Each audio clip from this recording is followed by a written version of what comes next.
Oh, I didn't hit the right button. That was a my bad on my part. That was a big my bad on my part. Whoops.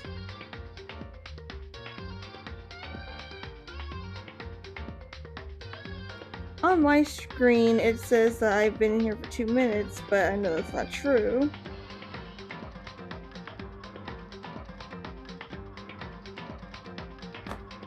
I don't know, the setup's being kind of funky today.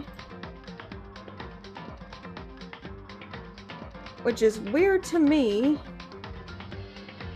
I don't know about you guys, but...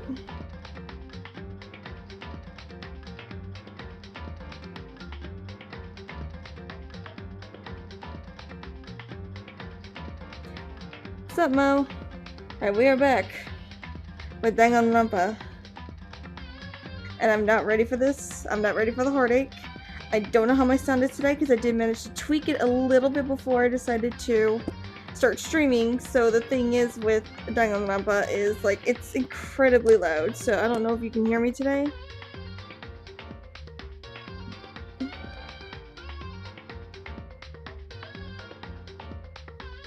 So I adjust the volume of the desktop background to help with the whole overall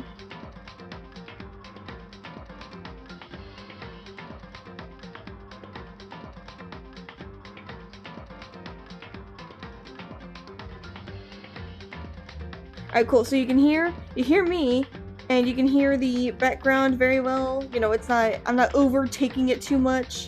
Like, it's not gonna screw the gameplay, because I want you guys to be as immersed in this as me.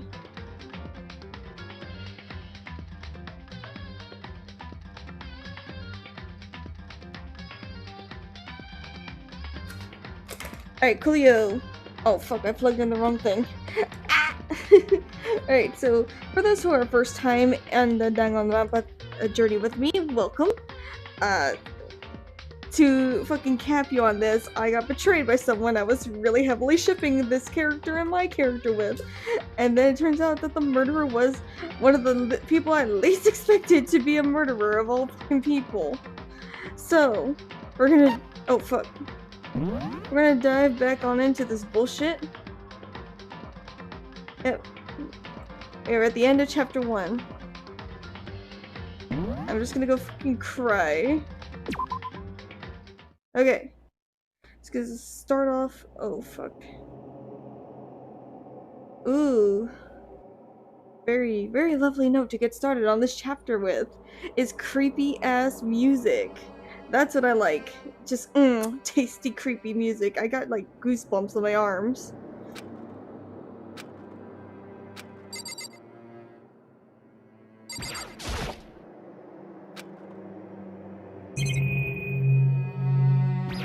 He's not saying anything. It's incredibly weird. He's not saying anything. Oh shit, I have 84? Oh right, the case.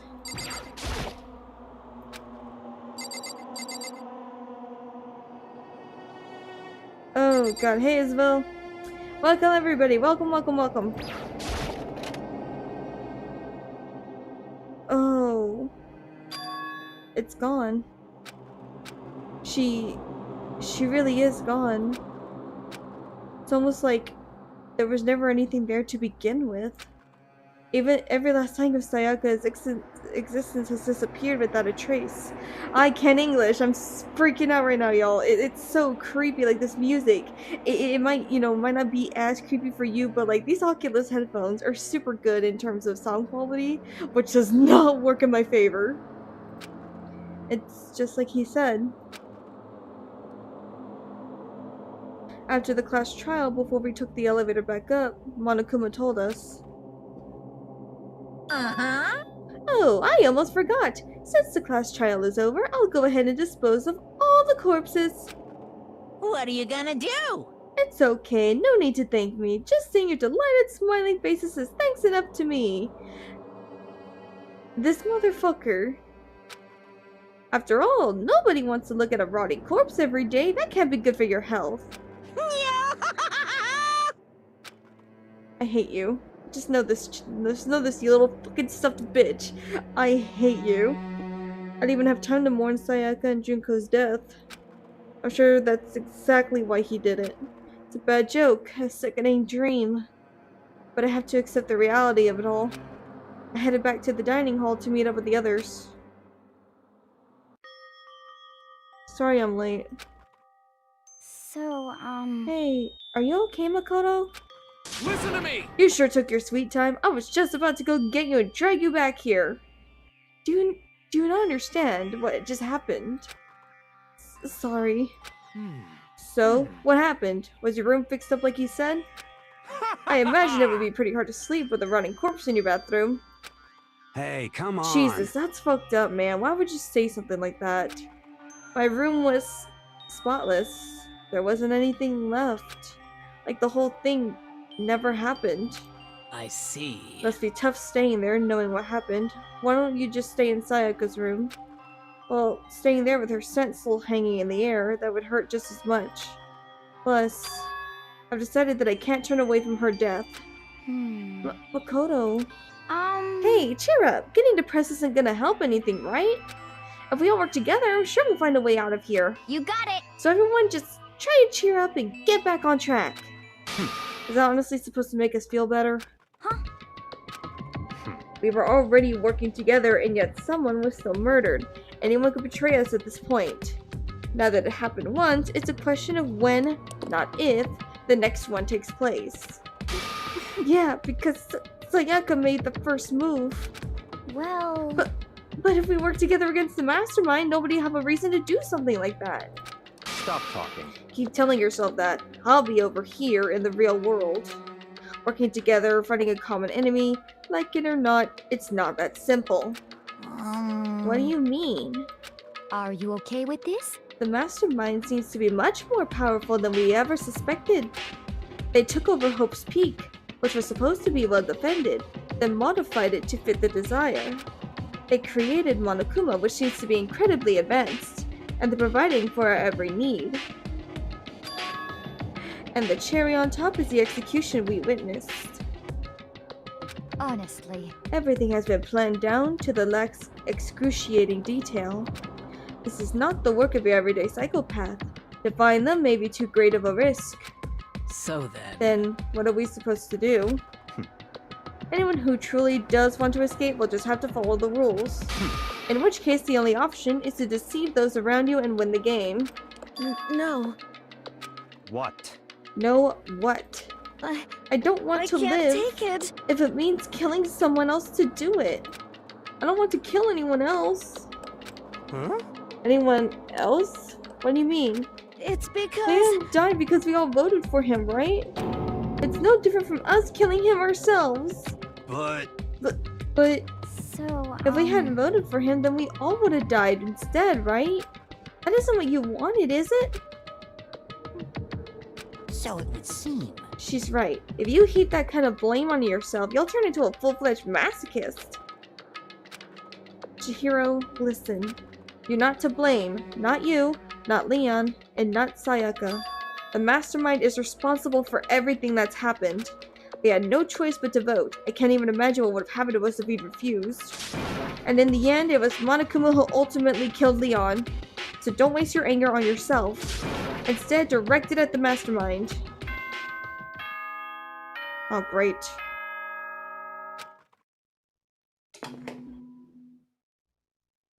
Yeah, thank you, Sil.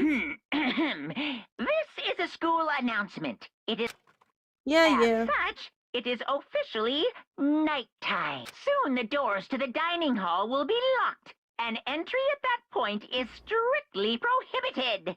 Oh, and one other thing. This is new. It was totally obvious before that you were trying to make yourselves feel better and justify what you did. See you, don't see you, see you. That's about how much I can see you, even when you try to hide. Now pay attention and remember this well. The burden of judging others is a heavy one to bear, so be well aware of your actions. Now listen here, you little stuffed shit. We're here in the first place because of you. We're trapped here because of you. people started doing shit because you gave them a motive, because you threatened everything that they loved and held dear. Don't give me that bullshit, motherfucker. Order and stability rely on the sacrifice and responsibility of everyone. Okay then. Sweet dreams, everyone. Good night. Sleep tight. Don't let the bedbugs bite. What was that just now? Was he saying it's our fault what happened? That's pretty cruel, man. Don't fuck That with piece me. of shit, who does he think he is? And so the day drew to a close. A tense, maddening day that saw the deaths of 3 classmates, Sayaka, Junko, and Leon. But this is just the beginning. Our despair has only just begun. Oh, fuck me. Boy's life of despair. I'm scared of these pictures right here. What do they mean? What is the implication? I'm scared of who's gonna die. I woke up the next day to Monokuma's normal morning announcement. Then he called us all to the gym. What's he gonna do to us this time? We were practically frozen with fear, but Monokuma was determined to get us involved in his little game. With that goal of mine, he began it. Okay, lift your arms up and down. Excuse me? What are you doing? You think we're... 1, 2, 3, 4. Is he doing exercise in the morning? 1, 2, 3, 4.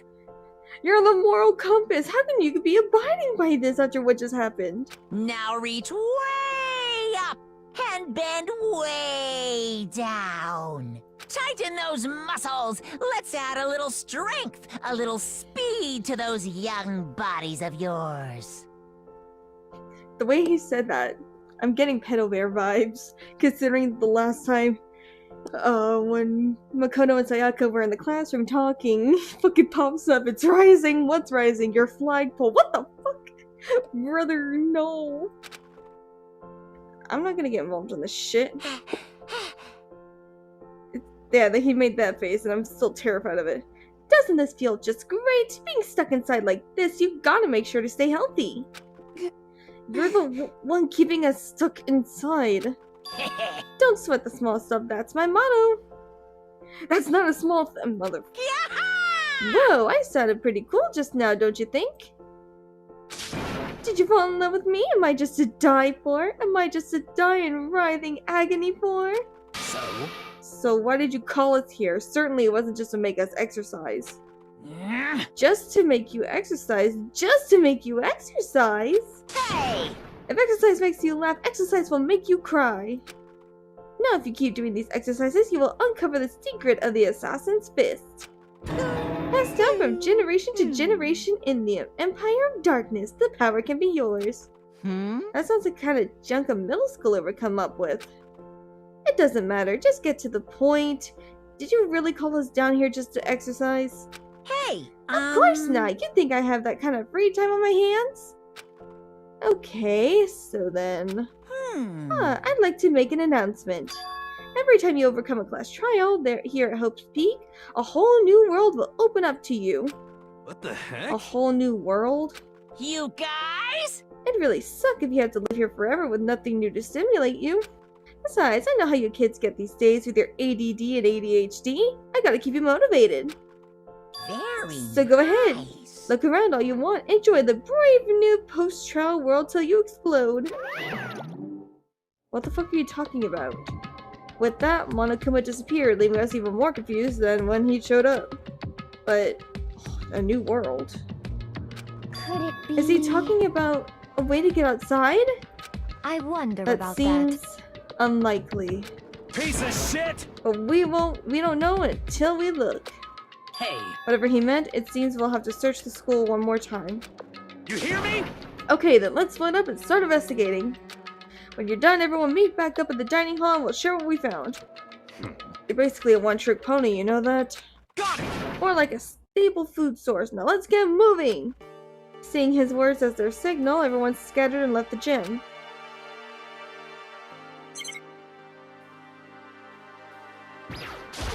Ugh, aren't they always watching us? Don't they ever get tired of it?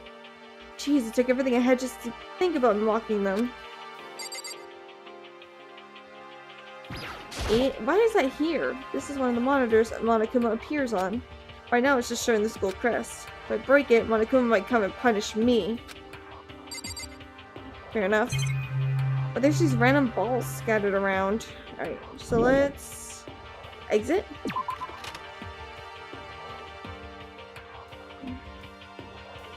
Oh, Jesus Christ, motherfucker, you scared the shit out of me, dude. Don't do that. I don't know, maybe I'm just on edge because of what happened, but like, I don't know.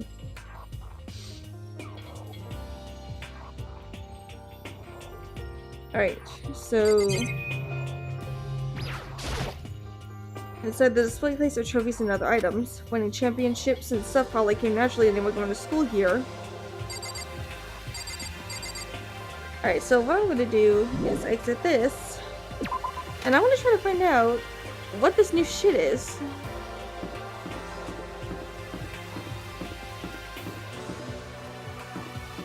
But hey Cam, I should look around the school first. I need to find out what Monokuma meant by a new world. Okay. A new world. New world? What the fuck is he talking about? But, well, obviously that would be part of a place I need to search. Whatever.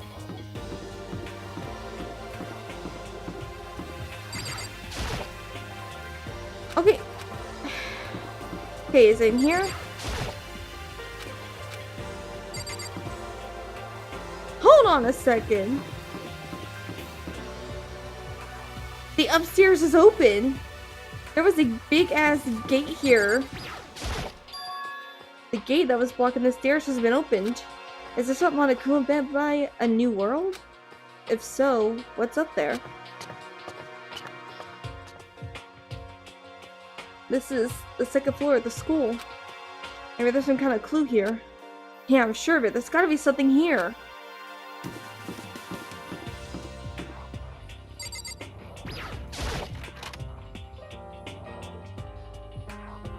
Oh, it's a new classroom.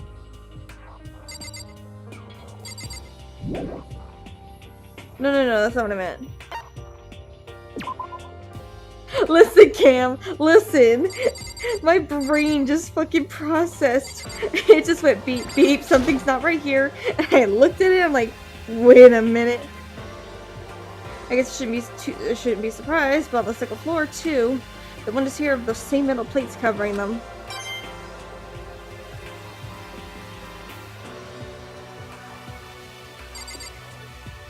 This is crazy.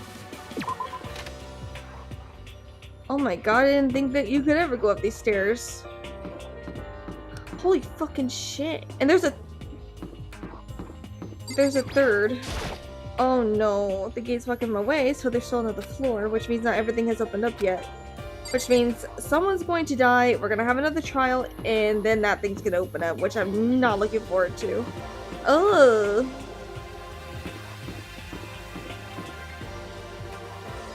This looks like a studying area. Kind of like those things, like in libraries, where they have that one space on the side of the entire building, specifically for you to sit your ass down and just study to yourself. That's what it looks like. So this is the library, apparently. But there's a fourth floor. Oh no. No, I don't want to even think about that. Hey Kyoko, what do you think of this? It's remarkably dusty in here, and the lighting is less than ideal. For a library, it's not the kind of place I'd want to do much reading in. I'm absolutely shocked! How come? They have all these books here and not one copy of any of my works? Oh, well, yeah. Why would they have comics in a library? Plus, most fanfic is just porn drawn by a bunch of amateurs. You just don't get it. Not at all. I do get it. And with a face like yours, anyone can tell nothing you do is worthwhile. Say whatever you want about me, but never judge a book by its author. You know nothing! Now hear this. Appearances mean nothing at all. True. What you see before you was nothing more than the rin that contains the meaty pulp of my genius. Here we go. My creations are what determine my meaning and value. You're so full of it. I'm used to being misunderstood. You'd think weak attacks like yours would drop my HP? Those two really worry me. Same here. Is even one in here? Are you kidding me? How long am I going to be stuck in here being watched by all these cameras? Starving for information from the outside world. If only there was a TV that worked. The shelf is packed tight with books, but looking at it, the whole thing's incredibly dusty. Looks like this library's been neglected for a pretty long time. Even though it's a prestigious high school, they've been pretty careless about keeping it nice. Jesus Christ, it scared the fuck out of me. Brother. There's a thick layer of dust on top of the desk. Looks like the library's been neglected for a pretty long time. Looks like the school is itself. Whoever's in charge of upkeep has been pretty lazy. Strange. That is pretty weird. You would think that, you know... I think there might be still... Oh, are you fucking... Oh, fuck. I didn't mean to hit that. How about that door over there? What's behind this door? It's some kind of archive. All I saw in there was stacks of old books and files. I can't imagine what business you would have in there. That's true. I don't really have any reason to check it out. Okay. My bad. What the fuck? And it's the same shit though. What are you on about? Really?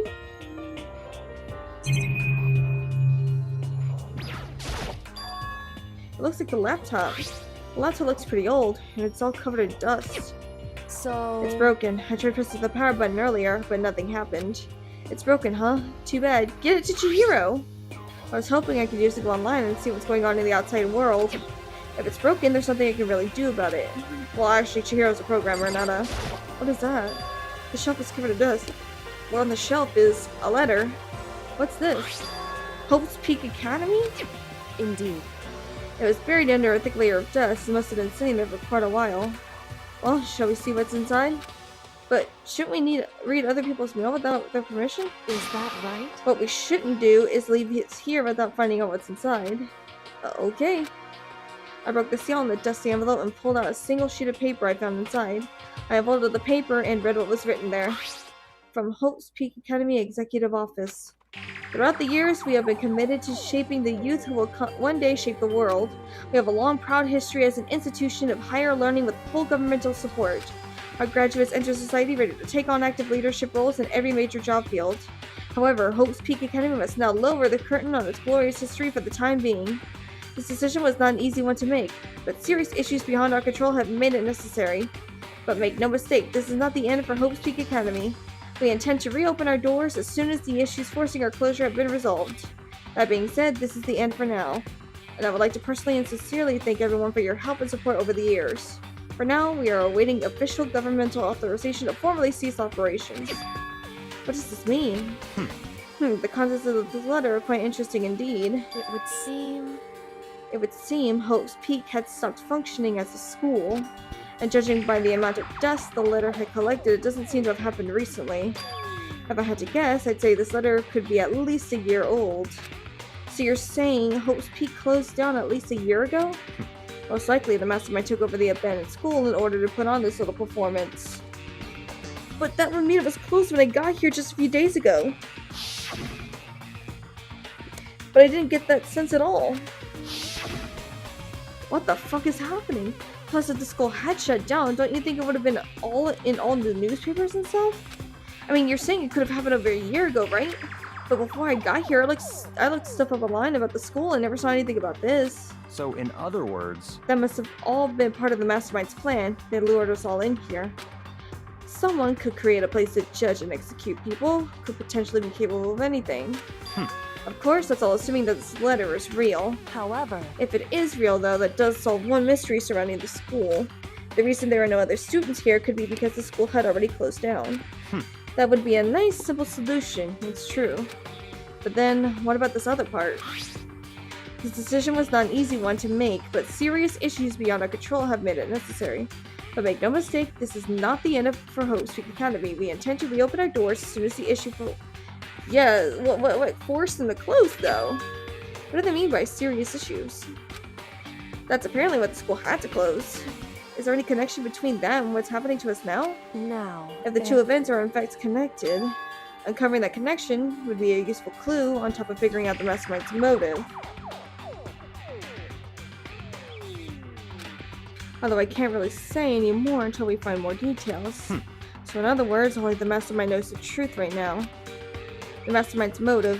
If we could figure out why they would want to imprison us all here, will that be enough to get us out of here? Or is that all to it? I'm a little bit worried. The thing is... Okay, so now we know that the school had closed down a year ago. Which would explain why there's no students, as pointed out by Kyoko. But...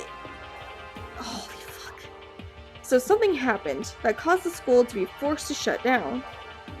And when that happened, whoever's behind all this took that chance to do whatever the fuck there is to do here. And that would explain why everything's so fucking disgusting, because what's the point of keeping all this clean if it's just gonna be a whole bunch of... Yeah, I think there's a lot more to this as well. Something horrendous. This class 2B.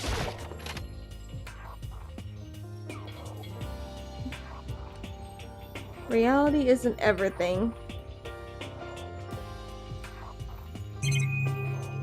Not much in here in terms of new things. Yeah, it's look here. It's stuck in a bag of dream. Okay. Nothing new here. In terms of the classrooms, they all seem relatively the same.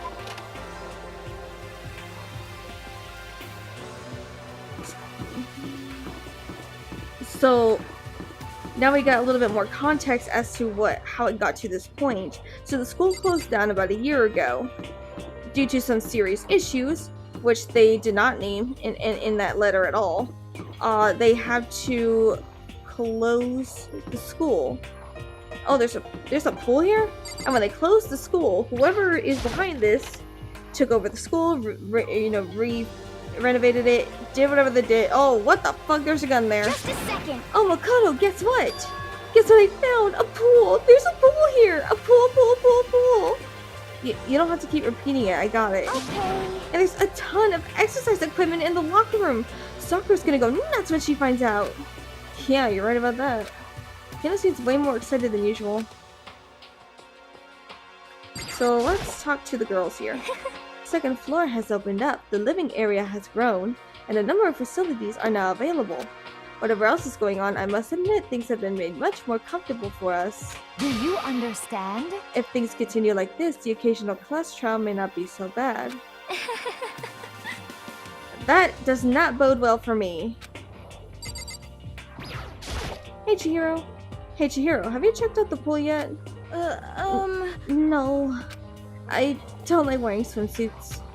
Yeah, you do seem like the type who might not be into that kind of thing. But still, it sounds like the locker rooms here have all the exercise equipment you can ask for. Yeah, why is there a gun in... Yeah, that's what I saw. Like, that's the first thing I saw. That giant-ass machine gun on the top. What the fuck is that? Maybe I'll give it a try. I'd like to get a little stronger. You want to get stronger, I have to say that's kind of unexpected. Yeah. But I'm not even brave enough to set foot into a locker room. Huh? You don't even want to go in the locker room? It's not that I don't want to, it's just... I don't get it. Is she afraid of locker rooms or something? It's a pretty weird phobia, though. Could be a sanitation thing. Behind the door is the locker room? Yeah. Oh, and I guess you need your handbook to get into the locker rooms. Really? Jesus Christ! Really? Really? Go fuck yourself, man. Quit popping up everywhere. If you want to unlock the locker room, you'll you'll have to swipe your personal e-handbook across the card reader next to the door. However, to assure massive security within each locker room, only a boy's handbook can open the boys' locker room, and the same goes for the girls. And that's the bottom line. But what if someone opens the door and then someone else sneaks in? Anyone who commits such indecency will be punished without mercy for their scandalous sexual depravity. See, there's oh, that's what the gun's there for boxing. And it'll be on. Just a second. I bet it really hurt to get shot by that thing. No, I think it'd be a little worse than that. But what happens if someone loans their handbook to someone else? A boy could borrow a girl's handbook and that would get them into the girl's locker room, would it not? But that never even occurred to me, to think someone would be so low, so cowardly, so devilish. Okay then, how's this sound? I got Time it! for a new rule. As of this moment, loaning your e-handbook to another student is strictly prohibited. There, so now nobody can give their handbook to anyone else, right? You like that? I'm kind of a genius, right? It's because my brain is 100% cotton. Honestly, I do not imagine anyone would have lent their handbook out in the first place. is that okay? After all, they would likely be held responsible for anything that person might do using their handbook. So, But you know, you seem awfully concerned with all this locker room security stuff. Of It's course! because all you teenagers are sex-crazed maniacs. You're at that age you tried dry humping a plastic. Oh, Jesus Christ! Dude, what the fuck? What the fuck is it? Who dry humps a fucking? Who humps a plastic bottle? So to keep anything unseemly from happening, I have to maintain a rigorous watch. Then in that case, I would ask that you keep the same close eye on our dorms. If some man or some woman decided to share a room, there would be nothing to stop them. All I care about is protecting the holy image of the school itself. Yes. I don't care what happens in your private dorms, by force or by cunning. Do whatever you want. just the worst. I hate you so much. See ya Okay, so the new regulation is now in place. See ya! Ah, Man, that stupid bear totally ruined my mood. Maybe I'll go take a dip to cheer myself up. you got it. Celeste, Chihiro, you wanna come with me? As for me, There is nothing I hate more than getting water on my face. I'm Sorry, sorry. I'll pass this time. How come? When you're in a funk, there's nothing better than a good swim to pull you out of it. Pretty sure that only applies to you. Anyway, now I have a pretty good idea of what's on the second floor, but I didn't see anything that might lead to any kind of exit or anything. All I can do now is hope someone else found something worthwhile. Okay, I better head back to the dining hall as soon as possible. Brother. Listen to me! Okay, ladies and gentlemen, how'd it go? Did anyone discover any interesting new anything? Yes, indeed. There's a library. Okay. And a pool, a freaking pool, and lockers filled with exercise equipment. Well, There was not, however, anything resembling an escape route. Yeah, she's right. I see! Well, hey, there's no reason to get all sulky. Wait till you hear about my amazing discovery. Quiet down and The listen! warehouse and bathhouse on the first floor of the dorms are now open. You hear me? And the warehouse is chock full of food, clothes, and whatever you want. There's so much, it's insane. So go ahead and stuff yourself to the gills whenever you feel like. That makes me a Are little you concerned. okay with this? Keep in mind, of course, that going out at nighttime is still prohibited. Please do not forget. Yo, Okay, and what about a fucking way out of here? You find anything like that? Oh, well, what? there wasn't anything in the What? warehouse we could use to get our asses out of here? Nothing? Unfortunately, no. Not that I saw. Hey, come on! You fucking people. Sure, cornhead. What? Who gives a shit if we have a goddamn pool now? Or a warehouse, or wherever the fuck. Stop fucking around! We're still trapped in this piece of shit school. We need to find a goddamn way out. Now, there's no point in taking your anger out on us. Adaptation is the key, yes. For now, we must each find a way to enjoy our current situation. You piece of... Whatever you say, you fucking loon. For now, let's just continue our investigation and let everyone know if you should discover something. So then, So, are we done for today? Yeah. Oh. Yeah, I guess so. The air seemed to suddenly grow heavy again. Was this the mastermind's plan to give us hope just to turn around and betray that hope? Why, zoom in on you.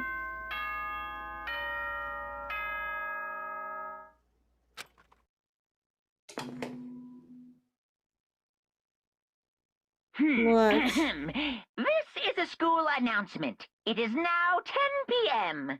As such, it is officially nighttime. I don't give a fuck. Soon the doors to the dining hall will be locked, and entry at that point is strictly prohibited. Alright guys, just to let you know, these chapters can be kind of lengthy.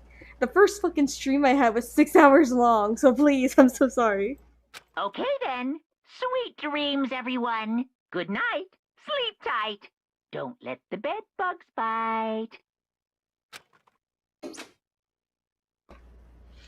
We all promised us to leave our dorms during nighttime. There's not much else to do, I guess I'll just go to bed. Are there even any classes that we attend in this shit? Because I haven't been to a single one. Mr. Monokuma, do you have a second? I don't really like myself. I don't have any kind of skill or hobby I can say I'm super good at. And my grades are totally average too. My reflexes are okay, not great, not awful. I could get into a decent college where I'd make a few friends, maybe even find a normal girlfriend, which is exactly why I don't like who I am. I understand that now. My life is just one giant copy-paste. I don't have any imagination. I'm a perfectly average cardboard cutout. You see what I mean, right, Mr. Monokuma? Is he nuts? Why would he talk to himself? Are you okay, buddy?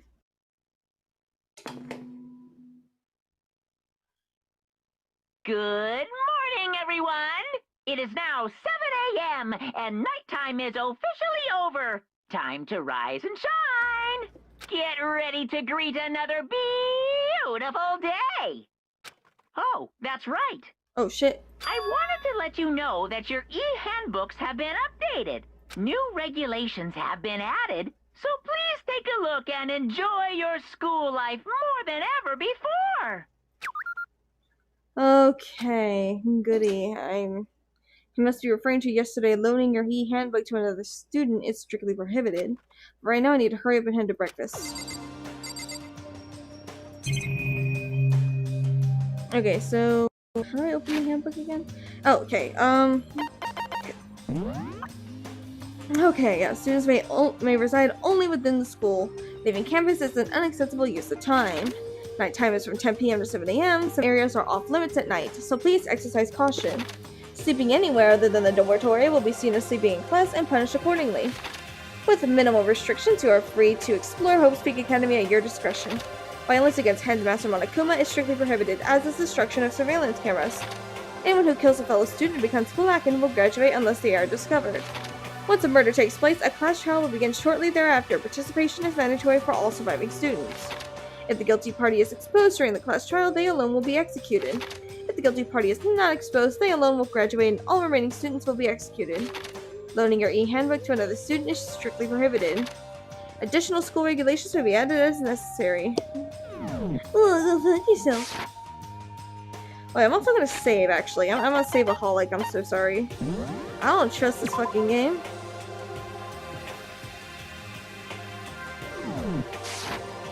Okie dokie. Let's leave the area and let's head to breakfast.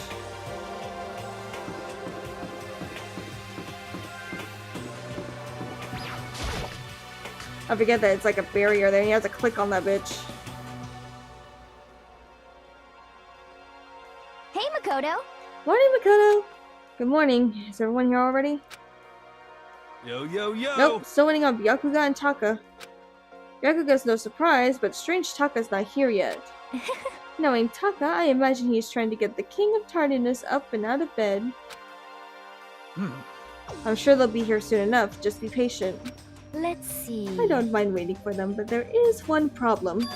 Which is, I am thirsty. Hey, come on! How the hell is that a problem? Hifumi, would you make me some tea? Huh? Milk tea, if you please. Well, Why me? let's see. Your roundish figure reminds me of the owner of a coffee shop I used to frequent. That's your reason? This is I can fine. feel my throat drying out. Quickly, please. Oh. Okay. He went to go make him tea. Apparently unable to refuse Celeste's order, Hifumi skulked away into the kitchen. And a few minutes later... Thank you for waiting. Hifumi reappeared with a tray in hand, the gentle aroma growing stronger as he approached. Finally. You couldn't make some for the rest of us, you know. There's no I way am- to think I about am this in a emphatically common sense declined. kind of way. What the fuck? You're not my type at all. It's all about the law of casuality. Basic instinct, act, and react. You were kind of a dick to him yesterday, so no shit. Well then, if you don't mind. A small smile played across her lips as she held the teacup delicately in her hand. Oh, Wait. She cocked her head to the side and threw the cup as hard as she could at the wall. What the? Hey, what are you doing, my little white rabbit? I hate this kind of tea. I don't understand.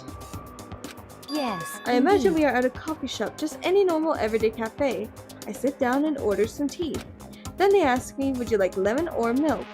Now further imagine that I replied, ah yes, I would like milk tea please. In this case, along with my tea, they may bring me a small container of milk, yes? But this is not for me. I am among those who prefer the milk to be part of the process from the outset. The fragrance is just so overwhelmingly sweet that way. Adding milk or lemon right before you drink is like dousing your fries in ketchup. Mere condiments. Whenever looking for a cafe, first review their menu to see if it offers proper style of milk tea. And I cannot acknowledge any milk tea that does not add the milk during the brewing process. If I had to describe our shelled reaction to what we just heard, I'd have to go with wide-eyed bewilderment. I went to all that trouble to make you that tea and you wanted me to go even farther? Yes, I realize it can be a bit of a hassle. Even at cafes that offer proper milk tea is always more expensive than simple tea with milk. It takes more time to prepare, surely, but why even bother creating a menu if you are not going to offer the highest level of quality? Well, we don't exactly have a menu. You little bitch. Whoa! That took a 180 turn! That doesn't matter. Hurry up and bring me what I asked for, swine! Say what? Dude, her attitude just took a 180. What the fuck is that bipolar bullshit she just pulled? She was all sweet, porcelain doll, and all of a sudden she's like, swine bitch. What the fuck? Bruh, y'all see this shit, right? I'm not the only one that's seeing this shit. Okay, you're a little picky, we bring it right out. I do so love coercion. Huh? You were like a totally different person just now. Yeah, shit, you were really psycho there. I knew there was more to her when I first met her. I'd hate to have her as an enemy. Seriously, man, she's one scary chick. The dining hall doors flew open and one of the late arrivals came storming in. But, bad news, everyone. There's a mystery afoot. Huh? Huh? What happened? It would seem Byakuga refuses to leave his room. I stood there pressing his doorbell over and over, but he never showed himself. Maybe he just wasn't there. I think maybe... I'd like to think so, but I'm worried something might have happened to him. What he meant by that. He didn't have to say anything else. Everyone understood exactly what that might mean. It might be a good idea if we all split up and go look for him. Listen to me! I was just about to suggest the same thing. What's your problem? Stop trying to one up everyone. Okay, then I'll go check his room one more time. I'm just gonna keep on hammering that button till I get a response. Well, Very well, then the rest of us can go check the rest of the building. Yeah, before, you know, too late. Anyway, we just have to do our best to find Byakuga. So where might Byakuga have gone? Maybe he went to just go check the second floor to the school again. Brother, you are one scary little shite. Like, dude. Alright, so we need to go to the second floor. Okay.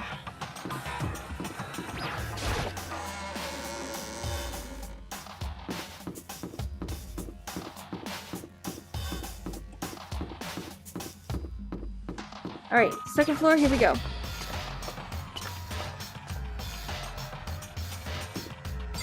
Hey, did you find him?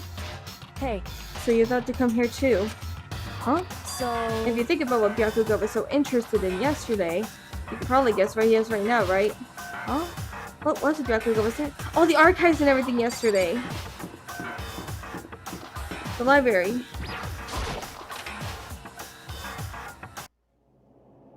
When I opened the door to the library and looked inside, I cried out in sudden surprise. Yakuga? Of all the things I imagined, this most definitely wasn't one of them. Hey, what are you doing? I'm fishing. What does it look like I'm doing? I'm trying to read, so if you could be quiet. Oh, sorry. Wait, no! What are you doing here? Everyone's super worried. We've all been looking for you. Who asked you to do that? Because we're all supposed to meet up in the morning and eat together. We made a promise. A promise? Can't I get a second's peace and quiet around here? Yakuya snapped his book shut and slowly stood up, smooth and silent as a shadow. Meanwhile, the others heard me yell and started showing up one after another. Yakuya, so this is where you've been hiding. The heck are you doing here, man? We were very concerned. Well, you had no reason to be. I was just reading. I'd never read such a coarse novel before, but it might just prove useful at some point. Well... But what were you reading? A mystery novel. Well... Wait, so are you just gonna use what you're learning in there to betray us? Don't be stupid. Yeah, it's just something to keep in mind. Yeah, what? Naturally. If I decide to fight, of course I'll come up with something original. Otherwise, this game of ours will be totally boring, right? It's not often you get to take part in such a high-stakes, high-tension activity. So if you're going to do it, you have to make sure it's entertaining. Ah, that has me very concerned. His words sent a chill down my spine. There was an undeniable smile on his face as he spoke. It looked like he was actually enjoying himself. Enjoying this strange killing game. What the fuck do you mean game? That's fucked up. But it is a game. It's a game of life or death, which can have only one winner. That's all there is to it. He is right. It's a zero-sum game. Huh? Are you okay with this?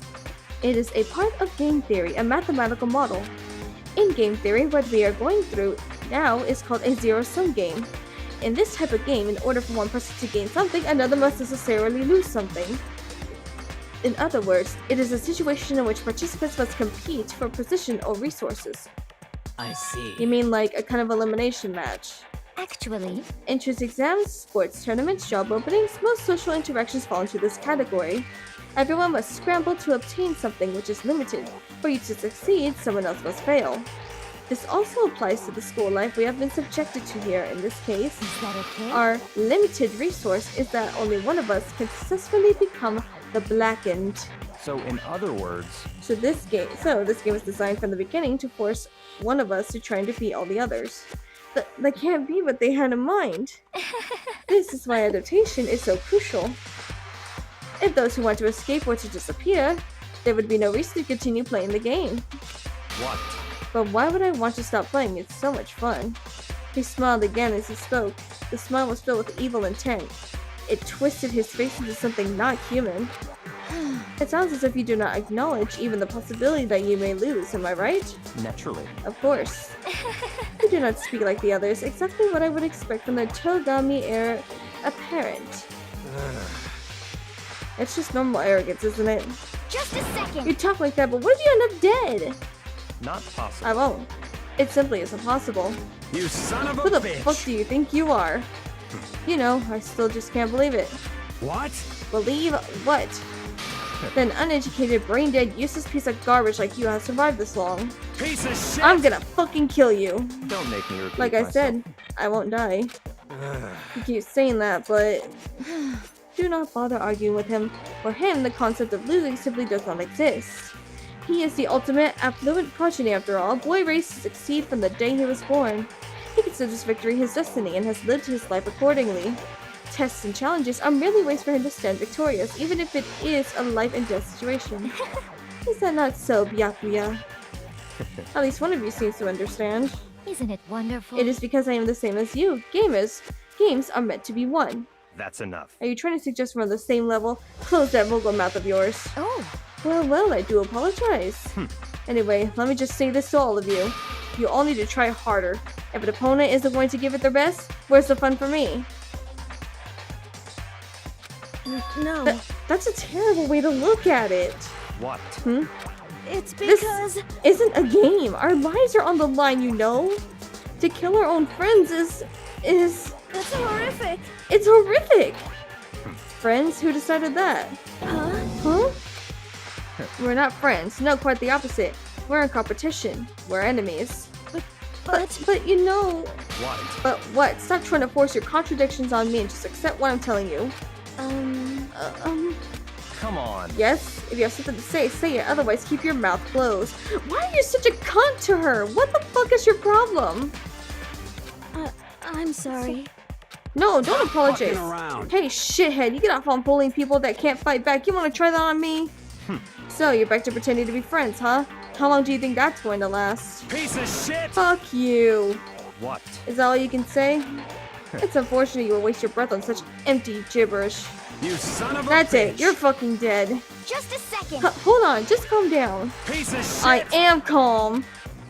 How is this calm? Anyway, I don't have any intention of working with the rest of you any longer. Cooperating during an elimination game is, well, frankly, it's a waste of time, and I hate wasting my time. Waste of time? Not possible. Engaging in friendly group meals is out of the question. Someone could easily poison our food.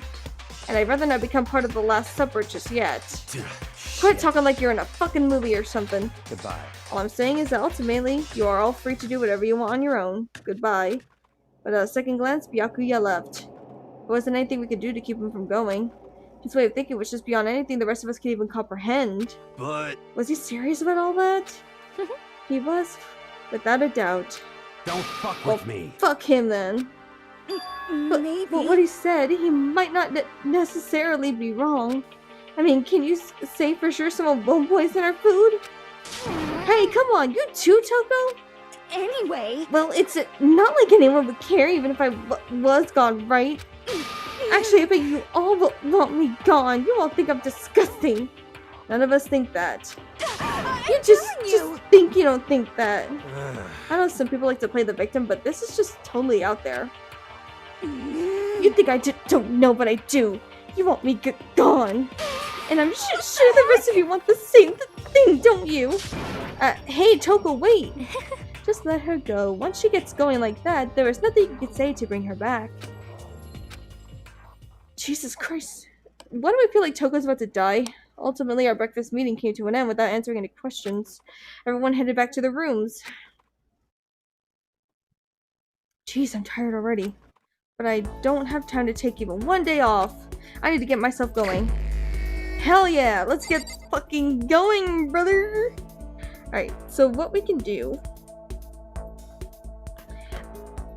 In free time, as far as I'm aware, and based on what I've already experienced, you have 2 segments of free time. You can hang out with 2 people per day before it becomes nighttime. So let's explore here a little bit.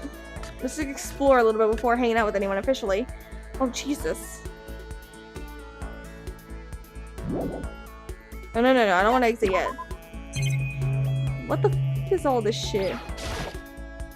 There's a massage chair. Maybe I'll use it once I get really tired. Oh, shit. Lockers. One of them is unlocked, but I don't see anything inside. I don't see a camera in here.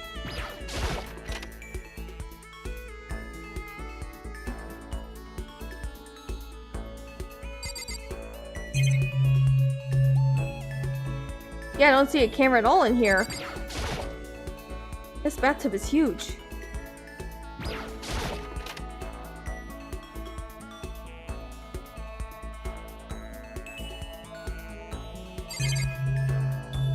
Okay, that's the only thing.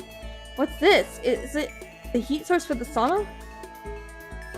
Okay, so there's nothing really extraordinary here, but I do notice that there are no cameras in these particular areas. I don't know if y'all noticed it, but typically when there's a camera around, it's a big clunky piece of shite in the corners. So I haven't seen one since entering the bath area, which means, oh hell no, please don't tell me someone's getting murdered in here. Oh, for fuck's sake.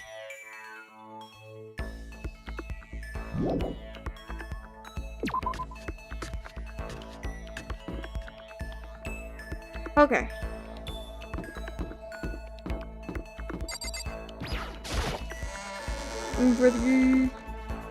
Alright, what I want to do actually is head to that store to get some items and hopefully build relationships.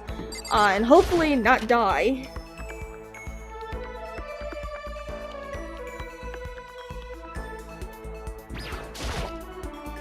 Would you like to try your hand against the almighty Mono machine? Yeah, sure. Learn more about it though. During your stay here at Hope Speak Academy, you'll find coins scattered throughout the school. These Mono coins are treasures valued by kings and thieves alike. You can use the handbook menu to see how many Mono coins you currently have, and if you put coins in the machine here, there's a chance you could win a prize. The more coins you use, the better chance you have of getting something new. Check the present section of the handbook menu to review your prizes. Would you like to try? Okay. Let's give it a shot. Okay.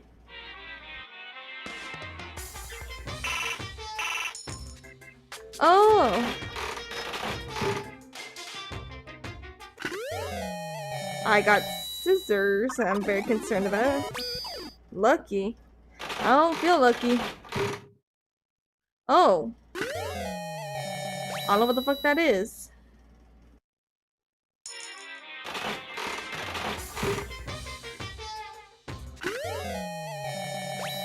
Okay.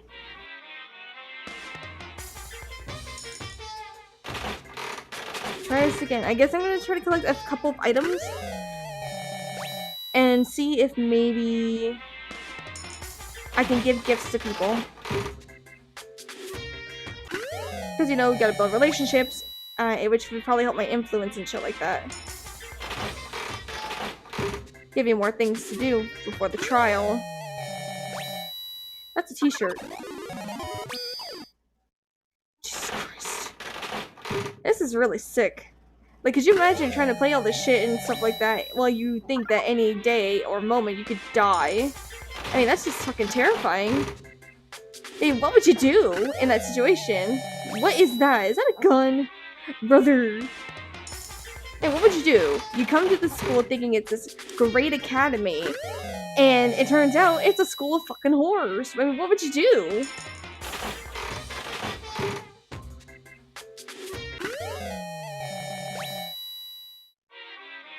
Alright, so let's try 2 coins.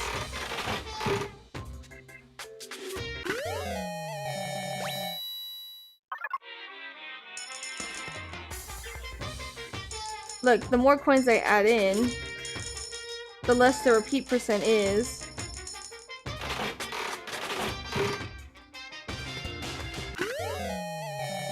Those are bunny ear headphones. Let's try 5. Oh Jesus, that looks like something Junko would like, but Junko be dead.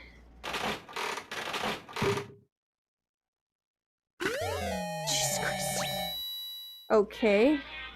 So let's exit out of that. Wait, how do I... R? Okay, there we go, there we go. Should probably get going. Can I get anything from that vending machine? Machine doesn't take any money, so I guess we can drink as much as we want. Kinda hate looking at it. Maybe I should start beating up on it.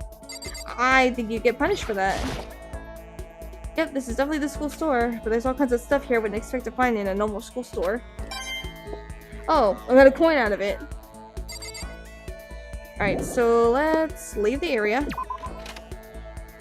So, for those who don't know, who were not here on the first time I was playing this, free time means you can, hang out with 2 people. Depends on who you want to build relationships with. So for me, I'm not too sure who I want to build a relationship with. Probably Chihiro, because Chihiro's baby. There's nothing in here anymore. I can't help but think about that creepy DVD. Is there anything else in here worthwhile?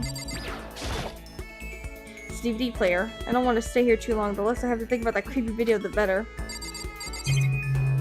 No, just nothing really of interest here. Of course, there's a... Wait, why's the camera here?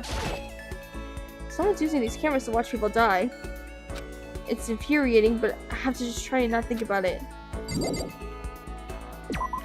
Okay, also, I should check out that warehouse, actually. Wherever the fuck that is.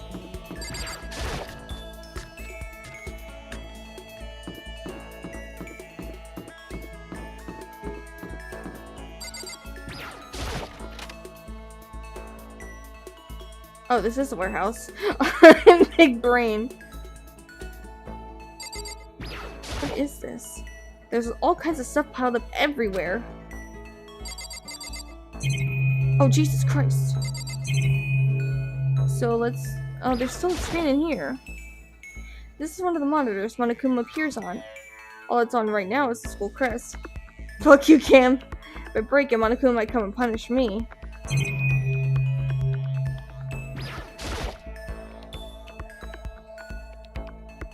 Oh no, that wasn't you, Cam. That was Outer. Hi, Outer. There's all kinds of stuff piled up everywhere. Oh, what the fuck do I do then? Is it just gonna... Everything's totally disorganized. But what? There's still a camera in here. Surveillance camera. Someone's using these cameras to watch people die. Okay. There's all kinds of different foods stacked up. From basic ingredients to snacks and candy. It's everything anyone could ever want or need. Does not make this any better. Is this the fridge Sayaka mentioned? It's stuffed tight with food and drinks. Alright, I think I've seen all there is to see in the warehouse. So I don't know who exactly I want to build relationships with right now.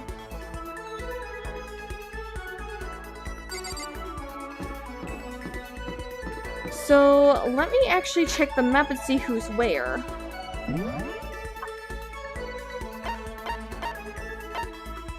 Okay, so Celeste is in the dining hall. Coco's in her room, and honestly, I don't want anything to do with her because she's a crazy bitch. Of course, those two are in the pool on the second floor. He's in the boys' locker room. Oh, he's in the pool.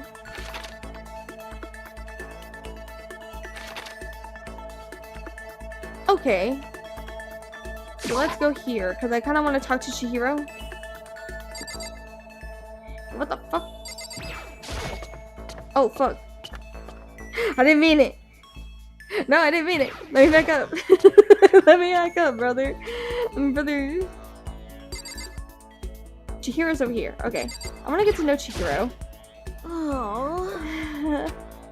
Oh, Makoto. I didn't realize you were there. Should I try to cheer up? Yes. You're right. Yeah, I could use a little change of scenery. Do you mind keeping me company for a while? Yes! I spent a nice relaxing time with Chihiro. Chihiro and I grew a little closer today. Would you like to give Chihiro a present? I mean, I could try. I don't know what exactly Chihiro would like. Yeah, it's definitely. Let's see. What would you like to give her? So, what do I have? I didn't even check. I have royal curry. I don't know if they would actually like that, though.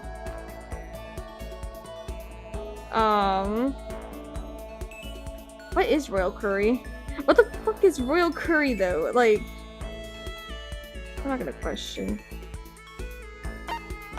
So I have royal curry, overflowing lunchbox, which I imagine Hifumi would love.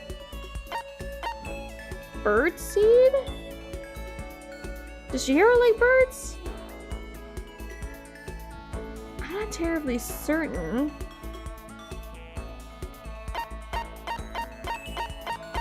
God of War charm. G6. What the fuck is a G? Listen, man.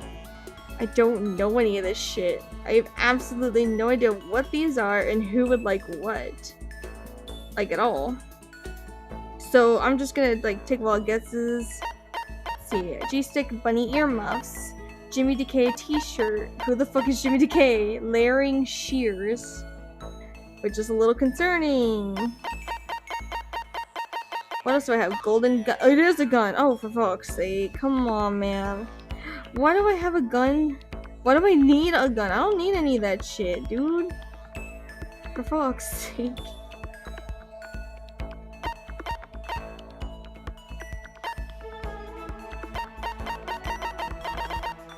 Millennium Prize Problems.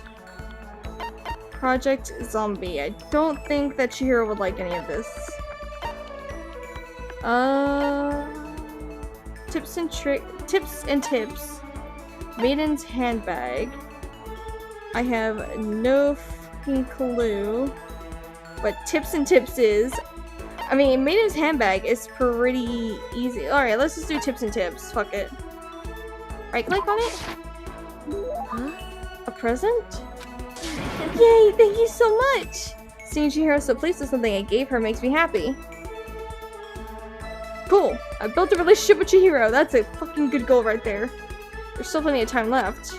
I can't just sit around here, I should head out. Alright, real quick, let me take a look at this fucking shit I have, dude. Alright, so... Royal Curry. A curry pack made for kids. It's made with expensive high-quality ingredients you wouldn't expect from a kid's food. Oh, I can... Oh, okay. A lunchbox stuffed with rice, ginger, carrots, peppers, mushrooms, and more. It's meat-free, so you vegetarians out there are covered too. Sprinkle this around outside and watch the birds come flocking. There's something stopping you from eating it too, I suppose. Oh, for fuck's sake.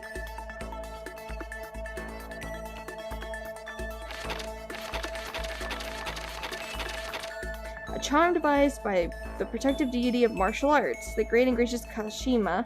I think Sakura might like it? Maybe? I could be wrong, but you know, just the name itself, but then when you read the description, it seems like something that Sakura would like, maybe?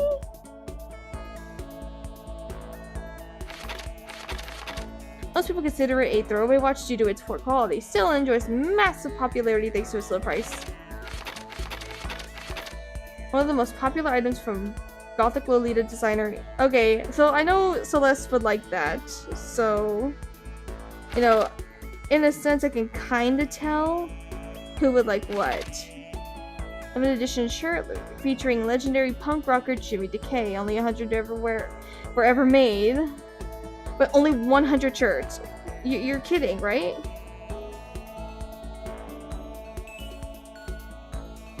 I'm just a little bit curious, I guess. I'm sorry.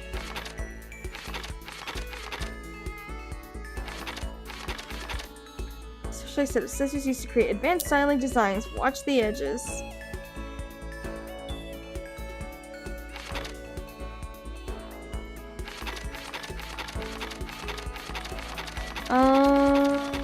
A replica of the gun preferred by oh, it's a replica. It's not really much good by itself. You can't even cock it. Okay, that scared me. Like legit, I was like, boy, brother.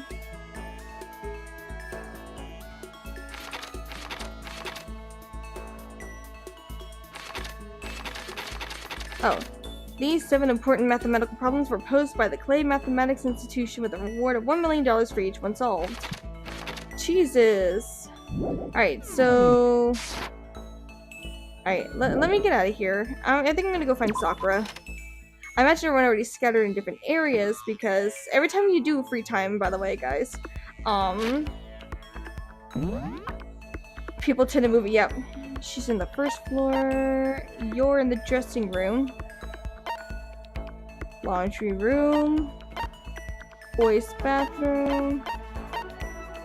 Kyoko's in her room. Toko's in her room still. You're in the kitchen this time, so...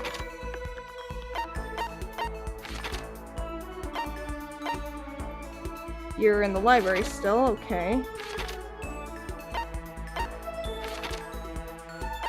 Wait, where the fuck is Sakura?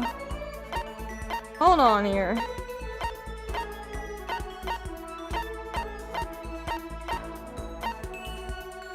Oh no, you're in the dining hall. Brother. Scared the shit out of me. Alright, let's go here. I don't know why I teleported here. I was right down. I'm fucking smart. Okie dokie. At least you bonded really close. I can almost feel the wind on my face.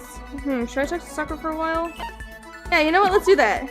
I admire the almost greedy approach you take toward growing stronger. Now I'd like to begin training you in my family's secret techniques. Sakura introduced me to her family secrets. I feel like I've gotten a lot stronger. Hey! Sakura and I grew a little closer today. Yes, I do. Alright, so I know this is pretty slow going, but you do need to build relationships. It does help you in the long run to get this shit. So I wanted to give her God of War charm. What? I've been looking everywhere for this. How did you know? Huh. You're quite a mysterious man, Makoto. Seeing Sakura so pleased with something I gave her makes me happy.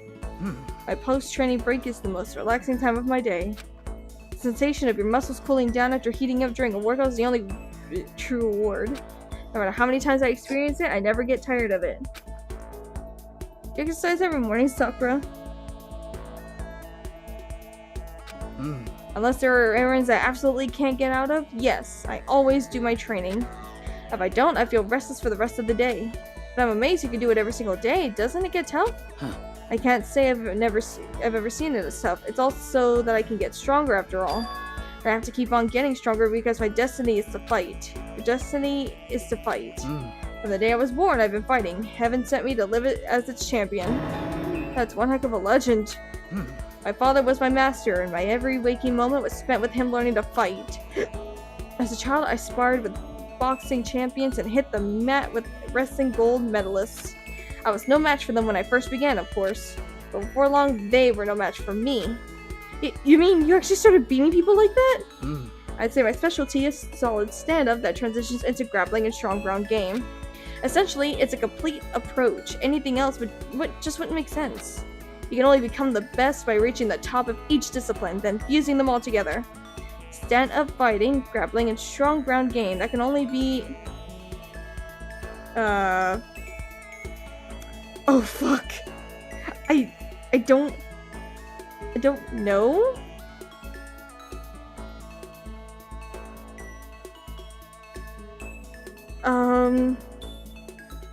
I'm actually not that familiar with any martial arts whatsoever. No Aikido, no mixed martial arts, and no Jujutsu. I legitimately don't know.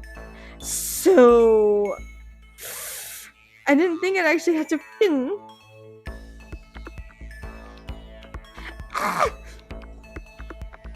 Brother, what do I pick?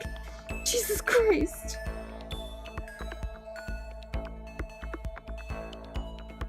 I mean, like...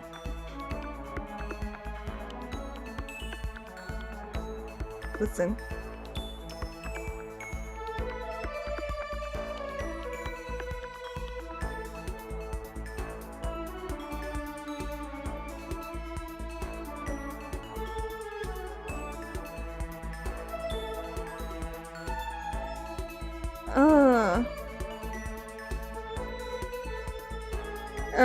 T.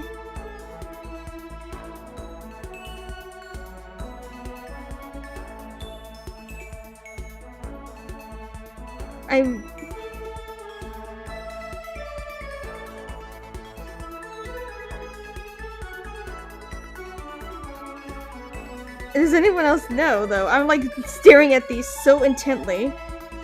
And I'm so scared of picking the wrong answer and fucking this all up because, you know, we're getting along so well. So, like...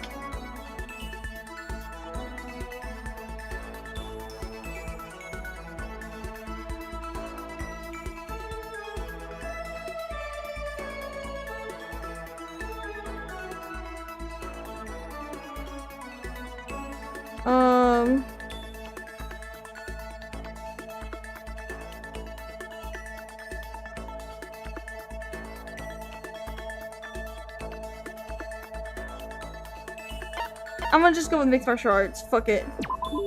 You're basically a mixed martial arts fighter, right? Of course. That's right. Oh, fuck.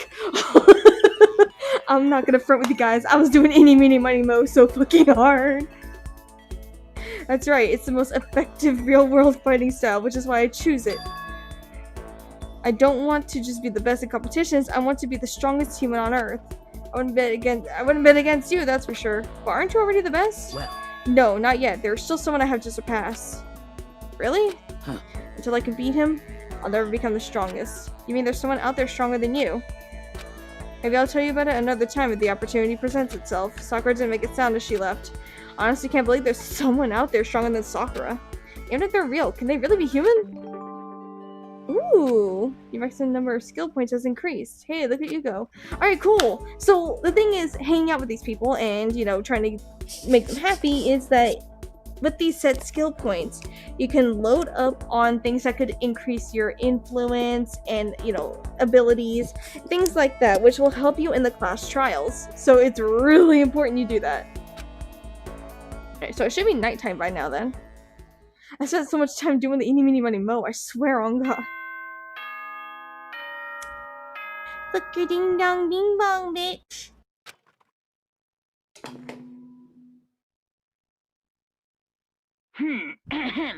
This is a school announcement. It is now 10 p.m. As such, it is officially nighttime. Soon the doors to the dining hall will be locked, and entry at that point is strictly prohibited. Okay then. Sweet dreams, everyone. Good night. Sleep tight. Don't let the bed bugs bite. I don't like you. Another day gone. But even though today's over, this game definitely isn't. How long is this going to keep going? All the stress and anxiety kept me from falling asleep until late in the night. Oh, for fuck's sake. A mirror? Whenever I spot a cute girl, I have the tendency to stare. I can't help it. I just gaze with intensity. The other day, I rode my bike into the train station. I was in the bathroom, just looking at myself in the mirror. This motherfucker said he stared at himself in the mirror. What kind of fucking... Never mind. Fucking done. I swear on God. What? Good morning, everyone. It is now 7 a.m. and nighttime is officially over. Time to rise and shine. Get ready to greet another beautiful day. You see, I would, but there's no windows. Cause y'all fucking bolted them over with fucking metal. Alright, we're gonna go to the dining hall as our promise because Byakuga is an absolute Cuntosaurus Rex. Okay.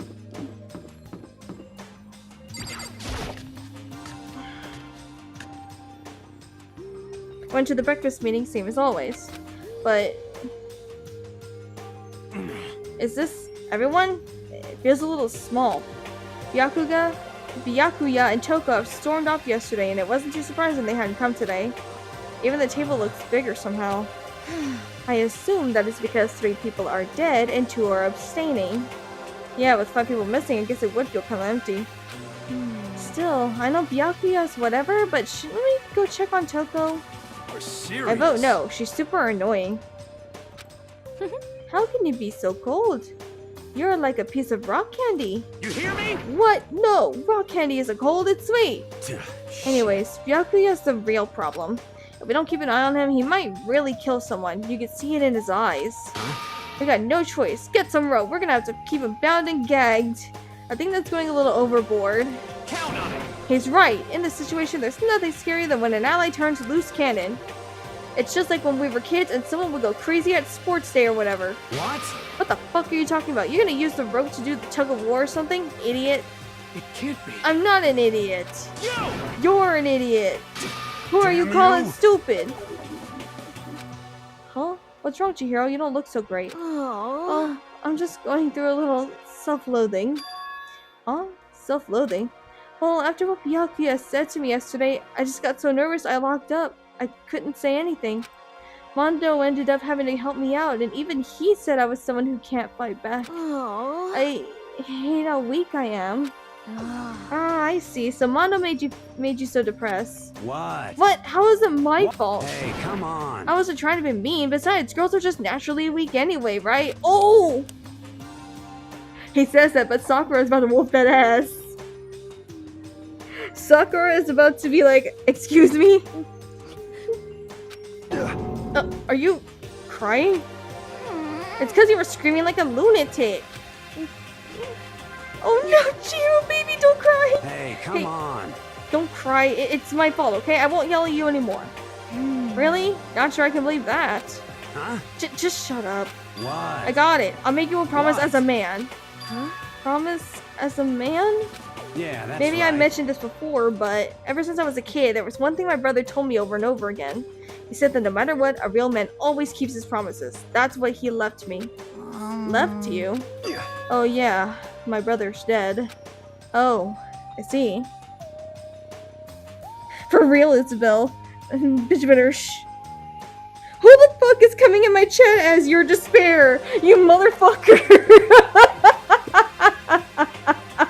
Oh my god, this is South Park flashbacks. When I played South Park livestream, people would come in as the characters, and it made my day so much better to talk to them. But this motherfucker didn't come in. Hope or despair. Go fuck yourself. That's true. Anyway, I don't want to talk about it. Don't want to make all you guys cry. Yo. Anyway, so you can trust me when I make that promise, so you don't gotta cry anymore. Okay. Thank you. Thank you, Mondo. Sure. Oh. Ah! He's blushing! Ah! But I still don't like how I am right now. I have to get stronger. If I'm so weak, anything can make me cry. That's not good. Still, don't stress out too much about having to get stronger. No, I want to get stronger. Maybe I should start working out. In that case, I would be happy to help you out anytime. But then Miss Fujisaki would get smashed into a billion pieces! Just a second. Shut up, you! Oh, look at the baby! You know?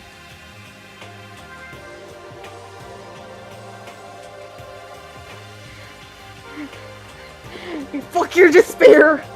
Oh, finally cracked a smile, huh? I see. Yeah, Thank you. everyone, thank you. Looks like Chihiro's gotten some life back. Yeah, man, if we keep helping each other out like this, we're bound to get out of this crappy place sooner or later. I mean, someday, I'm sure. Still, our biggest concern right now is the other two who never showed up to breakfast. What can I do to try and understand those two better? Maybe I should go back to the... What I can do is go to the store, get a couple more items, and then try to talk to Toko. I don't like her under any circumstances because she's hella bitchy. Like, no one likes that. Like, Toko, you want people to like you? Maybe don't just assume everybody hates you right off the bat. Yes, Chihiro is baby. Precious baby. I dubbed myself president of the Protect Chihiro Club. Because Chihiro is baby.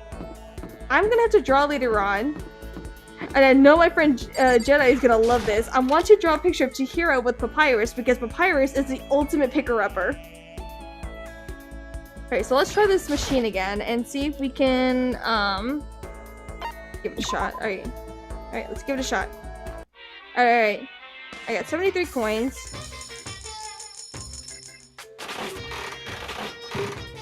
Alright, what do we got? What in the fuck is that? I thought it was the news for a second. I was ready to lose my damn mind.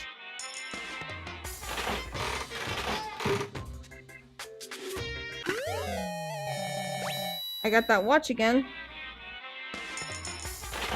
Let's try 2. I have no idea what that is. That looks like a scarf.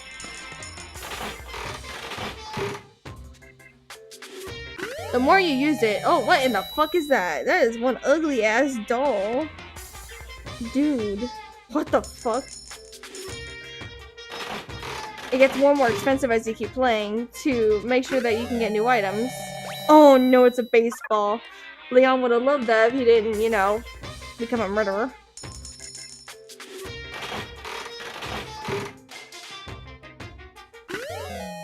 I got glasses. Would Toko like glasses? Oh, I got lucky, so I got another item. Alright, what do I got? I have no idea what the fuck that is. Alright, so I'm gonna exit out of that.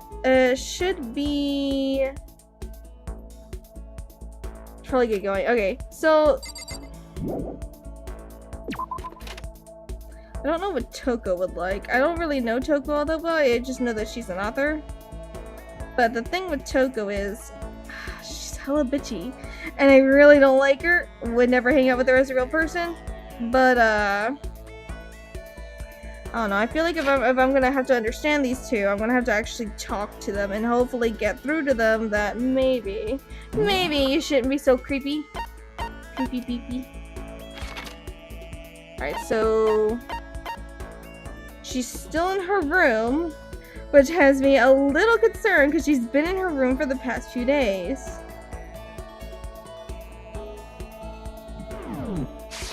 Okay, so let's hope she's not dead. I swear to God, I'm about to discover another body. I will lose my fucking mind. Alright, so right next to me is Kyoko. Maybe oh yeah, they would be across each other. Mondo. She's no longer there. Yakuya, who's a cunt. Junko, who's also dead. And Toko. I guess I should press the doorbell. Leave me alone, you don't have to pay attention to me. Should I hang out with Toko for a while? Yeah, sure, let's do it. Just do whatever you want. Just... I spent some time with Toko. Toko and I grew a little closer today. Would you like to give Toko a present? Sure. What do I have that I think would... what would she like? What would she like? I'm not giving her a love status ring. Glasses, sure. Let's fucking give her glasses. Sorry, but I'm already engaged to Master. So I can't go on a date with you. If you're okay with that, I don't mind if you think about me. Seeing Toko so pleased with something I gave her makes me happy. She's just standing there. Does she want something? But she's not saying anything.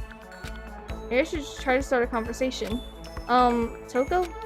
What? You wanted to talk to me? Well, I can't stop you, so talk already. Okay, sure, but what should I say? So, what do you like to do in your spare time? What do you want to know? Well, I mean, you know, we're trapped here together, right? If we're gonna be friends, it'd be nice to get to know each other. What did you just say? After that part about being trapped, we're gonna be what? Friends? Ugh, she's creeping me out, dude. What do you mean, friends? You think I'm stupid? You're trying to trick me. I've already been hurt once before. I'm not gonna let it happen again. Girl, what happened to you? You've been hurt? What happened? Anyway. Come on, you don't really care about me. You don't want to know about me. Even I know that. No, that's not true. Fine, then tell me. Tell you what? You know why they call me the ultimate writing prodigy, right? Yeah, sure, you won all kinds of litter prizes and stuff. Then tell me what I'm good at. Tell me what my genre specialty is. If you really want to convince me you give a crap, you should at least know that. A genre that the... Oh, fuck. Oh, fuck. I think we did discuss... Well, we didn't discuss. But the thing with this particular character is that when you are introduced to her, her top seller was romance. But the thing is, that doesn't necessarily mean that's your specialty. So it could be a number of things. So I'm leaning towards romance, but the thing is, I am leaning towards romance because that's what she did.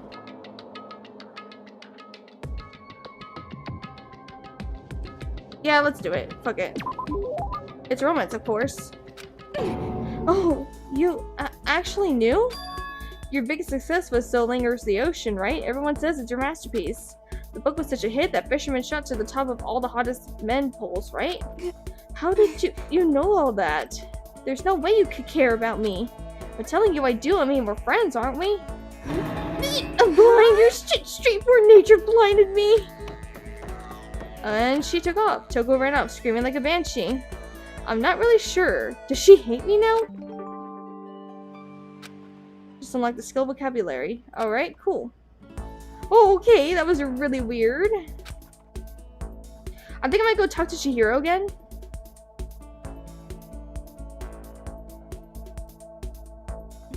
Yeah, I might go talk to Chihiro again, but Jesus Christ, lady.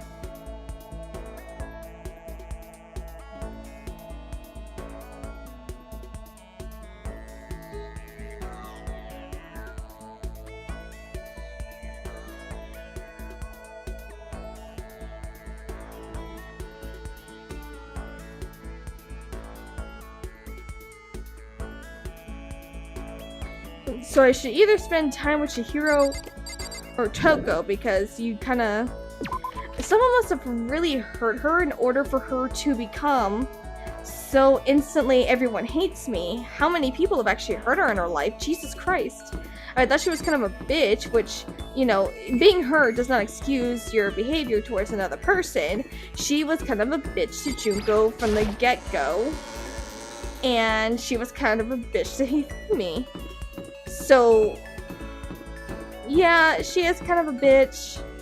So, God, who should I spend time with? I'm really leaning towards Chihiro because she's baby. There's no one down here. So Celeste is there. You're there. You two are typically together.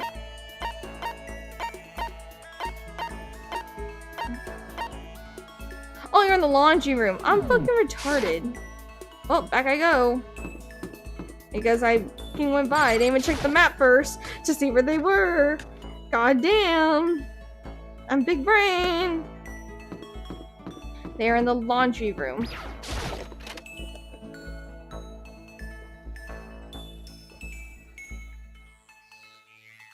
Hey, Chihiro.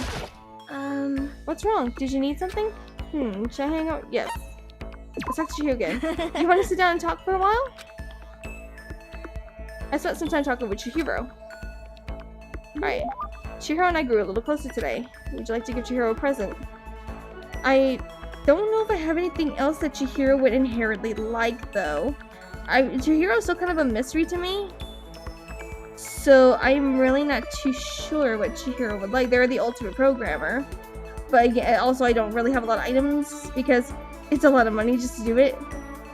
And, you know, you see the little percentage at the bottom, which means it's gonna repeat the same shit. I'm not gonna get new things, which can be really bad. So, in terms of Chihiro,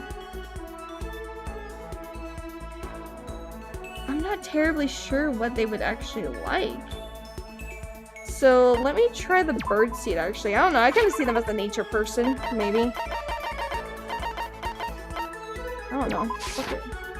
Thank you. This is the first time I've ever gotten something like this. I get the impression that she liked it. That's good. No. No. What's wrong, Chihiro? It hurts. Hurt? Did you get hurt? You know? Well, not really. I got bit by a mosquito last night. Mosquito? Oh, I figured something serious had happened since you were saying how it hurt. Huh? Oh, did I give you the wrong impression? Sorry. You don't have to apologize. It was my own fault. But you said it hurts? Did it really bite you that hard? Yeah, see? Look. She held her arm. The huge red bump stood out clearly against her pale skin. Holy cow! What should I do? It's way past itchy now. It really hurts.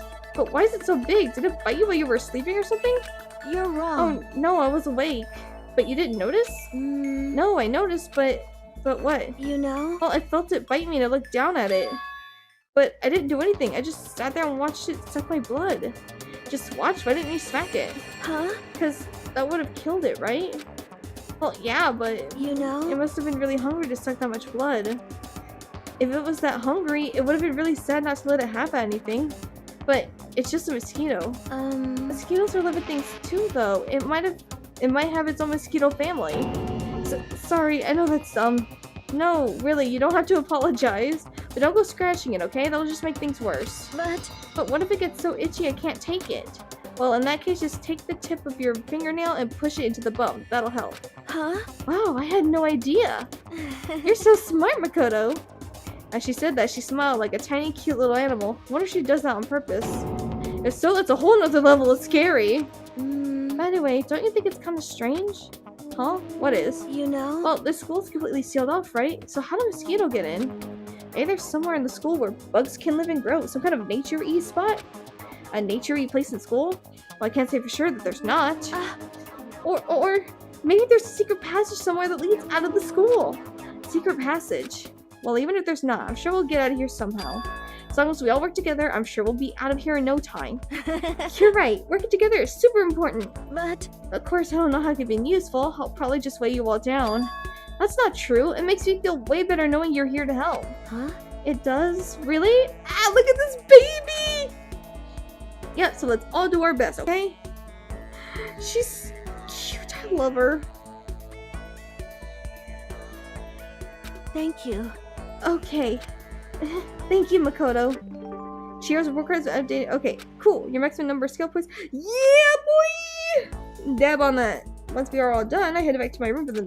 Okay.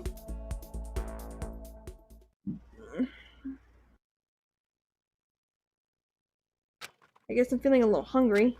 Better get something to eat before it's nighttime. Should head to the dining hall then, I guess. Oh, I have a very bad feeling in the pit of my stomach. Like something really bad's about to happen.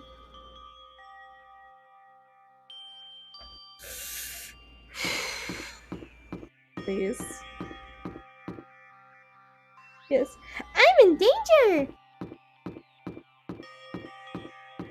Okay. Despair has suddenly stopped talking in the chat. Despair has left the chat. Thank God. I'm just kidding. I appreciate all the views, man. I really do.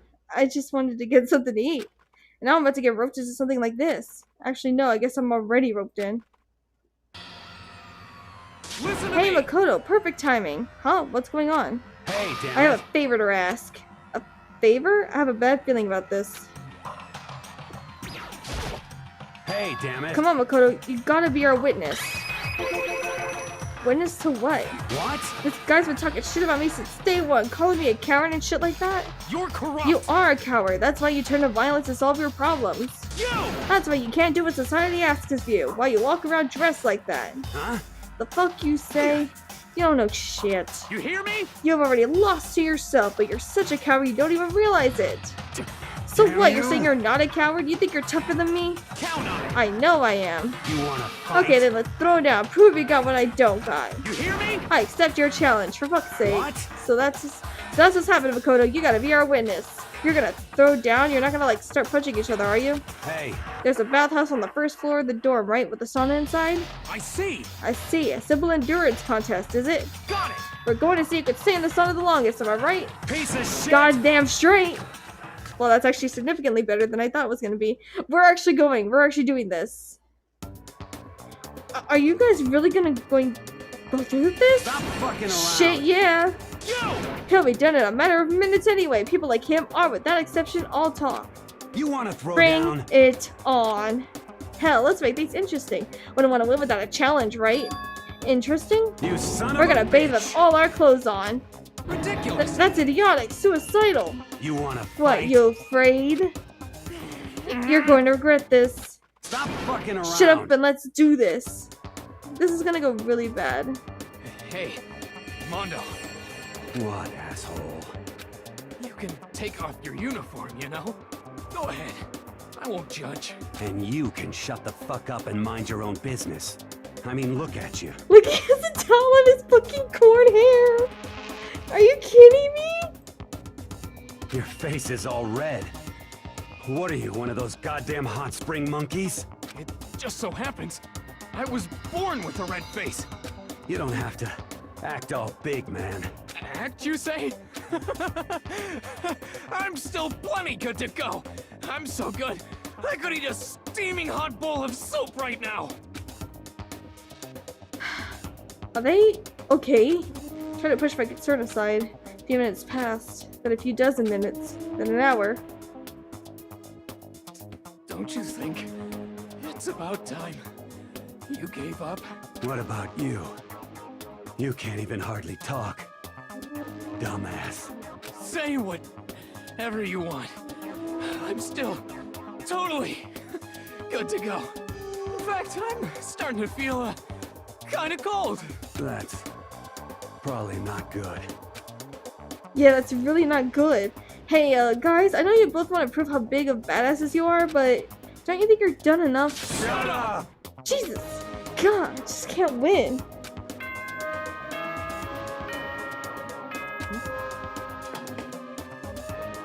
It's nighttime, you guys have to come out. This is a school announcement. It is now 10 p.m. Come on, guys, we gotta go. As such, it is officially nighttime. Soon the doors to the dining hall will be locked, and entry at that point is strictly prohibited. Okay then. Sweet dreams, everyone. Good night. Sleep tight. Don't let the bed bugs bite. Hey, did you hear that? It's nighttime. How about we call it a tie? In a true competition, there's no such thing as a tie. You win, or you lose. That's the only thing that matters. Listen to you, you son of a bitch. Then bring it on. I'll push you right up to the gates of hell. Guys, come on. You're gonna kill each other. The gates of hell? That's not a good place to push someone. This isn't good, guys. Yeah, you hear him? Better crawl on back to your room. I'll let you know how it went in the morning. Then you can start spreading my legend. Come tomorrow morning. You'll fall down in front of me, down on your knees. I'll show you where to do it. Big talk from someone whose face is about to explode. Right back at ya. Okay, well, good night then. I really hope those two don't overdo it. I'm sure to the death? No, surely they wouldn't go that far. The concerns stay with me as I slowly succumb to sleep. I'm terrified right now. Please don't tell me they died that way. If fate does exist, does that mean your future is decided the moment you're born? If all your yesterdays pile up to create your tomorrow, is your future as final as your past? I just don't know. That's why I'm still alive, because I don't know. That's why I desperately cling to life. You say that, but never mind. You sick freak, brother. Okay, let's hope those two are okay in the morning. Good morning, everyone! It is now 7 a.m. and nighttime is officially over. Time to rise and shine! Get ready to greet another beautiful day! Okie dokie. Morning, huh? I hope Mono and Taka survived. Worried about the two of them, I hurried to the dining hall more quickly than usual. When I entered... What are you talking about, bro? What are you talking about, bro? What the? Yo! Hey, Makoto. Thank you so much for acting as our witness yesterday. Huh? Are they friends now? They've been like this all morning. They were all buddy-buddy as soon as they walked in. It feels gross. What? Feels gross. Hell no, feels great more like. This almost feels like sexual harassment somehow. Forget her, bro. A girl like her just doesn't get our manly bond. You hear me? Friendship between men is stronger than blood. A woman can never understand. Ain't that right? What you just said, bro, that was cool as shit. I should get a tattoo of it. Without a doubt. No, bro, you mustn't. Your body's a temple given to you by your loving parents. So, who won the contest? Piece of shit! Who gives a shit? Got it! Yeah, don't ask stupid questions. What matters is that we both took part in it together. That's completely different from what you were saying last night. I see. Friendship between men seems very simplistic. Nothing like what I'm used to with girls. Yeah, for real. All throughout breakfast that morning, the room was dominated by Mono and Taka's overpowering brotherhood. All in all, it was a pretty unfortunate experience. How? I mean, it's good that they're, getting together. It's good to have that bond. So what should I do today? Who could that be? Wondering who had to come to visit. I opened the door and someone forced their way in. Toko? Toko, what's the matter? What's your Why are you problem? so surprised? Am I really that annoying? Well, I already know I'm annoying. I came here knowing that, so that makes it okay. No, you're not annoying. I was just wondering what was going on. I have a favor to ask. I want you to go somewhere with me. And where is it you want to go? Well, The library. Huh? Are you looking for a book or something? Why don't you just ask Byakuya? He spends all his time in the library anyway. Did I say something wrong? You're not a blabbermouth, right? This has to be a secret. I honestly have no idea what you're talking about, but if you want me to be quiet, I'll be quiet. Then let's go to the library. Okay, I got it. The library. Okay. Jeez, why so pushy? Yeah, it's a little strange. I'm a little bit... Quiet. Be quiet when you go in. Don't let him see you. She actually was starting to get annoying, but I did what she said and gently crept into the library. Unsurprisingly, Byakuya was there by himself, absorbed in a book. he's here. He's to him. What? Stop being so loud. Just hurry up and go talk to him. You go talk to him if you want to so bad. I can't. I don't want to interrupt him. That's kind of crazy.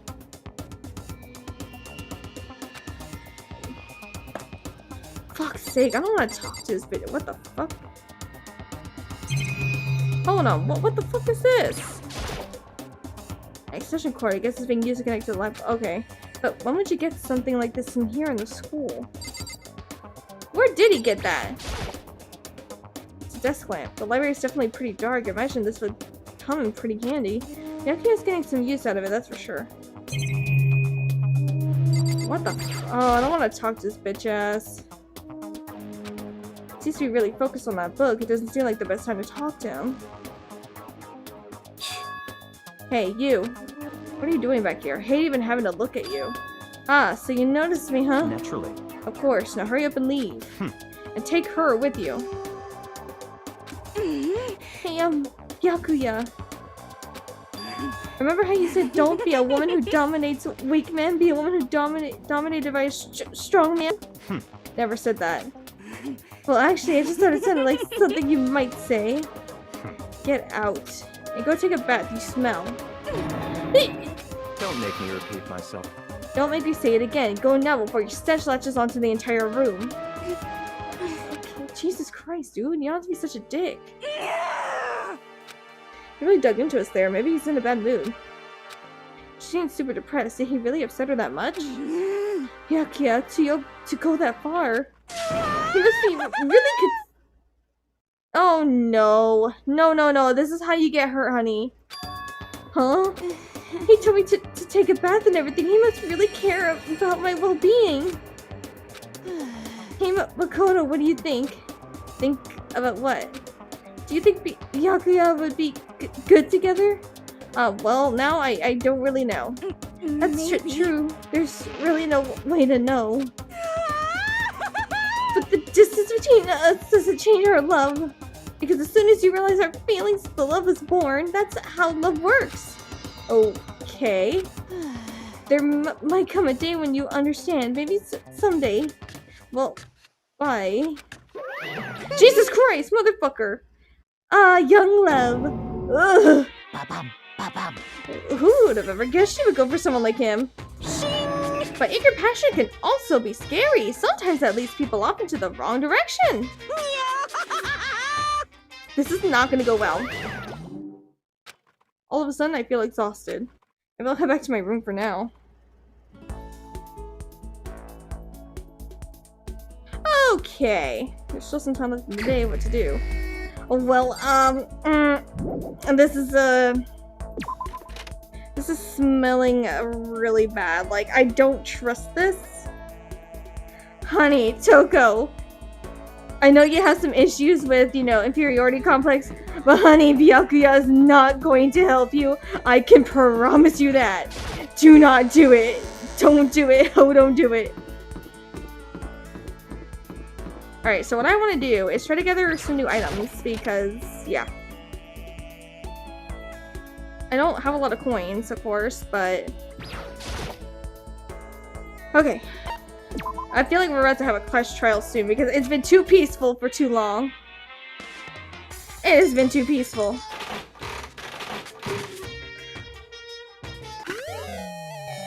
I got the scissors again. Oh, okay. What in the fuck is that?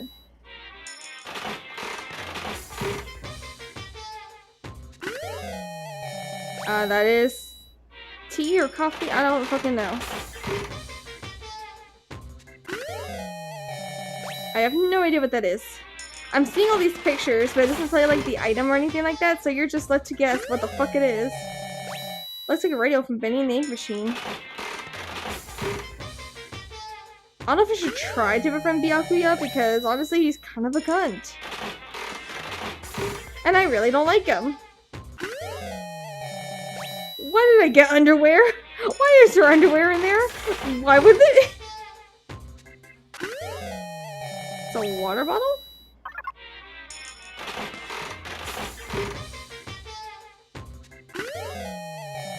And that is a pen, I think.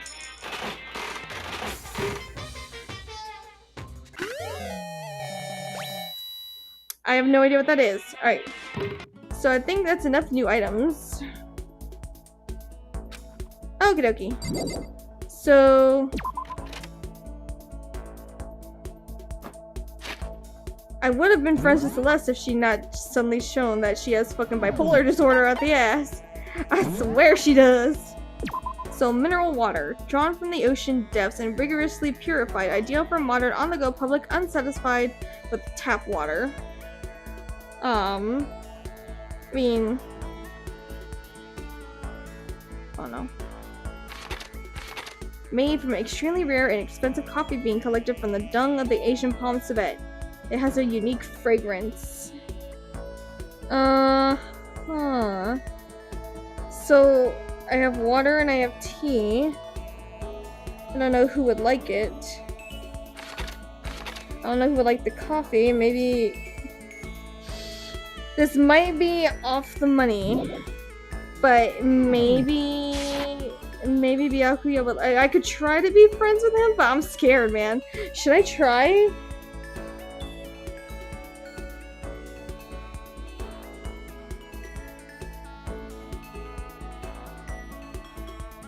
Like, what do y'all think? Should I just try to be friends with him? Like, maybe I'm reading him wrong and I'm just super suspicious because I just don't know him too well. Hey, still in the library. I could either do, Kyoko or Byakuya. I'm more inclined for Kyoko because Kyoko is like... Hey, no, I'm gonna do Kyoko. Fuck Byakuya.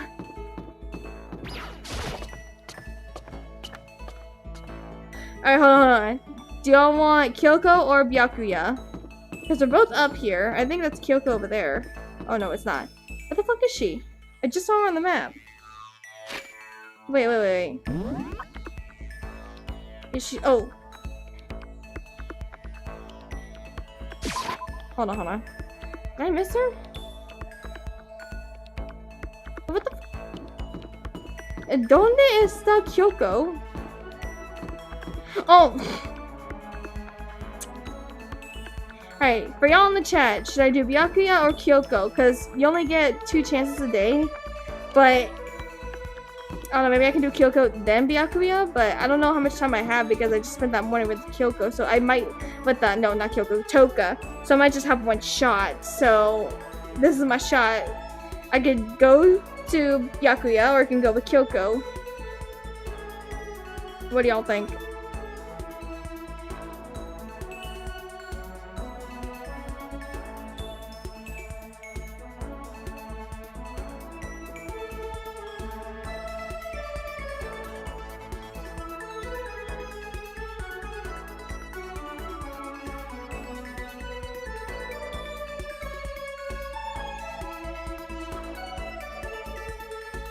Alright, fuck it, you know what? Kyoko. Why? Who set all this up? And why did they choose us? There's so many mysteries. Yeah, let's spend some time with Kyoko. Well, I'm in no position to tell you what to do. You're free to do as you wish, right? But I have my own way of doing things. I joined Kyoko when she searched the school. We didn't say anything to each other.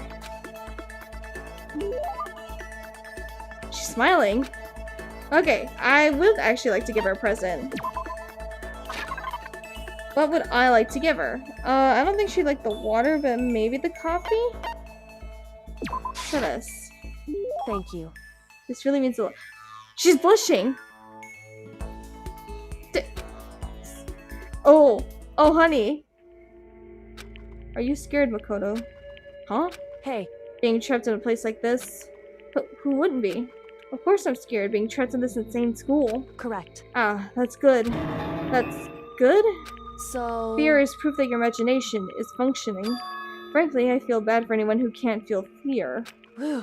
Without imagination, you can never deduce which action to take next. But what about you? You seem totally calm. You don't act afraid at all. Wrong. I'm scared too, of course. I simply hide my emotions. There's no advantage to be gained from letting others see how you feel. You hide, huh? Correct. What I mean is I'm not as foolishly open as you are. Foolishly open? Listen. Jesus. Also, the fear experience is a little different from yours, I imagine. Huh? What do you mean? So... You're afraid of what you might lose, right? Correct. But I'm afraid of what I've already lost. I'm sorry, I don't understand. I know. She didn't bother answering any further, she just turned Goodbye. and... Oh, okay. At that, she was gone. Well, we're still just getting to know each other. Maybe we'll talk more next time. I don't think I understand her at all yet. Ooh. Boy! Dab on that skill set point, boy! Yeah, it's already nighttime. I have my one shot, alright. So good, I chose right. It's good because, well, skill set point. Which is useful to have when you have more, skills to use. Ahem. School announcement, school announcement. Nighttime is quickly approaching, but before it arrives, all students, please gather in the gym immediately. Welcome back, Mal. And Emergency! Emergency! emergency? Gather in the gym? Why not all of a sudden? Really don't like the sound of this. I have a terrible feeling. Oh no. Oh no, no, no, no. Oh, Kyoko, did you hear the announcement just now? Indeed. Yes. I don't want to go, but we don't have any other choice, right? Right. I can't imagine. It's going to be good news, but it's not a good idea to defy him here and now. Goodbye. So I'm going on ahead. Really can't do anything except what Monokuma tells me. Hey, Mondo! Yo. Hey man, you about to head in? Yeah, has everyone already gone on ahead? Shit. Looks that way. I don't like it, but nothing good's gonna come from ignoring that goddamn bear. Mondo? Are you sure you're okay? You kinda went all out at that sauna. What? Huh? Who went all out? That shit doesn't even faze me. Yo. But you know, there at the edge of hell, a promise between men was waiting for me. Never saw it coming. Yo. Anyway, let's get our asses into the gym. Man, something unique must have happened between the two of them. I ship it. I am very terrified right now, especially with this creepy ass music. So you know what I'm bumping into? Okay. I'm ready for some bullshit. I am ready for some hot bullshit. Hey, Fumi. Hey, Fumi, how come you haven't gone in yet? What? Why is that? Mr. Aiki, don't scare me like that! Sorry, but we should really go inside. No, don't go. You can't go. That's what my ghost friend is telling me. I don't feel good about it either, but we can't just ignore this. Damn, that's true too. I guess we have no choice. I have to go too. I have a really bad feeling, guys. Please don't tell me there's another fucking murder on our hands. Please. Asking us together all of a sudden like this. What could he possibly want? Well, Indeed, what might await us this time? He keeps things interesting, that's for certain. How is that funny? Can't you smile like a normal person once in a while? Like how the housewife on a classic TV show smiles at the end of an episode? what the heck? There's something totally messed up with you if you can laugh at a time like this. Which of us is actually messed up, Huh? Oh, what's that supposed to mean? Nothing in particular, just admiring, that's all. I don't want to kill anyone, but I also don't want to stay here living in blind denial day after day. I was just admire how you could live like that and still keep your sanity. What is this? I'm not in denial. That reminds me, remember how you kept talking about how the police or whoever would come help us? How'd that turn out? It seems to me there's no sign whatsoever of possible rescue. Well... That's just... Huh? I wonder what actually happened. Certainly. It's strange, that's true.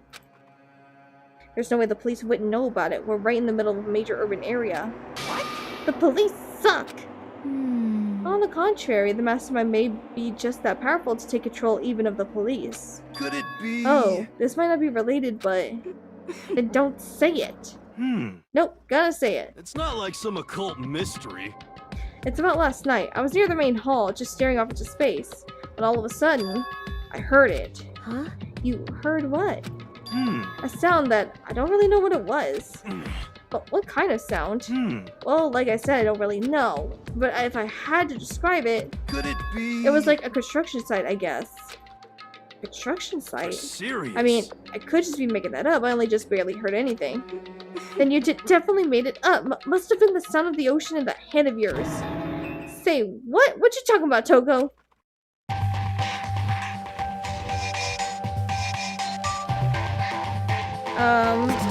What's happening now?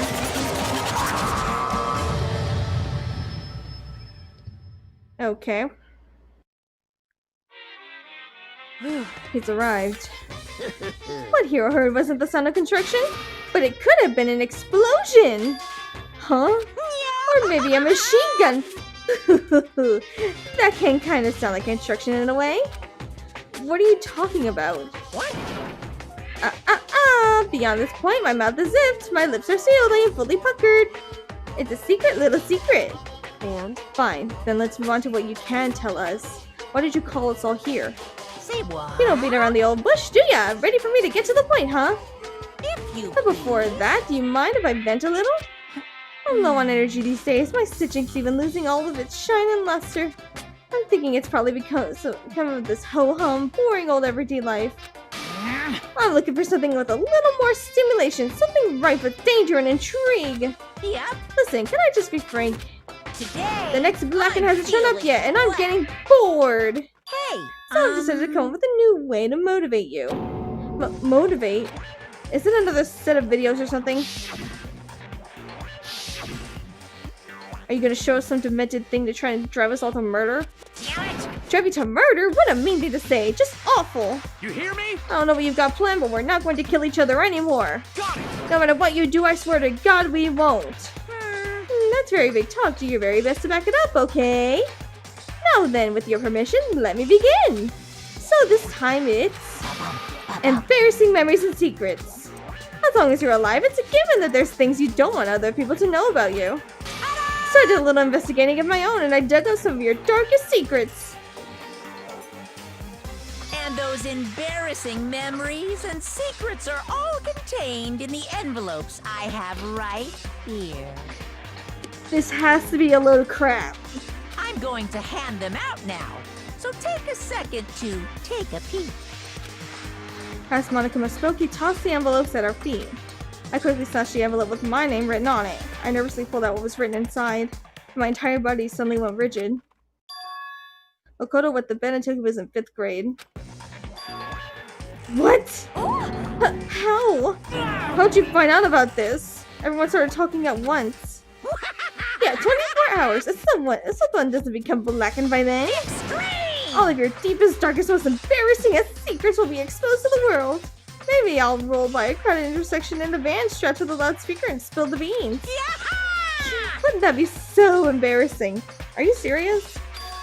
So that's what you meant by motivate? Yep, you got it. They're all pretty unpleasant. Trust me, none of you want me to reveal that stuff, right? It's definitely something I'd rather people not know, but we'd never killed over something like that. What? What'd you say? Count on it. He's right. Your plan is doomed to fail. No one's gonna murder someone for this kind of thing. This is kind of Oh no. Is it because for better or worse your memory is still a way to connect to the outside world? I have stuff I wouldn't want anyone to know no matter what, so I assumed you all would be the same. Which is why I put so much effort into preparing this next motive. Man, you're saying you really won't kill each other over this stuff? That just sucks. Well, what can you do? Okay, then in 24 hours I'll expose all your secrets just to make myself feel a little better. Okay. So sad, so depressed. Fear not will. With an almost convincing look of depressed dejection on his face, Monokuma receded into the gym's depths. So, I didn't know what to expect at first, but maybe we dodged a bullet on this one. I mean, yeah, having those secrets revealed is going to be totally embarrassing. That's seriously not enough to give someone a reason to kill, right?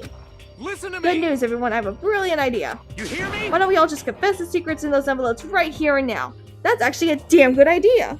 Without a doubt. If we do that, any and all motive for murder will vanish. That's pretty smart, right? Quiet down. Okay, and so my listen. embarrassing thing is, I don't want to hear your stupid story. But besides, I don't want to talk about it.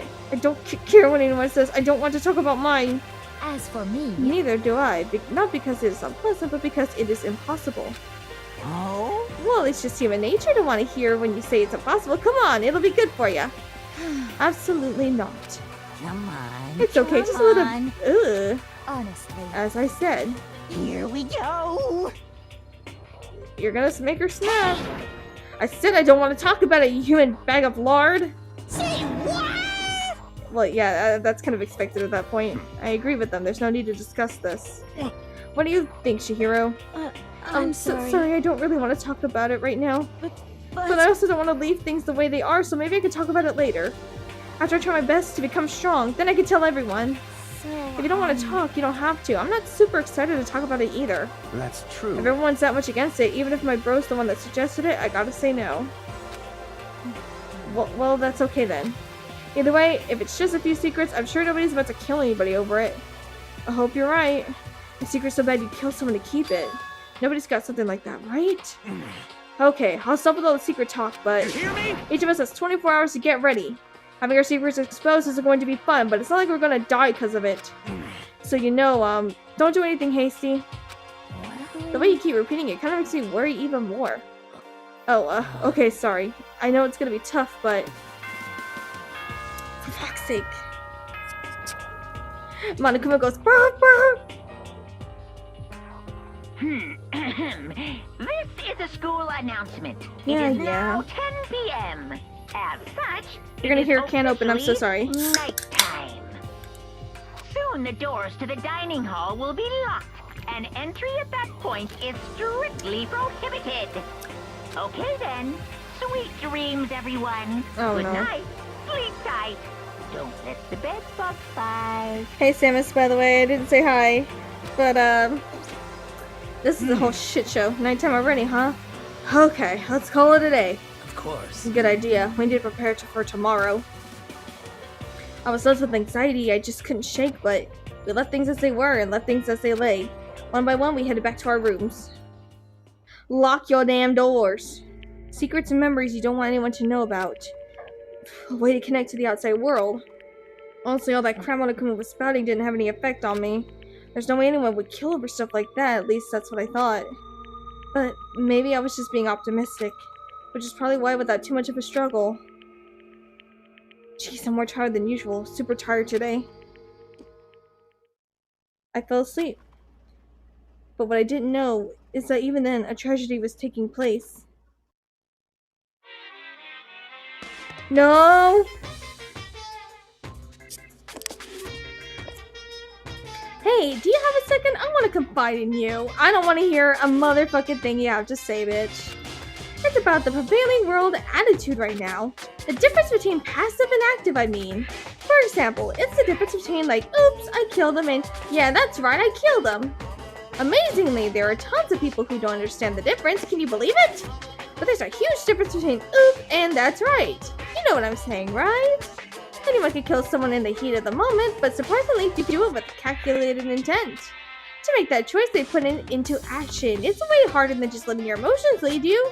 It's all about preparation, resolve. So many of you are wondering what's the point I'm trying to make. Well, I'm not totally sure myself. Maybe you should try reading between the lines. You are something else, buddy.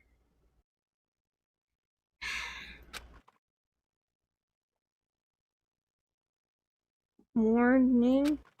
Good morning. Good morning! Ah! What the fuck are you doing? Nice reaction. I'm glad to see you didn't disappoint. What are you doing here? Yep. I wanted to spice things up, so instead of a school announcement, I decided to wake you up in person. What the hell for? Because it's fun. And as long as I'm here, I figured I'd let you hear right from the bear's mouth. Hear what? Are you sure you should be acting this laid back? I mean, even though something happened to one of your buddy classmates? What? Say what? What? Your face is all blue like someone on the verge of death. What happened? What are you talking about? That's for me to know and you to find out. Good luck! You motherfucker. Something's happened to someone. Was it? No, it can't be. There's no way someone would... But what if? No, what ifs are pointless, especially now when... The dining hall. I need to get to the dining hall. We need to see who's missing. Okay. Head count. Oh, there's a lot of people missing. Makoto! Are you okay? Hey. Did Monokuma talk to you too? Hiro, Hina, Sakura, and... Byakuya. You're the only ones here? Where's everyone else? Either they're already off trying to verify what Monokuma said, or they've fallen victim to the something that Monokuma mentioned. The something? Perhaps. It can't be. Has it happened again? Murder? After hearing what Monokuma had to say, the worst possibility forced its way into my mind. It took everything I had to drive that thought away. So something really did happen. Does that mean someone did it because of what happened yesterday? Huh? It can't be. That stuff was just a bunch of old memories. Just old memories? Don't be so sure about that. Clearly someone felt it was more important than that. Huh? To judge someone else's value based on your own outlook, do you realize how dangerous that is? What the heck? But why didn't you say something yesterday? Naturally. Did you already forget? This isn't a co-op game. It's every man for himself. What good does it do me to go out of my way to help you? Just the worst. Stop saying that already. There's something wrong with him for serious. Did he get brainwashed or something? Wait. That's not important. What matters right now is that we find out what happened. That's fine. She's right. Let's all split up and begin looking. The game is afoot. I don't like him. And I don't like this music. Oh no. No, no, no. Please. Who died?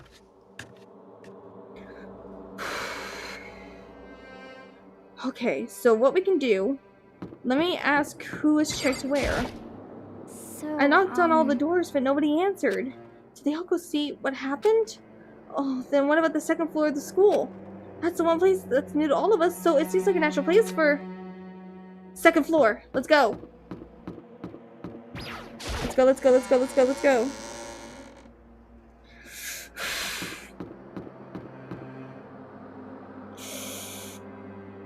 Yeah, but keep in mind, Mal, if you had kicked Monokuma, he would have punished you. Which wouldn't have been good as what happened to Junko when she attacked Monokuma. You know, she died. Let's check the bathroom. Anything? Okay. Anything in here? Hello? This is where the bathroom cleaning supplies are stored. I don't see anything useful in here. Okay, so nothing in here.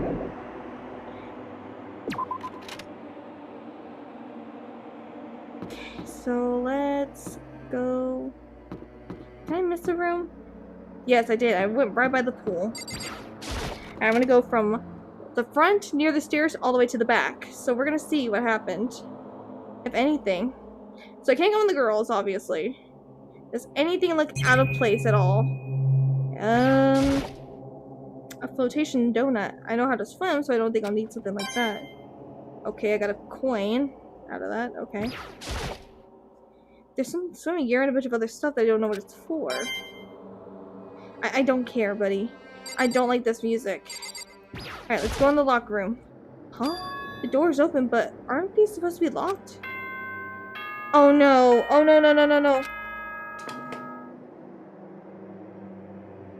For this investigation, I have unlocked the doors. Please look around to your heart's content. Investigation? It's all clear. Just now. as I thought. Byakuya! I see. Judging from what he just said, there could be no doubt a murder really has taken place. Come on.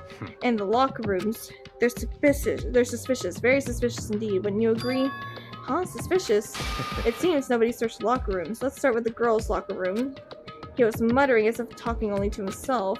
Without waiting for a reply, he pressed his hand against the girls' locker room door. And the door swung open without a sound. In that moment, time seemed to freeze. Bloodlust. Chihiro! Oh my god! Why her? I don't know how long it took for me to fully comprehend the reality of what I was looking at. But as soon as I did, a wild, almost primeval scream escaped from my mouth.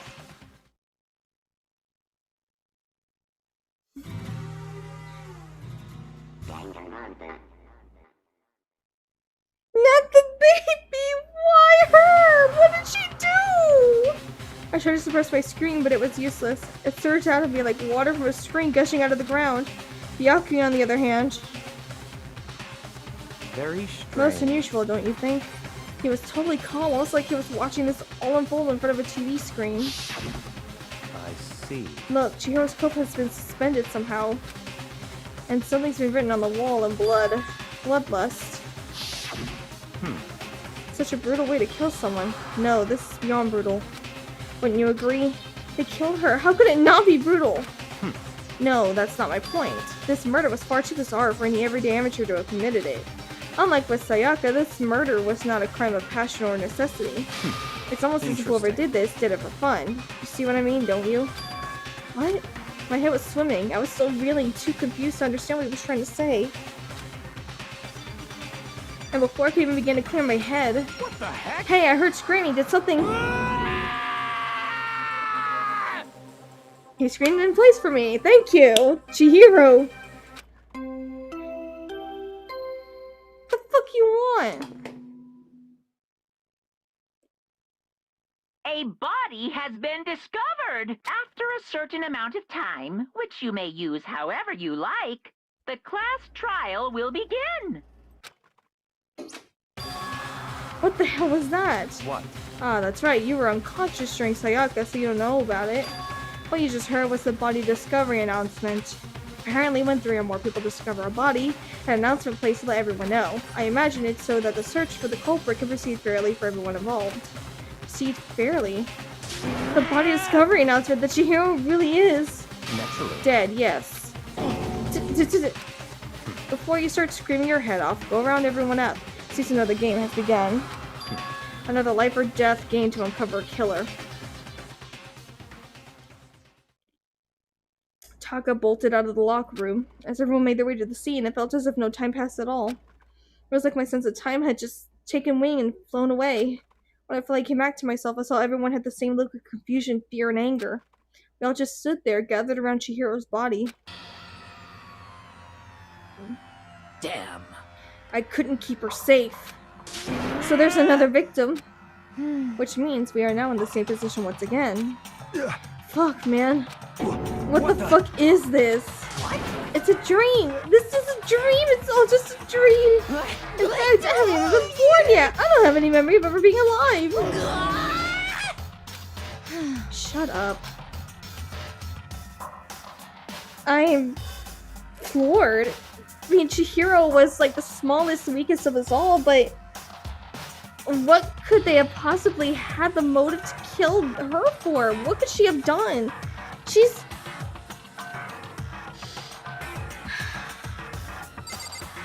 Wait, what the fuck?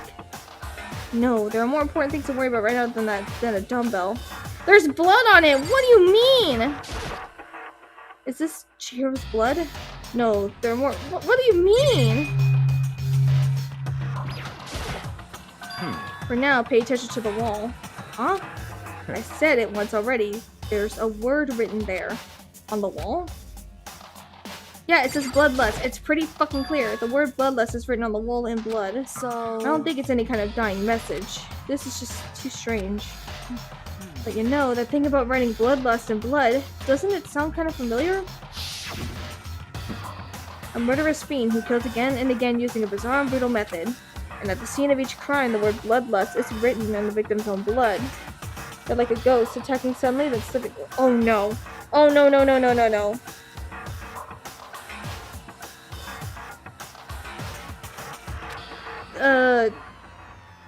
What was the name? Genocide Jack. Yeah, that's it. Genocide Jack, the murderous fiend who grisly attacks are famous all across the country. The ultimate murderous fiend, creating a reputation of abnormal, downright cold killings. What is this? Then this is some copycat killer trying to imitate Genocide Jack's style? But why would anyone do that? Perhaps it's the work of the real Genocide Jack. Wait, are you saying Genocide Jack is here in the school? No way! There's no way! But going so far as to write bloodlust at the scene, I'm surprised at their stupidity. Well, I can't imagine a worse situation than dealing with a stupid murderer. What is it now? Toko! Hina was pointing toward the entrance to the girls' locker room. Toko was the last to arrive, and now she was just standing there. No, why? Why? Oh, she's losing her mind. She fainted. That did not sound good. Toko! Hina rushed over to the collapsed Toko and started trying to shake her awake. Toko, are you okay? Come on, wake up! Oh, that's right. I just remember what she said about how she faints anytime she sees blood. So she is homophobic. I imagine she does not watch too many horror films then. This isn't a violation of the rules, right? I mean, technically she passed out somewhere beside her room. No, I think it should be okay. The regulations prohibit sleeping, like, on purpose. So she didn't faint on purpose. It doesn't count. Gotcha. Just a second. Toko, can you hear me? Hey, you gotta wake up! As if she'd heard her, Toko suddenly shut awake. As in, she literally jumped up from where she was laying. It was such a strange reaction, it was a total loss for words. She leapt straight up into the air, changing her stance as she did. In no time flat, she was just standing up. Ignoring the physical contortion she had to go through, her motions were totally haphazard. What? Sorry about that. I was just so shocked, you know? It happens, right? Was I the only one? Toko, are you okay? What's wrong with her? I'm fine, I'm fine. What was that? Is your body? Hey, are you dead? Oh god, oh god. What the heck? She must have hit her head real hard when she fainted. The world has a front and back, top, inning, and a bottom. The sea of truth and a web of lies. This is quite concerning. I mean, she sounds completely different. No, everything's fine. At least the stutters are gone. That's a good thing, right? I see. It's clear to me that everything is not fine. Your eyes seem strangely vacant. It might be best if we take her back to her room for the time being. Am I taking her, but could someone help me? If you need help, I don't mind. Taka, could you help me? Look, she totally ignored me! Very well, you take care of the girl and the rest of us can begin the investigation right away. Can I assume nobody has a problem leaving Sakura and Mondo on guard duty again? Hold on a second. Rush you to an investigation. The mastermind isn't behind that. After what happened last time, surely you realize that. Don't make me repeat There is myself. no question that Chihiro was murdered by someone among us. Isn't that right, Monokuma? Of course. Right as rain! I don't take it as a bad thing, it's just a fact of life.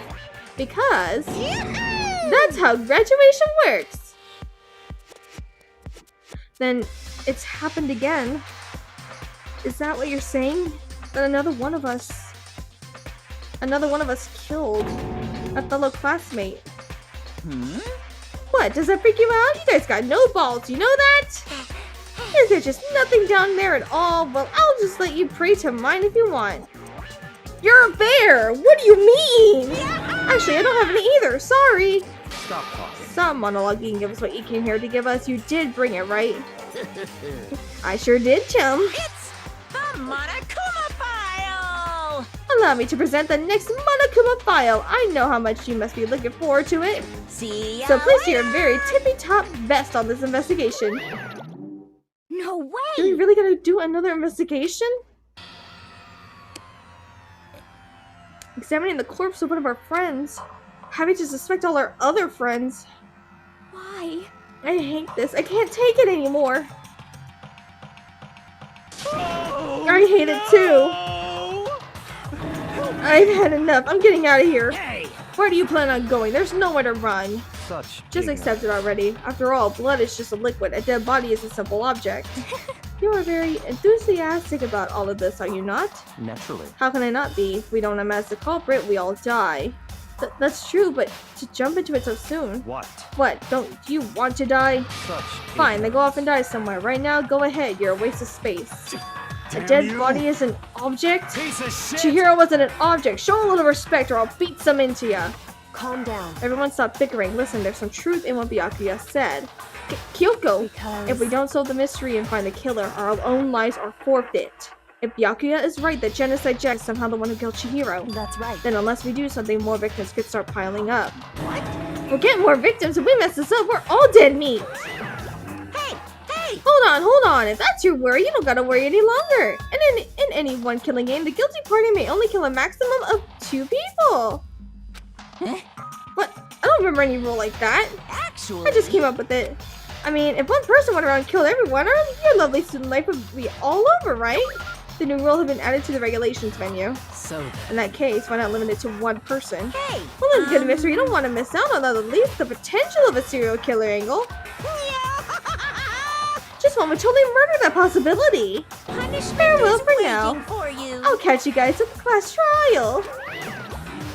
I can't say I understand his thinking, but if we can kill up to 2 people, then one more person's life could still be in danger. Which is definitely not good. We need to uncover the culprit before something else happens. You son of a bitch! You need to shut the fuck up! So, Well, for now, Takam, you're gonna drop Toko off at her room. Nice! I'm gonna get dropped off! there is nothing to be done. We have no time to stand around here. We must begin our investigation tout de suite. If we do not solve that mystery of who killed Chihiro, Is that okay? then we will quickly follow her into the afterlife. That's true. I hate this, but if I want to survive, me and everyone else, we have to do it. We don't have any other choice. Investigate. Alright. First of all, I better check the Monokuma file to see exactly what's going on. The victim was Chihiro Fujisaki. The time of death is estimated to be around 2 a.m. The body was discovered in the girls' locker room on the 2nd floor of the school. The cause of death was a blow to the head with a blunt object. She was killed instantly. That's all it says. Well, it's not like there's any point in complaining about it. No matter what, I gotta do what I gotta do. Okay. Hey, Makoto, do you have a second? Huh? Did you need something from me? Naturally. Of course, life without purpose is quite dull, you know. So what did you need? I'm going to let you cooperate with me during my investigation. Huh? What? I'm purchasing your talent, the same talent which allowed you to solve Sayaka's case. Solve? No, I just... Stop talking. You seem to have some limited use, which is why I've chosen you. You have the honor of contributing to my investigation. So you're inviting me to come with you. You're doing it in the most arrogant way possible, though. Let's go. Now then, shall we get started? We need to get moving. There's no time to be standing around. I don't really know what just happened, but it looks like I'll be working with Byakuya on this one. Okay, so we have... There's a dumbbell on the floor, and this is a bloodstain. There's a bloodstain on the dumbbell. The Monokuma file said a blow to the head with a blunt object is what killed her. Does that mean this dumbbell was actually the murder weapon? That's right. I don't imagine it could have been anything else. Locker room dumbbells and add to the truth bullets, okay?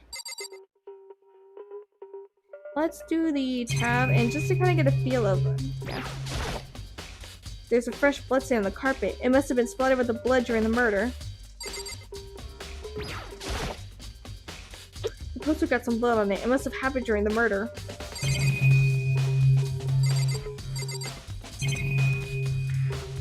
What? So it had to have happened in this room.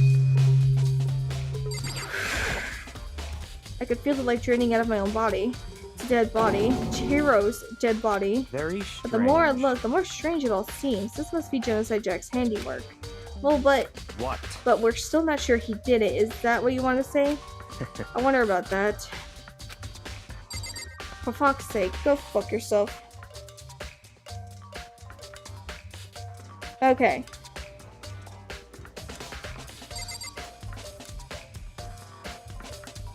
Well, maybe Sakura Armando. I use this locker room all the time. Now it's become the site of Chihiro's death. But why was she killed in the locker room? Actually, think about it, she could have been killed somewhere else than carried here. She was very light, that is true. It wouldn't be hard for someone to carry her, but still. Well. I still think she came here on her own by choice. What makes you say that? She'd been talking a lot lately about how she wanted to get stronger. So you're saying she came here to exercise? But according to the Monokuma file, apparently she was killed around 2 in the morning. Would she really been exercising that late? Perhaps. You know, myself are usually in the locker room during the day, so she was probably avoiding it then. Avoiding it? Although we invited her to join us more than once, she never showed up. So I can only assume she was trying to avoid us. And instead she came to exercise in the middle of the night. However. Perhaps, but it's difficult for me to imagine she would have come alone. She did want to start exercising, but she specifically mentioned she couldn't do it by herself. She needed support from others, like you, Armando. So you're saying she could have come here in the middle of the night to train in secret, but that she would also have to come with someone else. It's a possibility, I think. Sakura's count has been added to the truth bullets. Okay.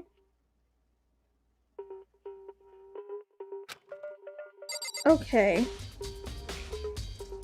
Let's talk to Mundo then. Those are the 2 strongest ones. Dude had a real complex about being weak. You heard Chihiro's talk about it, right? All I need to get stronger. Yeah, I do remember she said that more than once. Sure did, which I guess explains that trip down here. But did she really need to get stronger that badly? You already mentioned, but she was a girl after all. Most girls aren't all that strong. I don't know, man. I haven't really thought about all that stuff. The cause of Chihiro's complex. I can't help but wondering what it might be. Okay. Now I believe it's about time for us to move on. Huh, already? What? New clues won't magically appear by standing around here. We need to check every aspect of this case. That's true, but Let's go. if you're satisfied, let's hurry up and proceed. He's so pushy. I got caught up with the wrong person this time.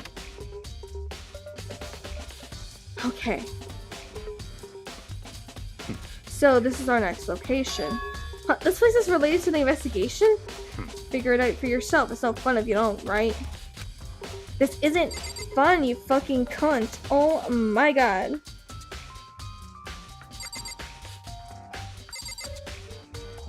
Maybe? If I remember right, this card reader is meant to work with our handbooks, right? What? Do you have an issue with it? If so, you should check it up with Monokuma.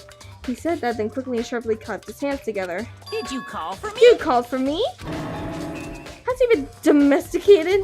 That's right. It seems that Makoto has a question for you. You need something? Sure, what's up? Well, it's just about this card reader. Yep. Yes, the card readers have all been designed to interface with each of your e-handbooks. You can only enter the locker room corresponding to the gender listed in your individual handbook. And it's impossible for two people in a row to go through while the door is unlocked, correct? If there were some sort of erotic terrorist on the prowl. The ceiling mounted Gatling gun would initiate a Swiss cheese slaughter. And the school regulations prohibit anyone from lending someone else their handbook, correct? Of course. Correctly correct! So then, that means only girls can go in the girls' locker room, and only boys can go in the boys' locker room. In other words, Chihiro's body being found in the girls' locker room means... Hey Makoto, I could see right through you. See right through me? Allow me to tell you what you're thinking. Since Chihiro was found in the girls' locker room, the killer must have been able to get in So, there. in other As such, the words- killer must be one of the girls. Did I get it right? Such Good ignorance. lord, you're simple. But am I wrong? You should pay closer attention to the regulations. The answer has been in front of you the entire time. Loaning your e-handbook to another student is strictly prohibited. Only the act of loaning a handbook is prohibited. Borrowing someone else's is perfectly fine. I would expect nothing less from the prodigal son of the noble Togami family. So you managed to sniff out the loophole in the regulations. Knowing you, I would bet you created it on purpose, didn't you? To add a little more excitement to things. You're treating me like a puny little appetizer instead of the main course that I am. Now then, since the dead can't actually talk, they're not people anymore, they're things. Yep. Get it? Got it? Good. Wait, hold on. You're saying that it's a loophole, but in order to borrow something from someone, that means someone would have to loan it. So, Why so sleepy. Just listening to you makes me want to pass out. Be more like Byakuya and get your poop together. Or else I'll charge you with criminal negligence. No more questions. Figure out the rest of your own damn self. That's fine. Well, I know you are unfortunately lacking in mental faculty, so I'll fill you in myself. Let's head to the main hall. The main hall? That'll help you understand what's going on. Okay.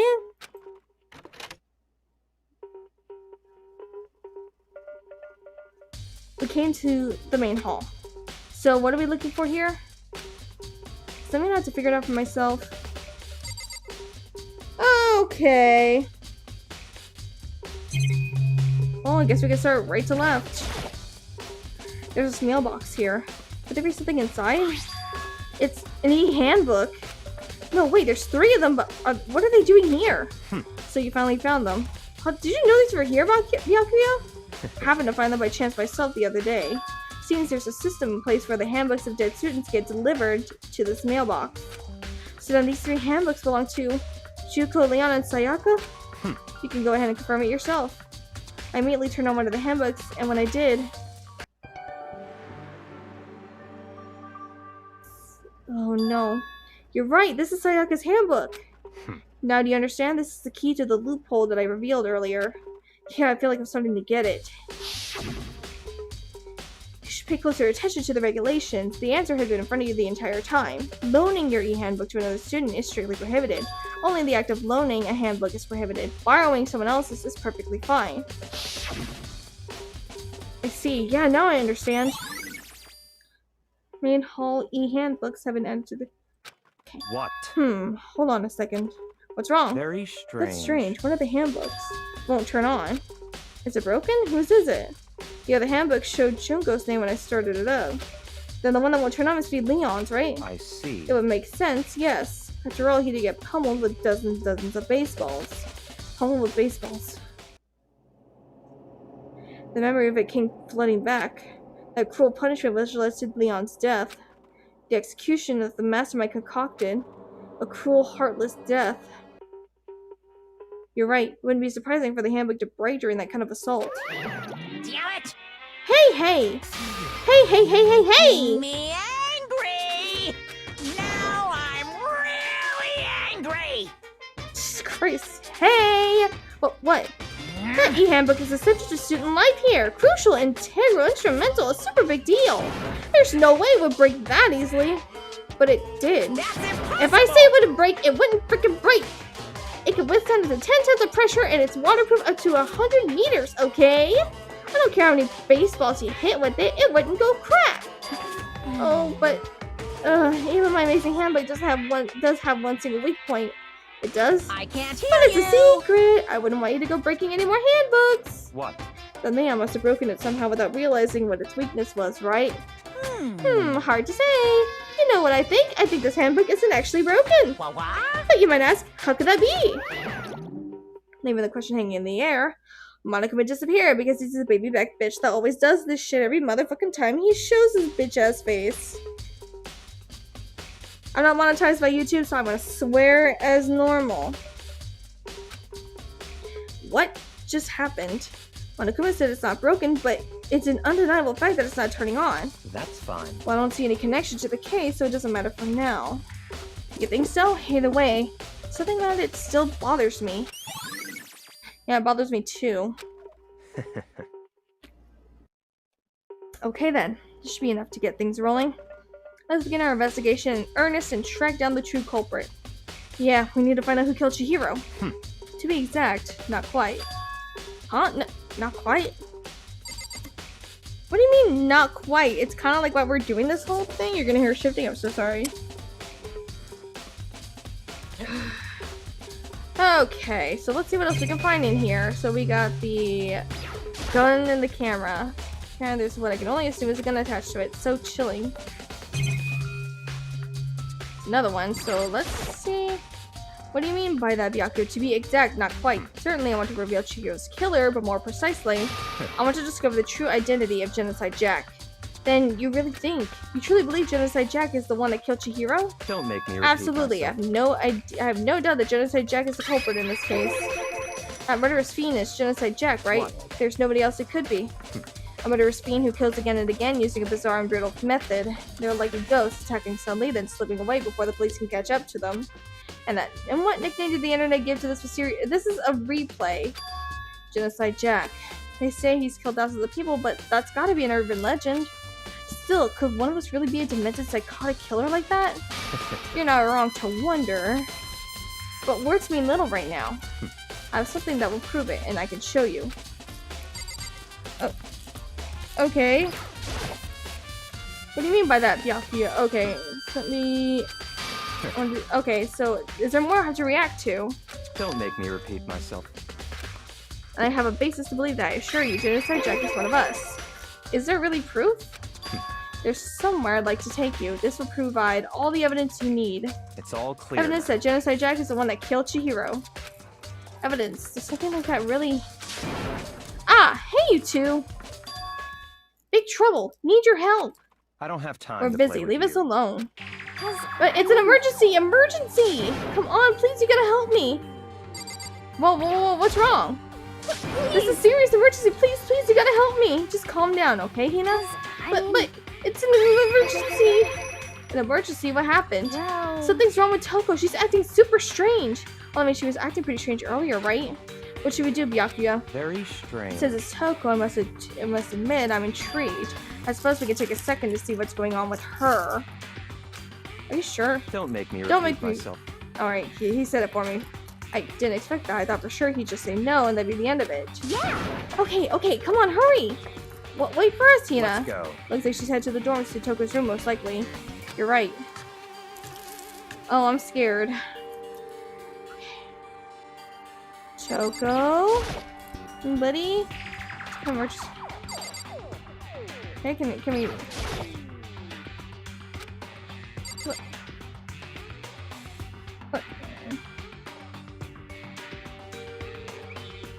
Okay. You guys are too slow. I think you're just too fast. So what's this emergency? Well, after what happened in the girls' locker room, we left Toko in her room so she could lay down.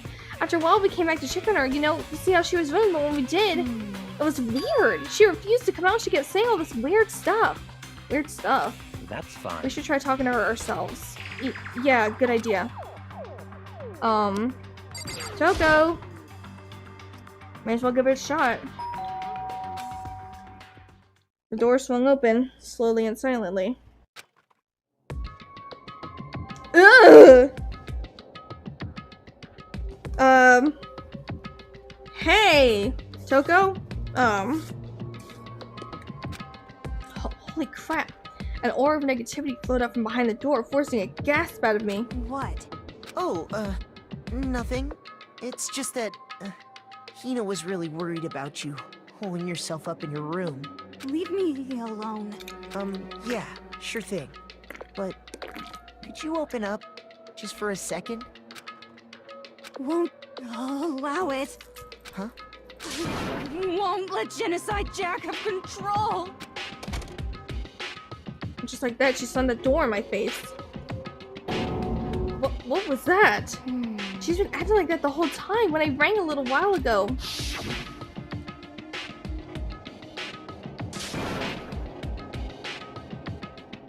I'll drive out the killer. Drive out the murderous fiend. It doesn't make any sense, right? I was afraid to leave her in there alone, so I tried to bust down her door. But I felt like something was holding it shut on the other side. I couldn't even budge it.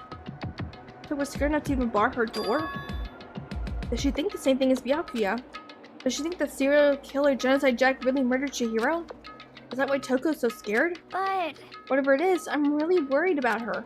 Isn't there anyone who might be able to persuade her?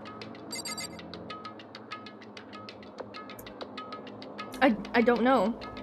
Actually, Byakuya, you might be able to. Hey Byakuya, you think you could ask her? To come out of her room, I mean. That's fine. Sure, whatever. Huh, you're gonna talk to her, Byakuya? Wow, I guess you can be nice when you want to. Byakuya stood in front of her door, not making a sound, and pressed the doorbell. After a few moments... what do you want? Leave me alone, you're all so annoying! Byakuya! It's Byakuya. I'm sorry, I couldn't keep our promise. But don't worry, never again. I won't let Genocide Jack have control over her again. The door slammed shut. Even Byakuya couldn't put it off. There's nothing else we can do. Let's get back to the investigation. Hold on! Byakuya, what was Toko talking about just now?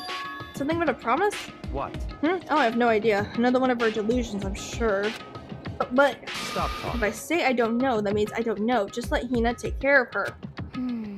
Oh, yeah, okay. I'll stay here and keep an eye on her. Let's go. I am hella raising flags right now. Like, the red flags are just waving in my head. This motherfucker knows something. I don't trust him. Not waiting for a reply, Byakuya sped away. Byakuya! And I hurried to catch up. Tried to talk to him several times as we walked, but he didn't even look back, let alone say anything. He just kept walking toward his destination. Finally, his feet brought him to a stop in front of a certain room. The library? The library? Yep, called it. He's been in there so long. Come on, let's go in.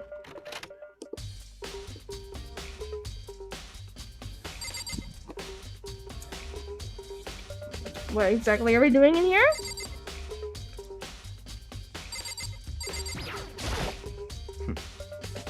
Knock it off. What does the desk lab matter right now? Jesus Christ. Okay, fine. If I remember, on the other side of this door, it's the archive, right? Hurry up and go inside. Oh, here? Let's go. It all makes sense once you're inside. Whoa. Whoa, there's so many books and files. And so much dust, too. So, in other words... I would say there's enough value in this place to endure the dust. Okay, so let's... Huh? It's a desk lamp. So that's where you got it. What? Do you have a problem with that lamp? It was here before when I moved it over there. It's too dark over there, so I thought I'd put it to good use. Okay. What's in here? There's a wooden box. It's empty. Although judging by the smudges and the dust, it looks like there was something inside. Wonder what it was. There was an extension cord plugged in there. It proved very useful while I was in the library. An extension cord, huh? Okay.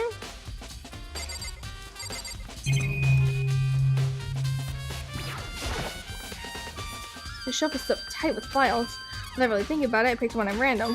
Ah, you have a sharp eye indeed to select that file. Huh? That's right. That's the report on a presidential assassination. The original is kept at the National Library. It won't be declassified for another 30 years. Are you sure you want to look at it now? There's no telling whose crosshairs you might wind up in for peeking at it. Without making a sound, I return the file to the shelf. I'm just like, nope, I'm not getting in that mess, buddy. There's so many files stuffed to the shelf. What's in all these things? That's enough. Those documents are dangerous. Dangerous? They detail the people who control the world from behind the scenes. Dangerous truths for a commoner. You mean like members of the Diet or something? No, I mean the ones with real power, the secret council controlling everything from the shadows. If you're ready to be disappeared for it, take a look. There are some very interesting people in there. You're just kidding, right? Am I? I'll just let it go for now. There's a ton of thick files stuck onto the bookshelf. If you're thinking of looking through any of them, let me give you a little warning. Those things are filled with graphic, disturbing photos from all kinds of crime scenes. It's the kind of thing any normal person would never want to look at. Be careful. Huh? What do you mean? All those files there are investigation reports related to different cold cases. Those are internal documents for police eyes only. They're not the kind of things you expect to leak. Oh? So, are you finally beginning to understand the true splendor of this library? The entire reason I was interested in the library is because of this room right here. It's home to classified government documents, police records, things no ordinary person would ever see. Isn't it magnificent? This can't be for real, right? That's you guys' problem. Anything that doesn't fit in your preconceived reality, you label it a lie. Well, it's not that. It's not like I totally refuse to believe it, but I mean, there's just so much. How can anyone have to put all this together? I suppose it goes to show just how much power Hope Speak truly wields. Or perhaps the mastermind may have wanted to provide us with enough entertainment to keep us from getting bored. It's no use. I can't keep up with all this. It's just too unreal. What's wrong? Still can't believe it? What about you? How can you believe it so easily? Things like that are usually impossible. What do you mean, usually? Usual? Normal? Ordinary? Simple? Those things don't exist anywhere in the real world. If you don't understand what they actually represent, you don't understand the nature of anything. You don't pull your punches, do you?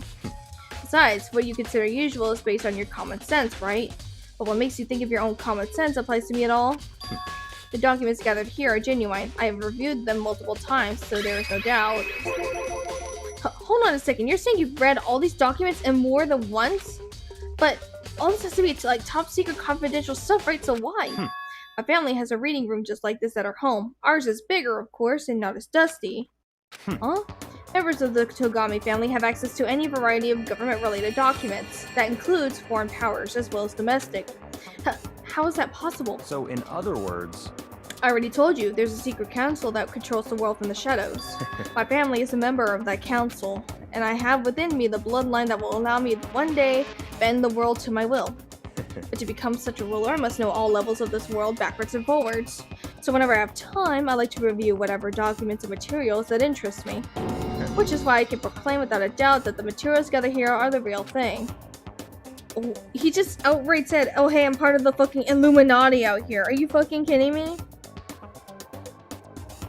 Yes, Cam, Chihiro fucking died. I already screamed in terror and distress, and I'm enraged. I'm going to kill the motherfucker who touched my baby. That is 100% fact. Yakuya is actually starting to scare me more than the actual mastermind. And what always interested me the most were the cold case police investigation reports. Reading through those reports has always been a hobby of mine ever since I was little. It's excellent mental exercise. I've solved more than a few of those cases just by reviewing the reports. And among all those reports, one of my recent favorites is the Genocide Jack case. As they talked, Byakuya grabbed a specific file from the shelf. That's right. This is the complete case file. Every single report surrounding the Genocide Jack cases have been compiled in here. Because there are so many, allow me to quickly summarize to the main points. To begin, there are two notable characteristics in every Genocide Jack murder. First characteristic, is that every crime scene, the word bloodlust is written in the victim's own blood. And the second is that when the victims are murdered, their bodies are suspended in a certain way. Bloodlust is written in blood and the victim's body is suspended. It's exactly the same as what happened to Chihiro. Save your surprise, the best part is yet to come. But the second characteristic where the victims are suspended, the only ones who knew about that particular fact were members of the police and other higher-ups. By all accounts, nobody in the media ever found out. Huh? In other words, no one on the news, no one online, nobody knew about that aspect of each crime. Only key officials and the killer himself know about this act of mounting the victim. Now, if you recall Chihiro's corpse, her body was most certainly mounted in this fashion. So, how could the killer have known about suspending the victim? That's right. That's the key question. But in fact, the answer is quite simple. So in The other culprit words, isn't a copycat killer, it's the real Genocide Jack.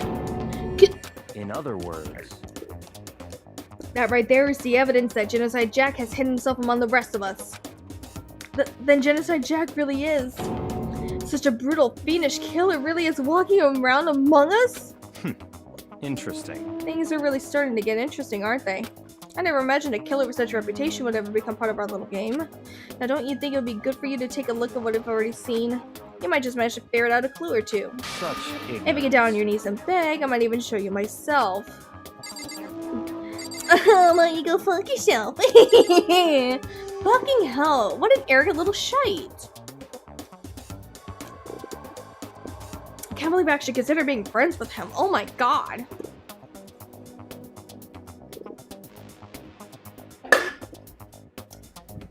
Okay. So, I imagine we have to talk to this bitch again.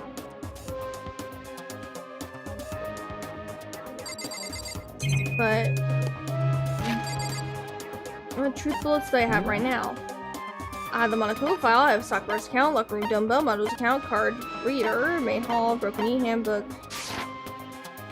Okay, buddy. Byaku, about the Genocide Jack case file. Could you let me see it? That's fine. Well, you didn't beg, but I guess it's okay this time. Feel free to look at it in here, but you can't take it with you. Byakuya handed me the file and I flipped through it with tense, nervous fingers. Suddenly my hand stopped. I had reached the page where photos from the scene of each crime had all been collected. The names of Genocide Jack's victims ran off for several pages. Ken Harada, 32, Tetsuhiro Honda, 17, Shoji Gaku, 23, Kano Issei, 14. 14?! Brother! That's a child! What are you doing?! Takeshi Yoshida, 30, Kamatsuno Taro, Takefumi Gono, Uchida Naohisa, Takeshi Masamune, Yuto Yumejima. There was no end to it. But one thing became perfectly clear as I read. All the killer's countless victims were killed and suspended in exactly the same way. And at the scene of every murder, the word bloodlust was left in the victim's own blood. Now take a look at the next page and you'll find another interesting tidbit. The next page. Profiling results? All the crimes took place either on weekdays at night or during holidays, either day or night. The most common time for killings to take place was on holidays in the afternoon. Based on these facts, it could be suggested that the suspects may be a student. Evidence suggests that the suspect lingered at the scene, but when they did leave, they were in a panic. Because an eyewitness has never come forward, it's unlikely there was any external reason for this. This confused behavior suggests that the suspect may potentially suffer from dissociative identity disorder. So in other words, Key point here is that the culprit may well have a split personality. Split personality? Like the kind of thing you see on TV? So I'm part of another totally unbelievable story. But this one is way more unbelievable than anything else up until now. Or maybe it really isn't. I don't know, I feel like my mind has gone numb. What the fuck? let's go. Alright, we should get going soon. Huh? Where are we going? And we're here, we finished our business here, haven't we? For fuck's sake, calm your ass down. Jesus Christ, I hate you so fucking much. Are we going back to the scene of the crime? Well, this is where we part ways. I have some things I need to take care of before the class trial. Just all of a sudden like that? I don't have time. Come on, enough of your annoying misapprehensions. Did you really think we'd be together the whole time? Take responsibility for yourself and do something useful. Move the investigation forward on your own. Goodbye. Well, goodbye. And just like that, he was gone. And just like that, he proves himself to be an annoying shite over and over again. That's right, I've heard this bullshit over and over again. Just as quickly as he'd ask me to join him, he'd cut me off. In the end, I felt like it was just some plaything getting tossed around. At the same time, I'd uncovered some really important clues thanks to him. Genocide Jack, he's the one that killed Chihiro. And that murderous fiend is one of us. But who is it? I have to find out no matter what it takes.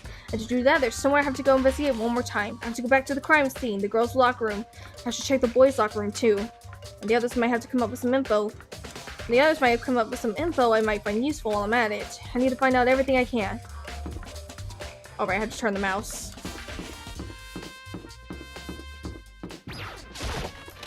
Okay.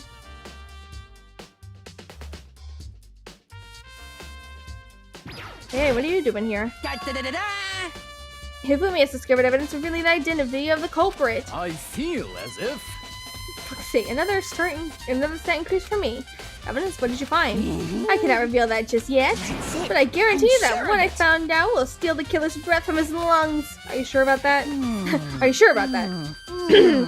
Oh yeah, Miss Ludenberg said she'd witnessed something worthwhile too. Really? What did she see? Well, She refused to tell me. It's like when a girl bullies the boy she likes, right? Right? Okay, so where's Celeste now? The warehouse by the dorms? She was there, but at the same time, not there. What's it gonna be? Okay. Well, let's check the boys first before we head to the girls and, do the thing, because I might accidentally trigger an event and not get something. So let's see, this is a poster. This is like Pokemon. This poster. It's a popular boy band called Tornado. Somehow it doesn't quite seem to fit the boys' locker room. Yeah, it really doesn't. There's a strange stain on the carpet. What is it? What is that? Wait. Was Chihiro killed here? Wait, what the fuck? Hold on. That's an old blood stain. When blood gets old, it turns a dark color. But... what? Is there something in here I'm missing, maybe? No, it all leads to the fucking pool.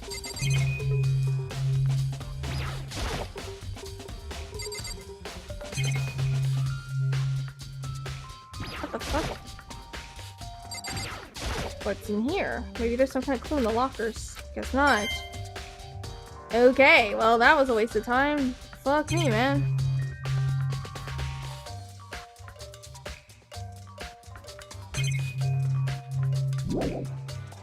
Oh!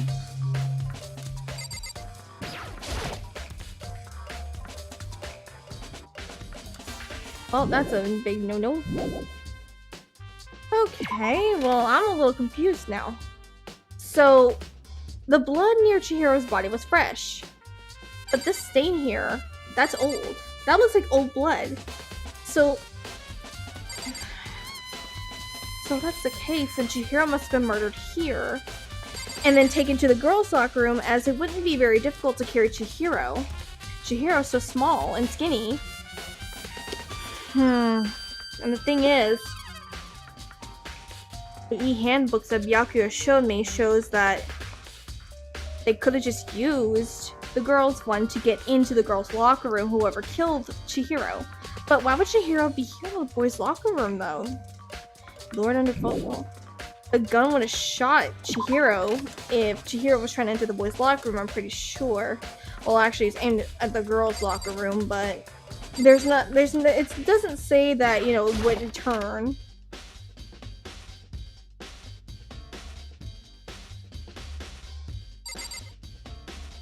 Okay. Hey, Kyoko, have you made any progress on your investigation? Indeed. Generally speaking. However, But I have to get going. I have something unrelated to take care of. Something besides the investigation?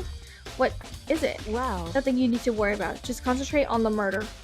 But so then. before I go, let me give you one piece of advice. You should examine Chihiro's body one more time, thoroughly. Also, her handbook is missing. You might want to determine its whereabouts. Goodbye. That's it. I'll be praying for your success. With that, Kyoko turned and left the girls' locker room. I guess I'll take another look at the body then. And Chihiro's handbook is missing? That's definitely worth worrying about. Yeah, what the fuck? Shit. Ugh. Kyoko says I should examine the body one more time. I know she said thoroughly, but I do have my limits. Well, I better give it a shot anyway. Let's see. Chihiro's hands are bound with what looks like some kind of rope. The rope was used to prop her up in a kind of crucifix position. Huh? This rope has... Wait, it's a cord? Wait, so then this isn't a rope at all. But the more I think about it, the more that's not the only thing that concerns me. Chihiro's fatal injury was a blow to the head, which means someone struck her in the head in order to kill her. That's right, there's the issue of her being suspended in the fatal blow. At first, I didn't see any reason to think too much about either of them. But seeing them again, after looking through the Genocide Jack files, something's not quite right. What does this all mean?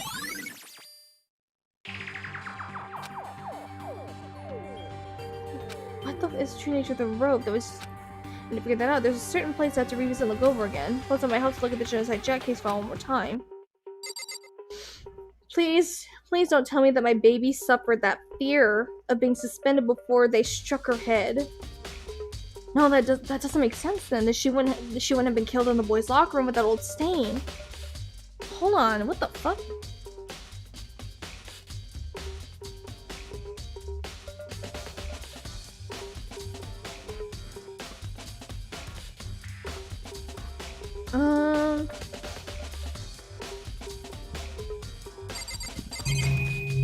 This is so fucking weird.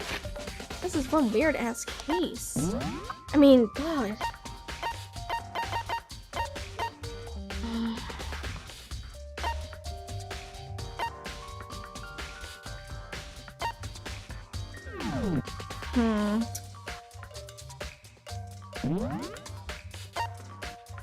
Okay.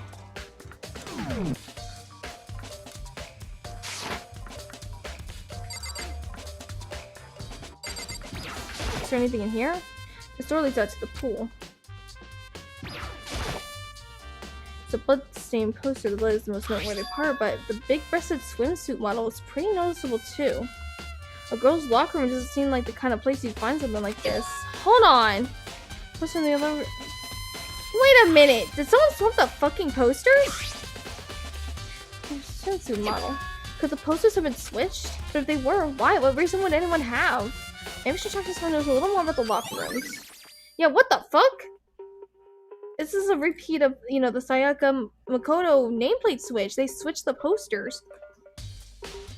So that means that the crime place really did take place in the boys' locker room, but if that's true, what the fuck was Chihiro doing there? I mean, she could have, you know, borrowed one of the, well, Leon's handbook is broken. So what the fuck are we, what the fuck?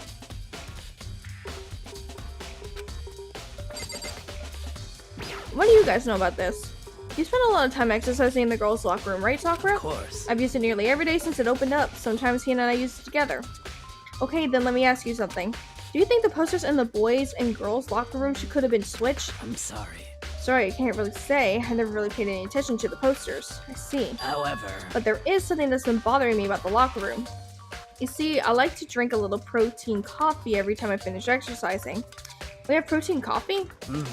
In the warehouse. It's not the highest quality, but I don't have a lot of other options. I mix protein powder with coffee and down a glass of it after exercising. Anyway, the other day I spilled some on the carpet in the girls' locker room and it left a stain. A stain? But I don't see any stain on the carpet now. Of course. Exactly, I noticed it earlier. The stain has disappeared. I can only assume someone came along and cleaned it up. But still, isn't it unusually clean as if it was never stained there to begin with?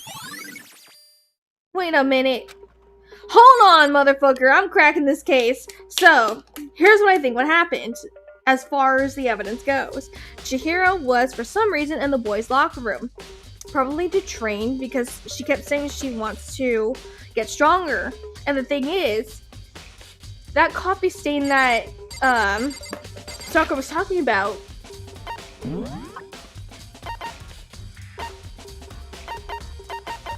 where is it?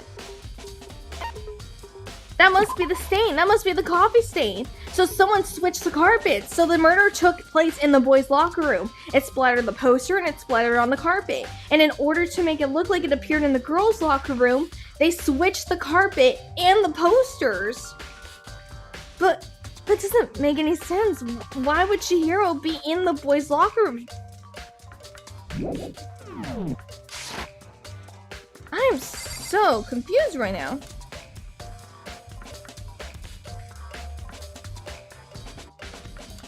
Yeah, something is really not sitting right with me. I am hella like...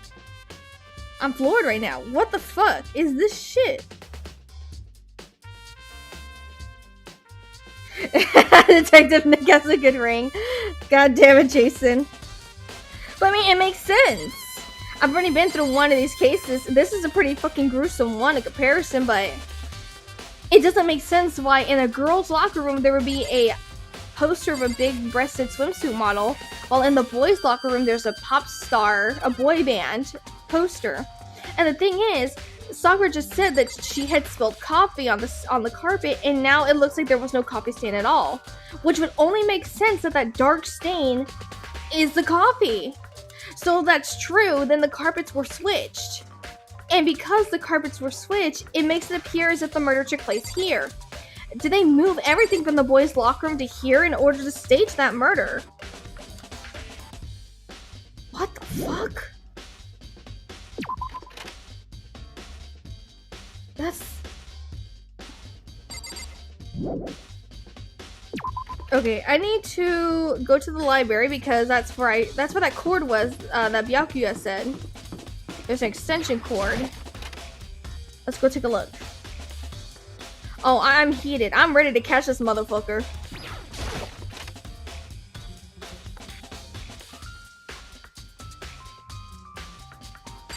Okay, so let's take a look at this again. The wooden box is empty. The extension cord was in there before. Yeah, it was in there before.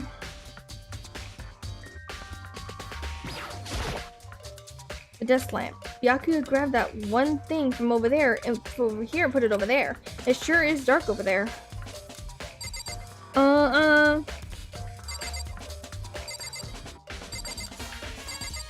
Let me go back to the Let me go back to the actual library and take a look at that. Wait. Oh, it is missing! No, I remember the other day the cord was all the way over there. So someone took it. Oh, for fuck's sake.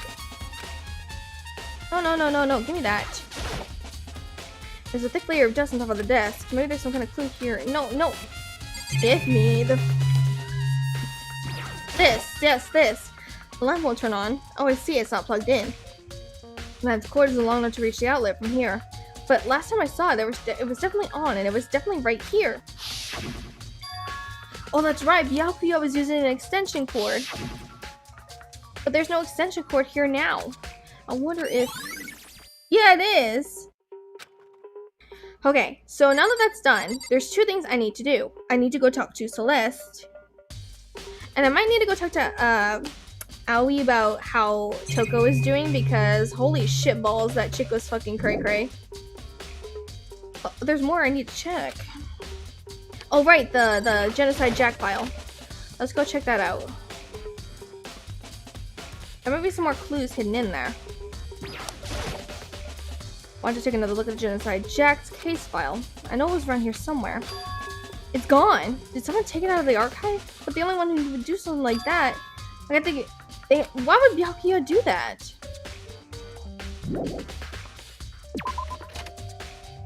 Unless the killer was, like, stalking us and listening in, then when we left, it's like, well, I'm taking that file because it will fuck me up. Weird. Okay, that's really fucking strange. Okay, so Hifumi said that Celeste was in the warehouse, and if I remember correctly, the warehouse is near the dorms.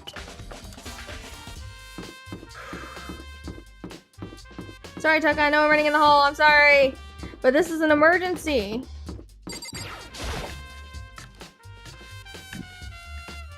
Okay. So I'm starting to get my story together as to how the murder occurred. And it seems to match up with why certain things just don't add up here. Alright, Celeste. Celeste, what are you doing here? This warehouse is amazing. It has absolutely everything one might need to live a full life. From food to clothes to towels, there's an endless supply to choose from. I see that, but have you found anything related to the case? Most unfortunate. I knew you were going to ask me that. I thought talking about the warehouse itself might misdirect you, but I see it was pointless. Then you did find something? Very well, I will tell you, and only you. Actually, Last night I saw her here. Chihiro was in the warehouse. What, really? indeed. This was right before nighttime. What are you doing out this late? Oh, I was just... Are you planning to go exercise, perhaps? What? How did you know? Because I can see a blue track jacket sticking out of that duffel bag you're carrying. Oh, you're right. Thanks. Well, I'd better get going. I'm kind of in a hurry.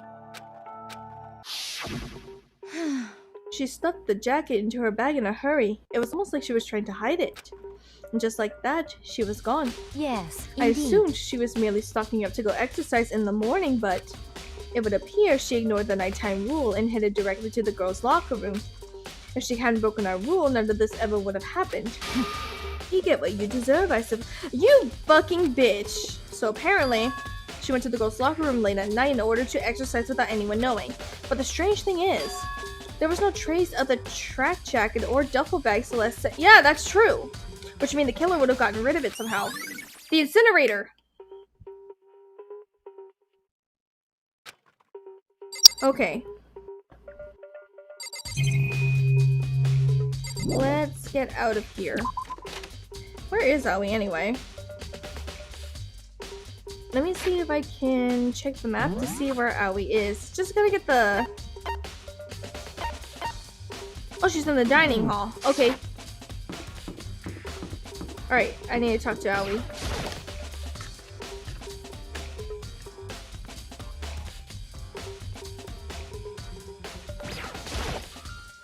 Oh, Hina, how's Toko doing? Same as before, she won't come out and she just keeps on mumbling something about Genocide Jack. So I just left her there. You left her? My head was all swimmy and I was getting pretty hungry. Yeah. Oh, but don't worry, I'm gonna head back as soon as I'm done eating. Toko's not exactly pleasant, but I'm still worried about her. Speaking of which, what are you eating? Huh? A donut, of course! Of course? There's two things I'm sure God created. Outer space and donuts. Really? I bet Chihiro would have liked to eat more donuts. Maybe this was her one big regret. Oh, I should have tried to spend more time with her. Come to think of it, who did she spend time with? Well, Yeah, she was a little strange. She didn't really hang out with other girls much. It was like she was trying to keep her distance from us. Actually, Sakura did something similar. She said that even though you and her invited Chihiro to exercise with you, she always refused. She does seem to have a thing against locker rooms. yeah, totally. Yep, it's true, and it just wasn't us either. It was like she stayed away from all the girls. Was she just shy? I don't know, she talked to the boys all the time. Isn't it kind of weird to be shy around your own sex, but totally fine with the opposite sex? Oh, wait, maybe. Maybe she was used to guys spoiling her. The law says you can't judge a book by its cover, right? I think so. Never really saw her as that type of girl.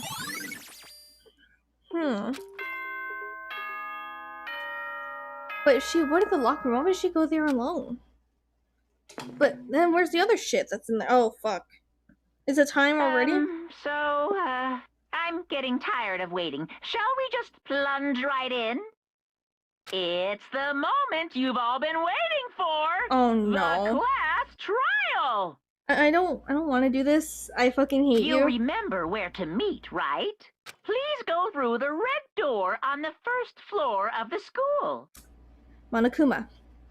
Just know, I will hurt you. See you soon. Begin the class trial, or it's about to begin.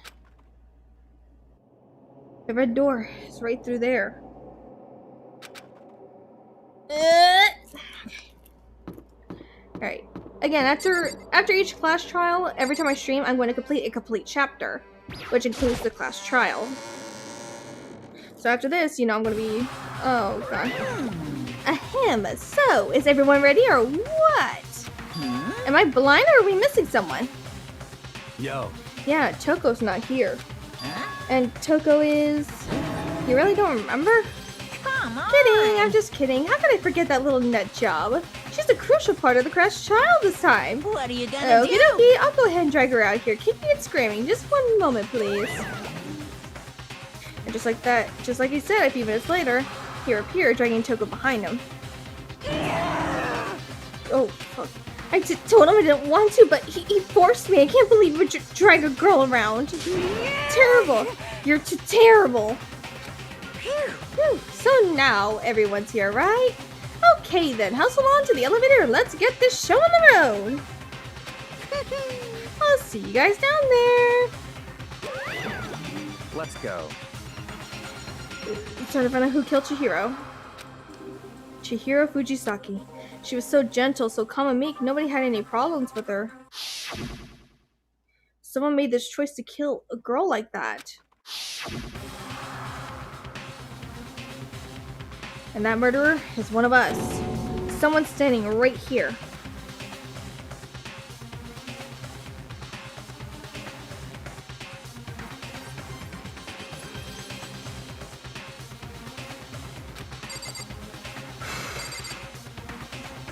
Let's just dive right on in. We have no choice, right? We have to do this. It's true. Yes. I gave a small nod in reply. With one last deep breath, I walked toward the elevator on shaky legs. With each step forward, I could feel my heart starting to race faster and faster.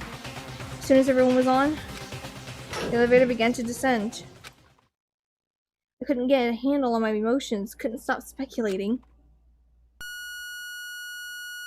Ugh, what the fuck is that? The steel box sank with a heavy clunking sound deeper and deeper into the ground. As we went deeper, the uneasiness in my heart grew bigger and bigger. The elevator was unaffected, however, and continued to descend without hesitation. Until finally... That fucking loud-ass beep was not in the original one, I guarantee you.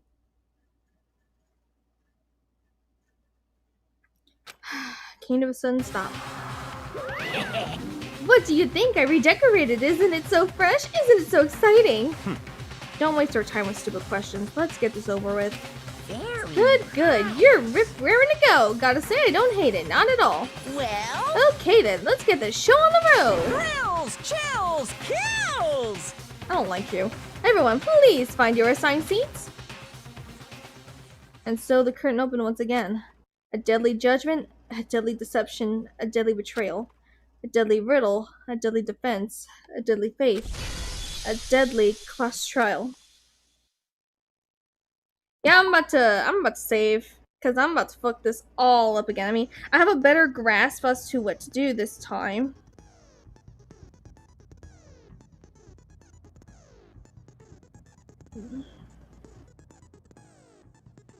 Okay, so what we're gonna do right now is, we're gonna open the E, and we're gonna, set some skills, actually.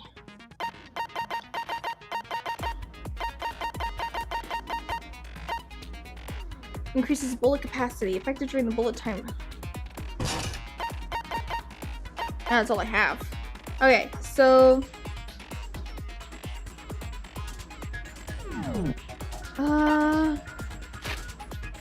let's look at the truth bullets.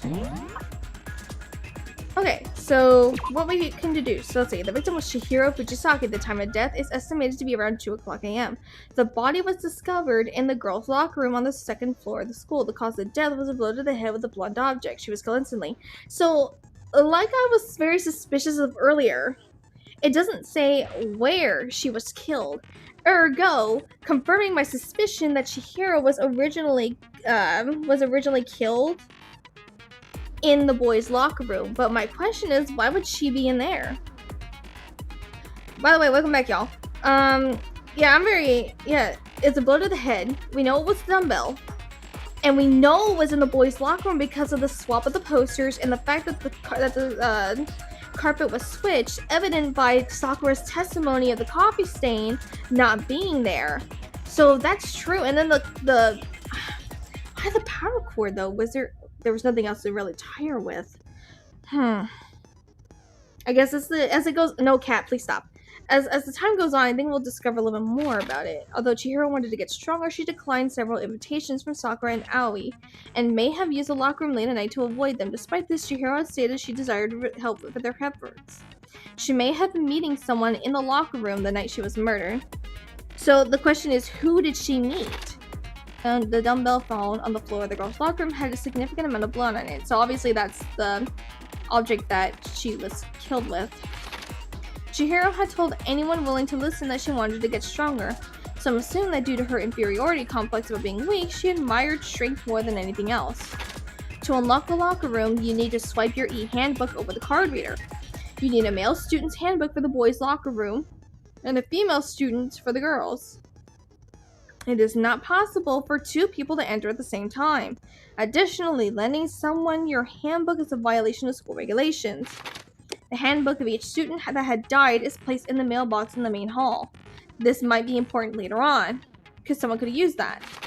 One of the handbooks found in the main hall had been broken, which is apparently a rare occurrence. Junko and Sayaka's handbooks both seem to still work, so it is assumed that the broken handbook is Leon's. However, Monokuma claims it's very unlikely that Leon's handbook would have been broken. Suspected genocide jack victims include Ken Harada, Tetsuhiro Honda, and Shoji Gaku, among countless others. They were killed in the same way and mounted into a nearby wall. The word bloodlust was found at the scene of each crime written in blood. Profiling indicates the killer is likely a student suffering from a split personality.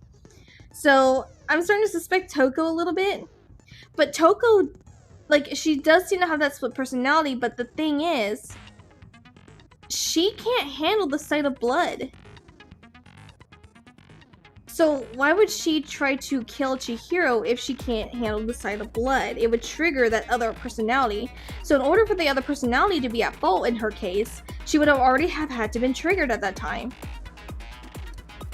And on the other hand, Toko would be the last person to look for strength and exercise. It would either have to be Sakura, Aoi, or Mondo. Because they're like the stronger ones, they're athletic ones. Chihiro seems to have consciously kept her distance from the other girls at the school, even from the beginning. Meanwhile, it has been noticed that she got along remarkably well with her male classmates. The carpet in the boys' locker room was found with a blackish stain on it, which I assume is the copy that Sakura was talking about. The blood was found on the poster in the girls' locker room. The poster featured a big-breasted supermodel popular among young boys. Meanwhile, the poster in the boys' locker room was for a boy band popular with teenage girls.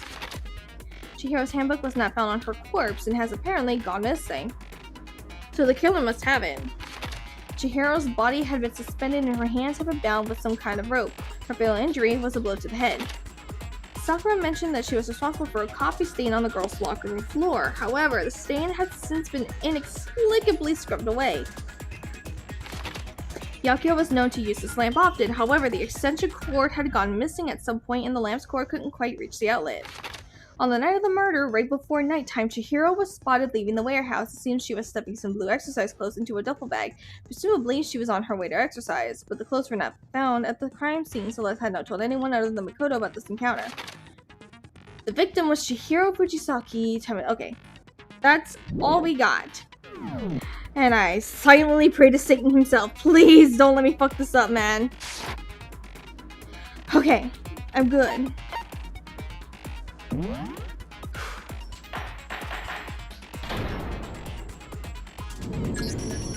Let's begin with a basic explanation of the class trial. So, your votes will determine the results.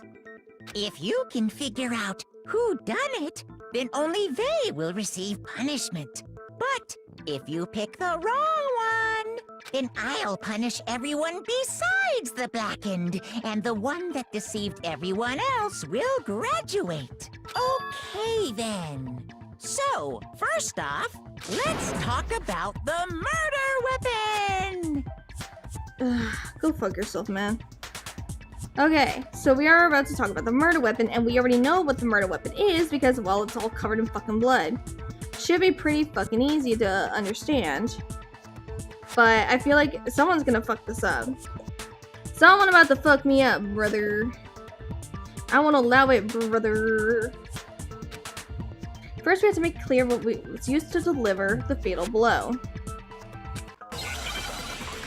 Man, there's so few of us here now. Okay, so someone's about to fuck this up. Chihiro's fatal injury. It appears it was a head wound.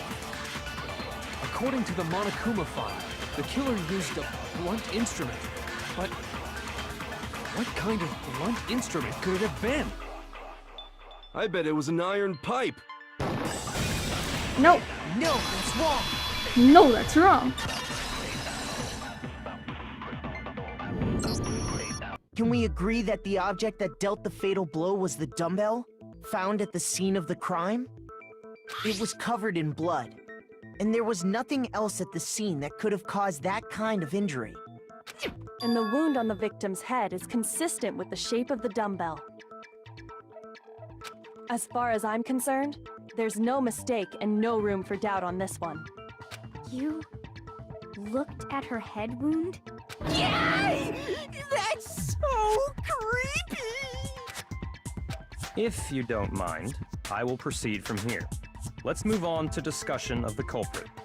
Although, I believe the criminal behind this heinous act is already quite clear. What? For real? Chihiro's killer is the fiendish serial killer, Genocide Jack. Genocide Jack, the fiendish serial killer. Did he really kill Chihiro? A new element has been added to the non-stop debate. Oh, fuck. What? For this debate, lines of white noise will appear to disrupt your reactions. Oh, for fuck's sake! Your truth bullets will disappear if they hit these lines, so think of them as obstacles in your debate. But there's a way to keep this white noise from getting in your way. Press the right mouse button to attach the silencer, which can use to shoot down the white noise. However, you shoot an actual remark with your silencer instead of the white noise. The time limit will decrease, so take careful aim when you have your silencer out. Oh, but if your action difficulty is set to gentle, white noise won't appear at all. In which case, you can forget about the silencer and just focus on the situation in front of— oh, for fuck's sake. Should have done gentle. No, I had to leave it to kind.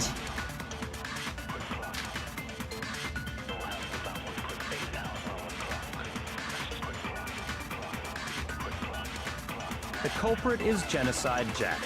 I'm sure of it. Case closed, as far as I'm concerned. But that's impossible! Why? What makes it impossible? Well, I mean, come on! There's just no proof for it. Fuck! Hey, so, speaking Fuck! of Genocide Jack, Motherfucker got my— I don't know who that is!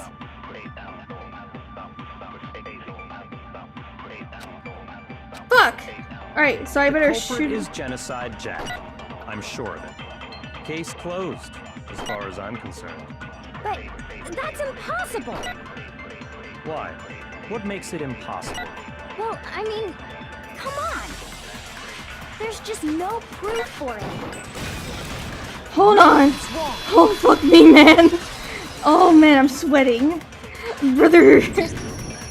I might know one reason he could be involved. What?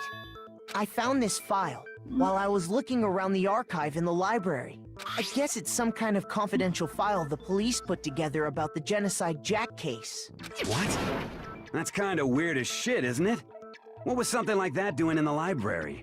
The why of it is probably more trouble than it's worth. So let's forget about that for now. More importantly, it outlines all the specifics of every Genocide Jack case in exceeding detail. According to the file, there appear to be two defining characteristics in every Genocide Jack case. The first is that a bloody message is found written at the scene of every murder. Oh, that's right. Boob lust. Bitch. No. It's actually bloodlust. But more important Booblust. is the other characteristic, and it's something that has never been made public. Never made public? What the hell is it? Why don't you tell them, Makoto? It has to do with the positioning. I got it! Alright. Apparently, In every Genocide Jack case, the killer suspends the body in a certain way. Other than the killer, the only people who know about this are the higher-ups in the police department. However, Chihiro was most definitely suspended in the same way. So, how did the culprit know about this when only high-level police officials were aware of it? There's only one logical answer I can think of. It's because the culprit in this case is the real Genocide Jack. No fucking way! You're saying Genocide Jack is one of us? Yes, in fact, it's Toko. What? Genocide Jack's true identity is Toko Fukawa. No, I smell some bullshit. What? Hey, okay, wait, hold on a sec. Toko has like bloodophobia or whatever, remember? What kind of serial killer is afraid of blood? Is Toko Genocide Jack? The answer is yes and no. Another riddle. Man, why is this gotta be so complicated? Still for sure, but I feel like I understand it. What's it mean for Genocide Jack to be Toko but also not be Toko? Multiple people. Wait, is it Toko? No way! No, it can't be. Oh, for fuck's sake, the hangman?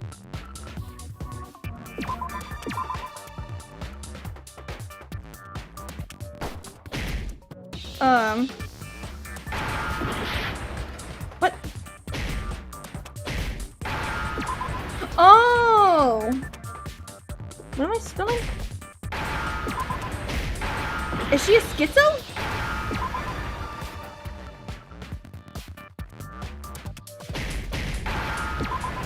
Oh! Now I understand. Schizophrenia? Is it because Genocide Jack has a split personality? Huh? I think I read that somewhere in the file too. They thought that the suspect might have, what did they call it? Dissociative identity disorder. Oh, okay. But still, to go and say that about Miss Fukawa is... Perfectly acceptable. Toko's strange behavior after seeing the body is proof enough that she has a split personality. I mean, it's just her behavior changed. I got it! Well, You're it did. talking about how she started acting totally different than usual, right? That's right. Think back. She fainted when she saw Chihiro's corpse, and then, when she woke up... I'm fine, I'm fine. Whoa, is that a dead body? Hey, are you dead?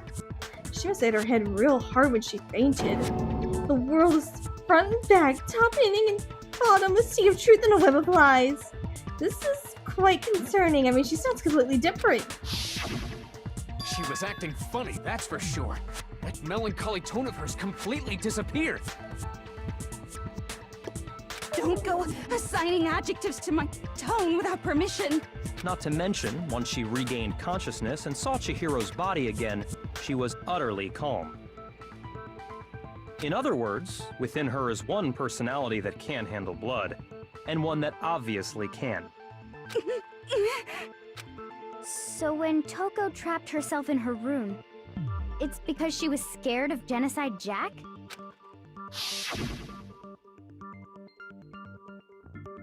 I won't let Genocide Jack have control. I'll just drive out the killer, drive out the murderous fiend. Oh. The reason she locked herself in her room wasn't to keep other people from getting in. It was to keep her other personality from getting out. What? Toko was afraid. Afraid of the murderous fiend inside of her. Of killing even more people. How? Yeah. How can you know all this? I do believe you misunderstood her. What she's trying to say isn't, how can you know all this? No. What she wants to know is, how could you tell them? Huh? Last night, just before Monokuma gave his motive speech, Toko and I had a strange conversation. She told me a most interesting story. Oh, She no. said a murderous fiend lived within her, and she was afraid it could appear and attack at any time. And that trepidation is what's caused her to have such a bleak attitude. Isn't that right, Toko? This is all a lie. Right, Toko? You said you wouldn't tell anyone. What? You No way. promised. I can't believe you lied. You have only yourself to blame. You came to me with your tragic little story. I didn't ask you to. This is the real world, not some romantic fantasy fairy tale. Besides, you broke your promise first. You said that as long as you were here, no matter what, you wouldn't let Genocide Jack kill anyone. But in spite of that promise,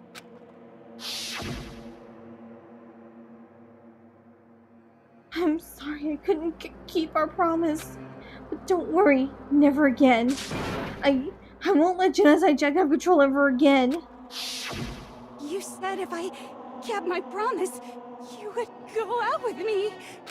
That's the only reason I promised. how many times do I have to tell you?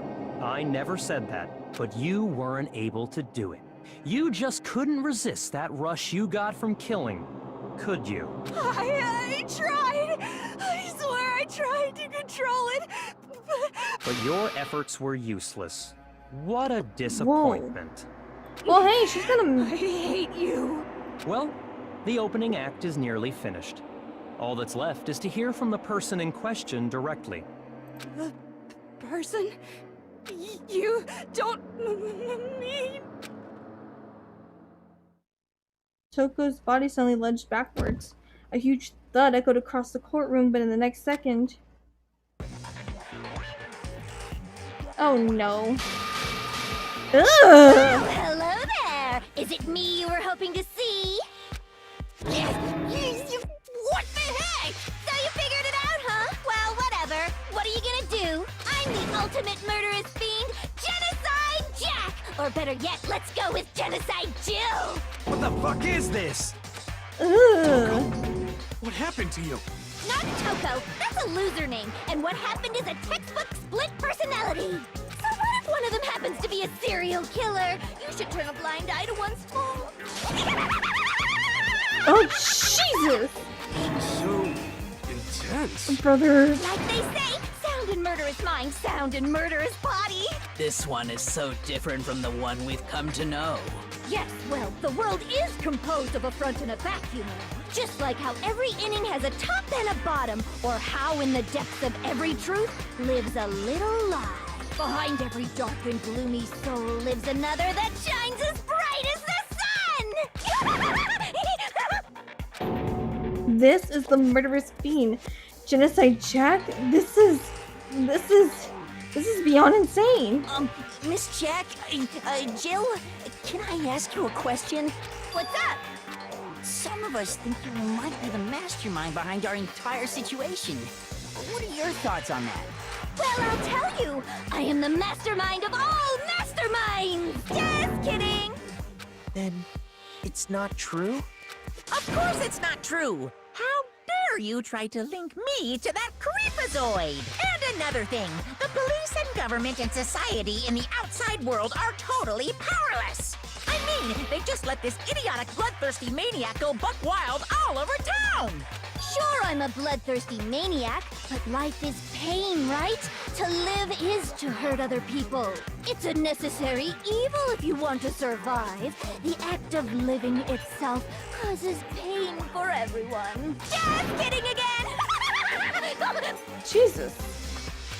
Lady, what the fuck This is should wrong be with you? enough to convince you. This murderous fiend is responsible for Chihiro's death. There's clearly a motive, so there should be no doubt. A motive? Remember what Monokuma told us? If someone didn't murder and graduate within 24 hours, an embarrassing memory or secret would be revealed. Well, let's assume that Toko's secret was about Genocide Jack. If a secret like that came to light, Toko's life would have undoubtedly been forever ruined. So she had a very clear motive to never have that side of herself exposed. Interesting. Very, very, very interesting. But sorry, as much as I hate to admit it, I'm not the culprit. But I cannot imagine anyone other than you could murder someone in such a bizarre fashion. Maybe so, but nevertheless, it's the truth. Do you really expect any of us to believe you? Yeah. I could never believe a word you say, you monster. Maybe she's totally right about that, but something's still bothering me. What she said. I need to get some more details about all this. Oh, fuck. God damn it.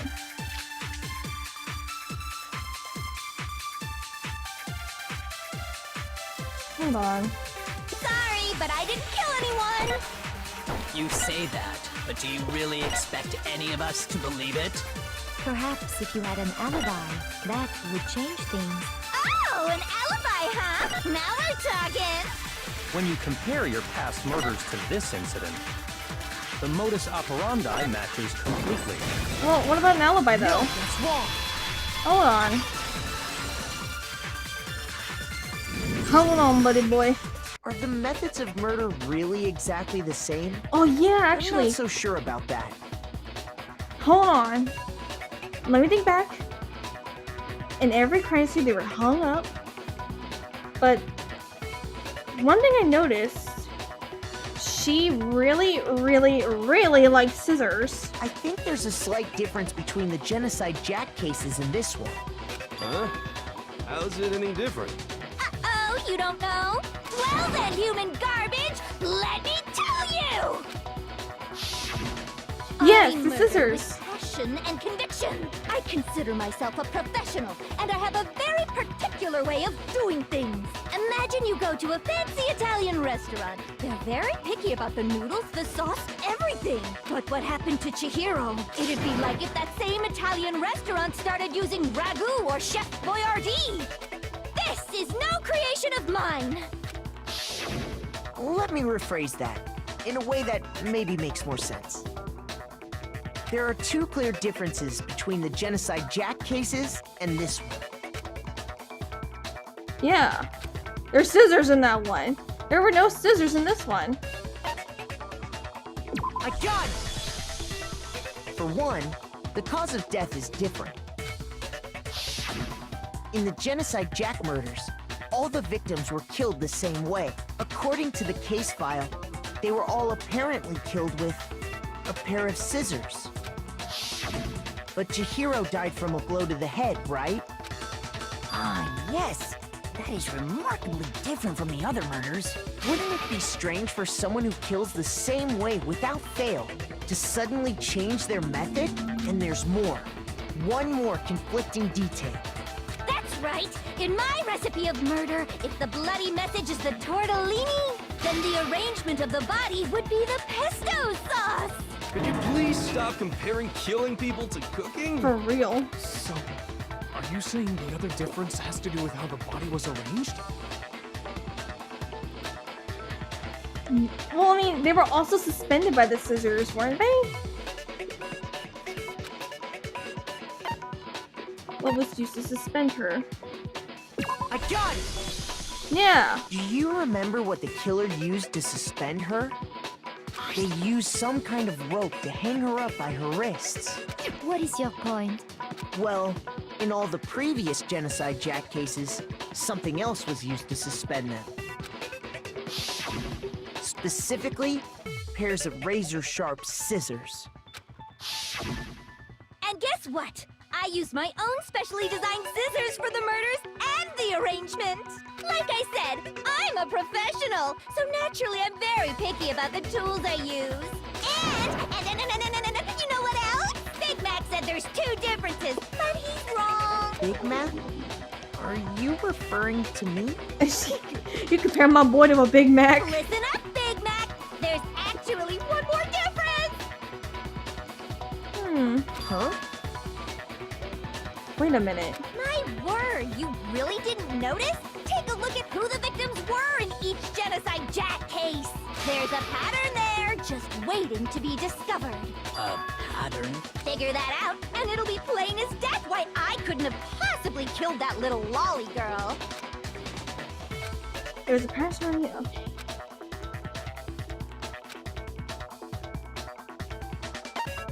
Oh yeah, they're all dudes! Is it because Chihiro was a girl? Bingo! Bullseye! Right on the money! What are you talking about? In all the Genocide Jack cases, all the victims had something in Oh, common. I'm Detective Nick out here, brother. Yeah, all the pictures are of dudes. All of them.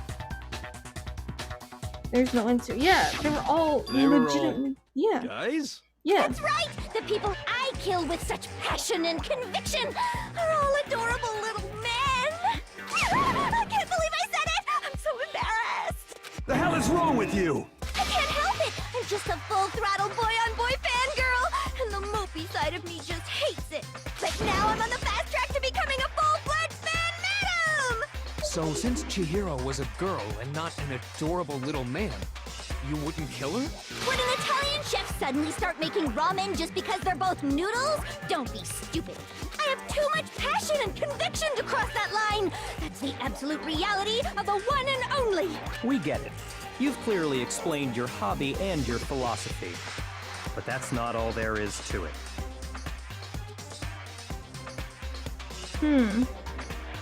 It's a different matter entirely, when you're forced to kill in order to survive. Quiet, lowly cur! Lowly? Cur? I would never kill for a reason as petty as mere survival. And if by some fluke I did kill to survive, why would I bother with the message and arrangement? It'd make me the obvious suspect! That does make some amount of sense. Yeah, fair enough. Plus, whatever reason I have for killing, I would never leave out my prized scissors. Who would go out of their way to use a big, stupid, heavy dumbbell? Maybe you used the dumbbell because you couldn't find any scissors in the school? Any scissors? I don't just use any scissors. I only use my own set of high-class envy of the entire world scissors! Okay, whatever. There still aren't any in the school. Are you sure about that? Oh. Da-da-da-da! Oh god, she has them. She's fully equipped! Brother. That's right! So I can kill anywhere, anytime!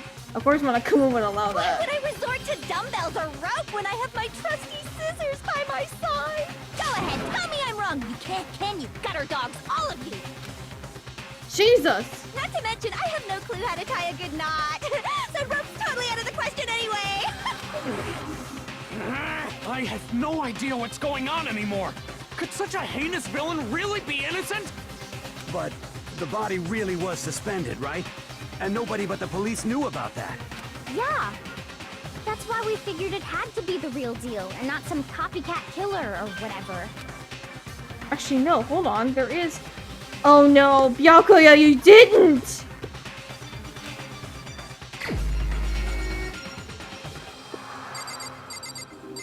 You didn't! No! You?! Here's my answer.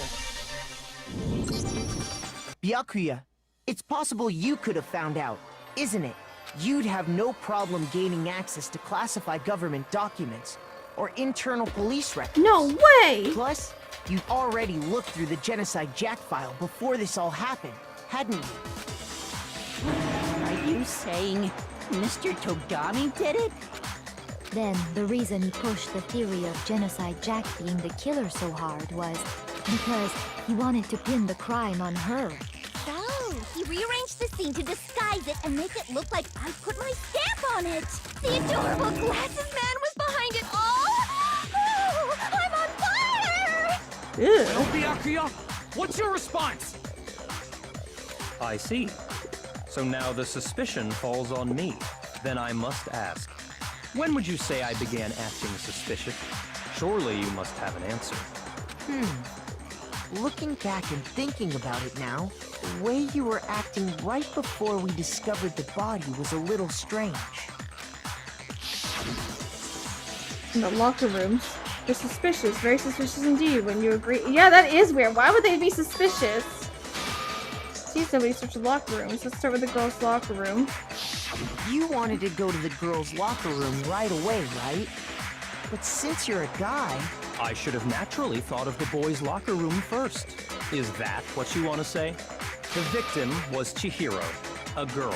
Hence why I said we should check the girls' locker room. But how would you know it was Chihiro, a girl, if you didn't know who the victim was until the body was found? Nothing strange about that, I'd say. On the contrary, there's something very strange. Okay then, what's so strange about it? Go ahead, share with the rest of the class. Oh, for fuck's sake! What? Next, we're going to add something called a truth flashback. If you aim at a weak spot and hold down the left mouse button, then you'll memorize that weak spot. This memorized phrase can only be shot once as a single truth bullet. If you shoot or change the truth bullet, it will disappear from your truth cylinder. However, you can use this flashback feature as many times as you want. If you don't seem to have the answer to a lie or contradiction in your loaded truth bullets, it might be wise to memorize a different weak spot and use that to make your case. When's the best time to do a flashback? Well, you'll just have to use your— oh, for fuck's sake! I would say that if you don't use a flashback, you won't be feuding anything. But it's so obvious! You couldn't have known it was a girl if you didn't know who the victim already was.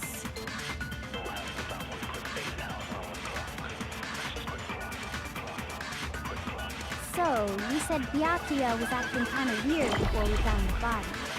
But he was acting weird... how? If you're presented with the opportunity to check out the girls' locker room, you absolutely take it! That's a natural reaction for any guy! The victim was Chihiro, who was a girl. So of course I would suggest we check the girls' locker room first. There was no time for pointless distractions. Fuck, I should have shot when he said What's for Chihiro. so strange about that? I wish you'd taken me with you. Hold on. If it's before we found the body... Alright, let's try this again. So, alright, got it. You said Byakuya was acting kind of weird before we found the body. The victim was Chihiro. But he was acting weird... how? If you're presented with the opportunity to check out the I like that she's still fucking doing that weird shit in the background. You absolutely take it! That's a natural reaction for any guy! The victim was Chihiro. No, it's wrong. Hold on, bitch. I swear to God, if you hurt my baby, I swear on God, I will whoop that ass. I'll tell you what's so strange about that. Because up until we actually discovered the body, we couldn't have known who the victim was. So your claim that you went to the girls' locker room first because Chihiro was the victim doesn't hold up. I see. That's a good answer, I must admit. Interesting. Very interesting indeed. But your reasoning is still too weak. Huh? How? What's wrong? Is that it? Surely you've got more than that. Go ahead. Show us. What's with Byakuya's attitude? It's like he doesn't even care. I've got him cornered, but he's acting like it has nothing to do with him. What's the matter? You're not finished already, are you? There must be more to it. There is. There is more to it. Think about it. We just talked about the differences between this case and past Genocide Jack incidents.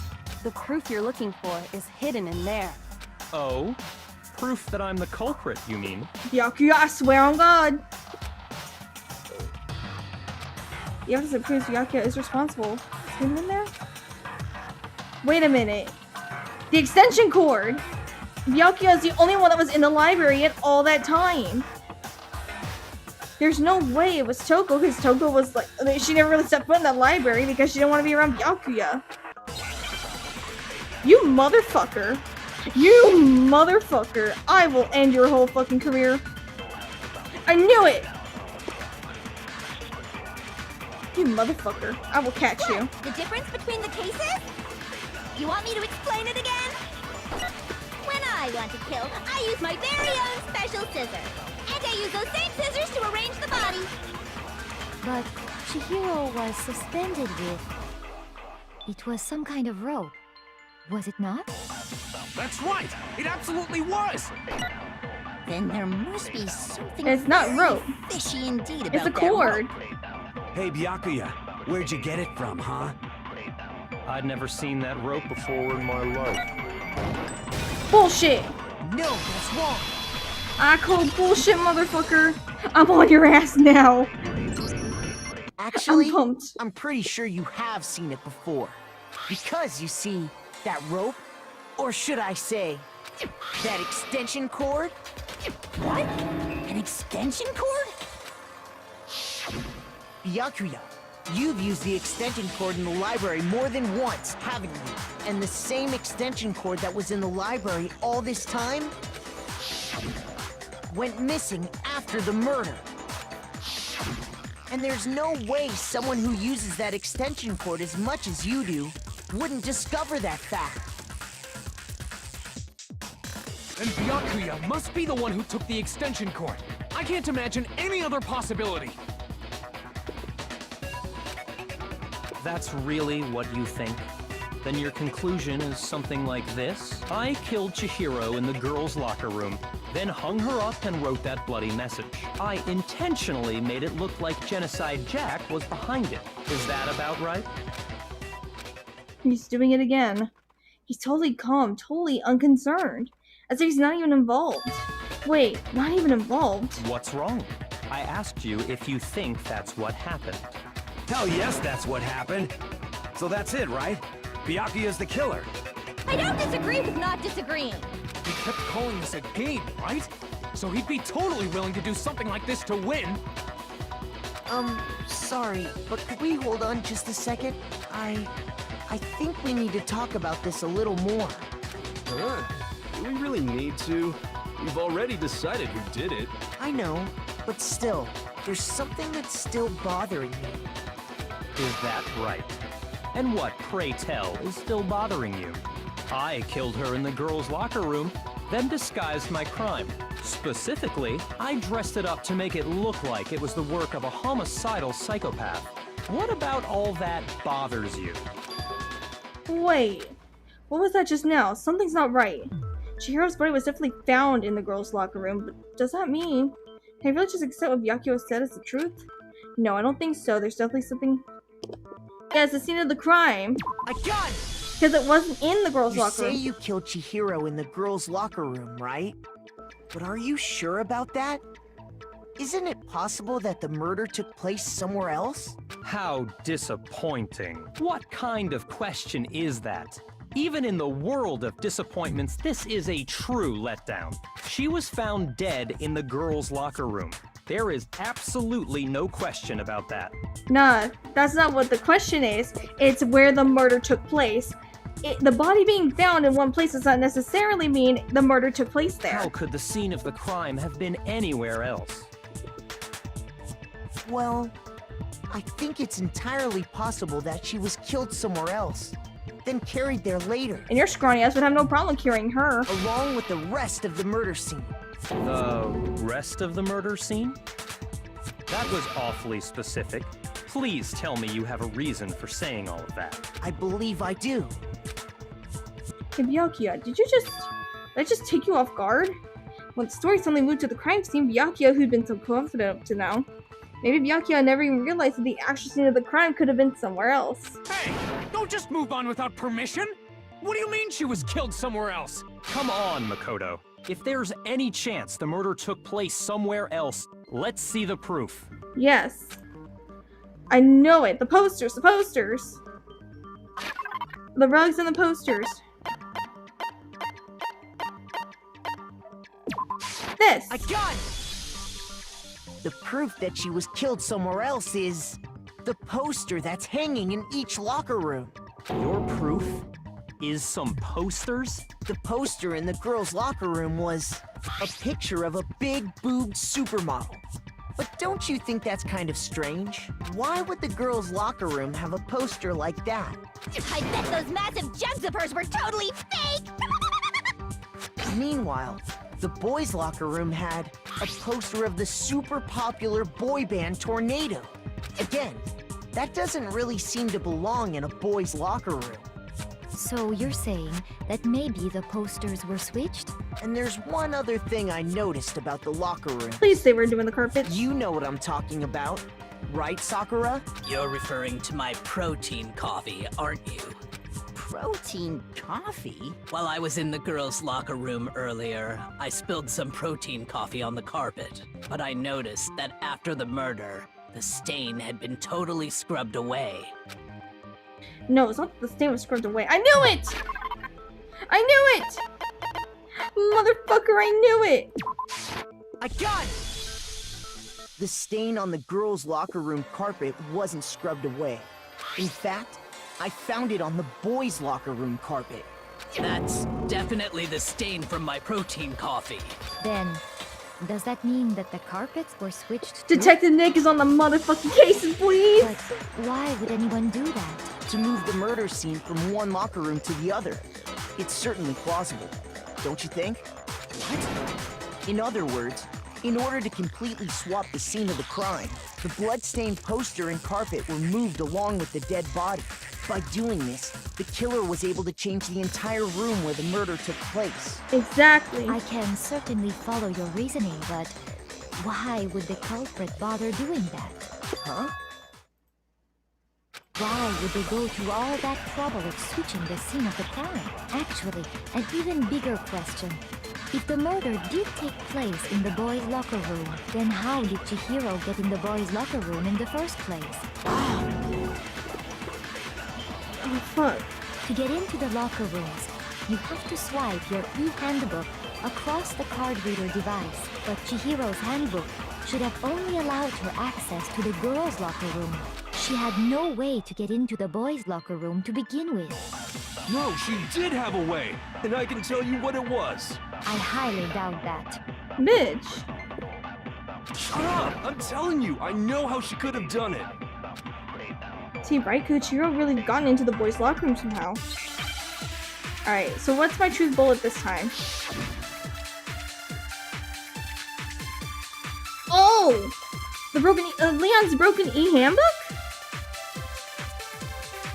Is it really possible? Could Chihiro really have gotten into the boys' locker room somehow? Ah! I got it! She must have hacked her e-handbook! Oh, fuck. No, damn it, no.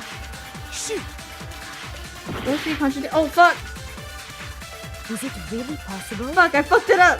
Could Chihiro really have gotten into the boys' locker room I need more somehow? time. I fucking... She must have hacked her e-handbook! She was the ultimate programmer, after all. Oh. I'm sure that would have been no problem for her. No, I don't think that's it. She used the thing that was in the main hall. Wait, you're not referring to... What thing? I'm talking about Leon's handbook. Nope, that's it. I jumped the gun on the first one, my bad, y'all. My bad. Detective Nick made a slip. Brother. No, I don't think Chihiro used Leon's handbook. Why not? Because It's Leon's broken. handbook was broken. Oh. Well, then, yeah, I guess that'd be pretty impossible, huh? I am struck silent by how quickly you gave up. Plus, isn't there a regulation against using someone else's handbook? Actually, the rule states that loaning your handbook is prohibited. It says nothing about borrowing one. In other words, you could borrow a dead person's handbook all you want, and you'd be safe. Yup. Hit the nail square on the noggin. Of course, if it were broken, that wouldn't make any sense anyway. So then, she must have hacked hers, like I said. She used her ultimate programmer skills and... Psst. You can't fix an e-handbook. The instant you open one up, a security buzzer starts glaring. So, if she didn't use Leon's handbook, and she didn't modify her own handbook... Maybe Mr. Naegi's initial assumption is just wrong? It seems like there's no way she could have got into the boys' locker room. So I guess so. Okay then, I vote for Byakuya. Is that it then? Chihiro was killed in the girls' locker room. Byakuya's the one who did it? Really? But still, I don't know what else I can do. Hold on a second. I agree with you, though. I think you're on the right track. What the? You finally decide to open your mouth and That's what you've got to say? There's no way she could get in the boys' locker room, right? So... Why are you so sure she couldn't get in? There's still one other way she could have gained access. What? What are you talking about? What other way is there? Well, to explain that, why don't we take a little break from the trial? I'd like you all to come see something. Wait. Just what do you think you're doing? This is new. Don't worry. This'll make the whole trial more exciting. I'm sure that thought must please you. Huh? It'll make things more exciting? Well, all right then. I declare an official class She trial fucking recess. manipulated him. For real? Now then, what is it you want to show us? It better not be boring or I'll be very unhappy. Oh, I have no doubt it'll meet your lofty expectations. So, shall we go? Okay, what happened? We headed off with Kyoko in the lead, and where she took us was... the murder scene? Or the scene of the crime. The girls' Fucking... locker room? We've already searched this place top to bottom! What are you trying to pull, Missy? I'd like you to examine the victim's body one more time. I want to check it again. Be sure to examine the entire body very carefully. Take your time. Examine her carefully? Like using our hands? No way! It's probably best if I don't run my hands all over a girl's dead body. It's not that I'm creeped out or anything, it's just... based on religious grounds, you know? Very well. I'll do it. Sakura. But you're a girl. You shouldn't have to touch a dead body. Just let one of the boys do it. No, it's okay. I think Chihiro would rather have a girl examine her. Fair enough. So just leave this to me. Okay. Sakura. What is this? Some kind of secret girl-on-girl action? Is that what you two are about? That's not it at all. Stop screwing around. Okay, here I go. I'm sorry, Chihiro. Please excuse the intrusion. Putting her hands together in a brief prayer, Sakura then began to quietly examine her body. Be sure to check her entire body, and I believe we will solve this particular mystery. Her entire body? I know you say that, but... What? This is... What is this... What is it? What happened? What happened? Not possible. It's not possible. Soga's eyes are seeing wildly Chihiro's lifeless form. Her massive frame trembles. This girl is what? Is a boy! Wait, what? Wait, Chihiro's transgender? Ah, I see. So she was actually a he. No, she is she, if she says so. What? You're joking, right? I wouldn't joke about this. Then it's really true? Then she could have gone in the boys' locker room, no problem. Chihiro was a guy? Oh, what? You guys didn't know? Heck, I knew that right off the bat.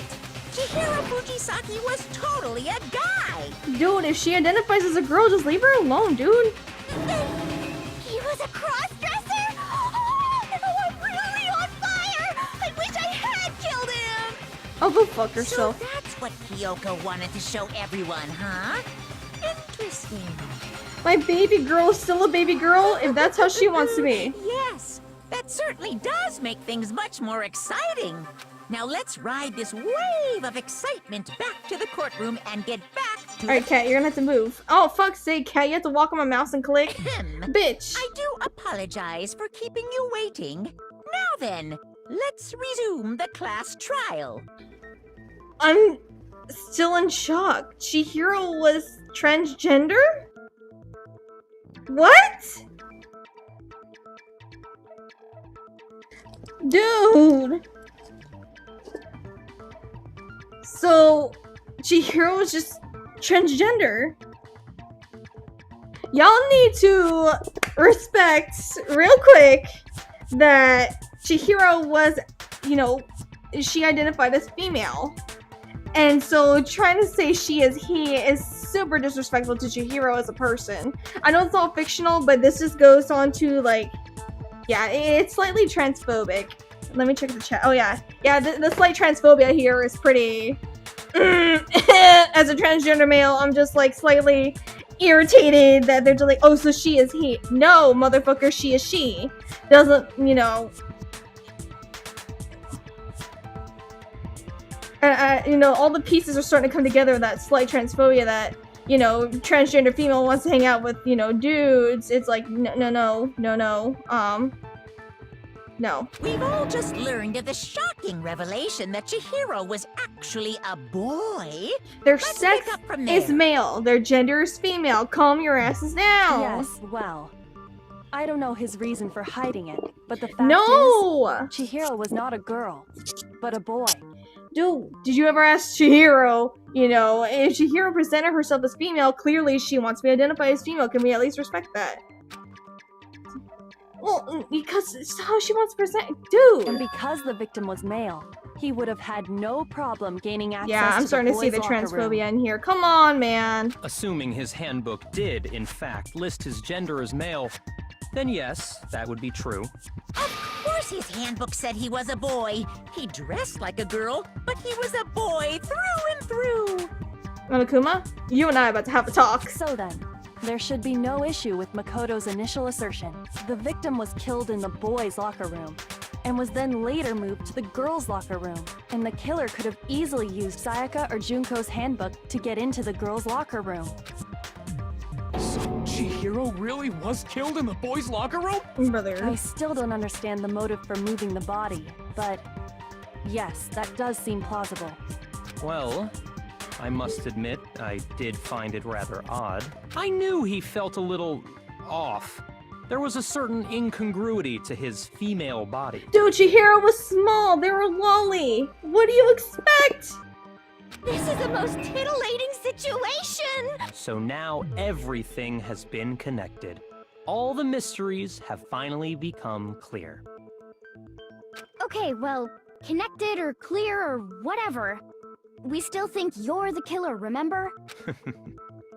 Very interesting. This has become very interesting indeed. He's off in his own little world. What about you, Makoto?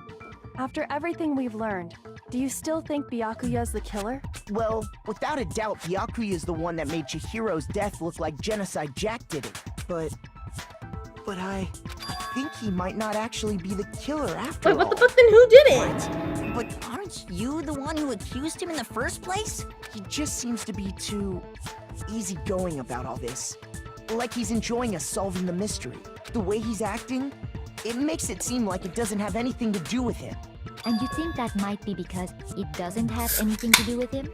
Yeah, I'm not approving of the slight transphobia, guys. If someone presents themselves as male, you know, they're like, hey, you know, I prefer to be identified as female, please respect that person's gender, or I will come find you and take your Nico kneecaps. Plus, the evidence he left behind was a little too... how can I put it? Overt. He consciously chose to use the extension cord, knowing it could connect him to the murder. At least, that's how I see it. And Byakuya, when you found out the murder took place in the boys' locker room, it seemed to rattle you. And then again when you found out Chihiro was actually a guy. No, she wasn't. If you really were the killer, that stuff wouldn't have had any effect on you. So that's your thinking, huh? Well, it bothers me that you don't have more concrete reasons, but it's fine. I guess I'll mark it as correct for the time being. Mark it as correct? He's right. I am not the culprit. I just happened to come across the corpse in the girls' locker room and decided to alter it. Why would you do that? Are you fucking with us right now? No, I am not effing with you right now. He had to stop to I'm not telling you swear. the truth. Well, I find it very hard to believe. Go ahead. Find it very hard to believe.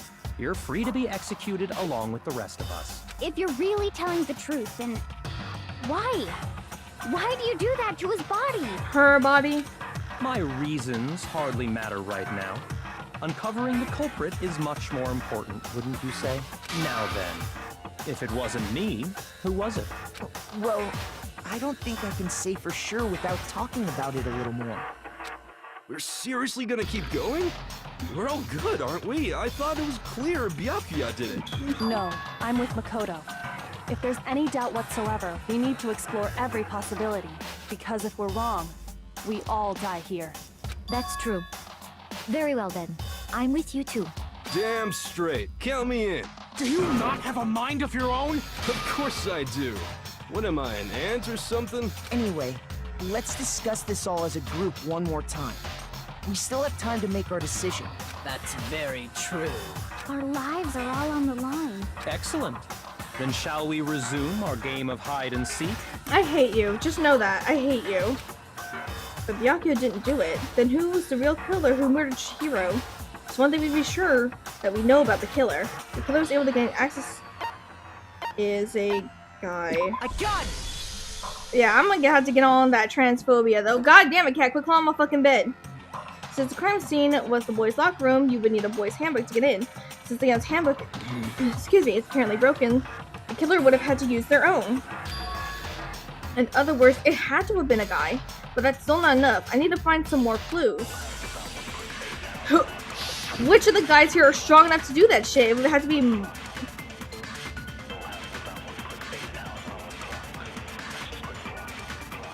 Isn't there a single clue that might lead us to who did it? Well, clues are one thing, but did nobody get a look at the killer? I'm sure if someone saw the killer, they would have said something by now. Perhaps someone saw the victim at some point. Even that might be enough for now. Yeah. All we need right now is any kind of new info. It's over. It's all over.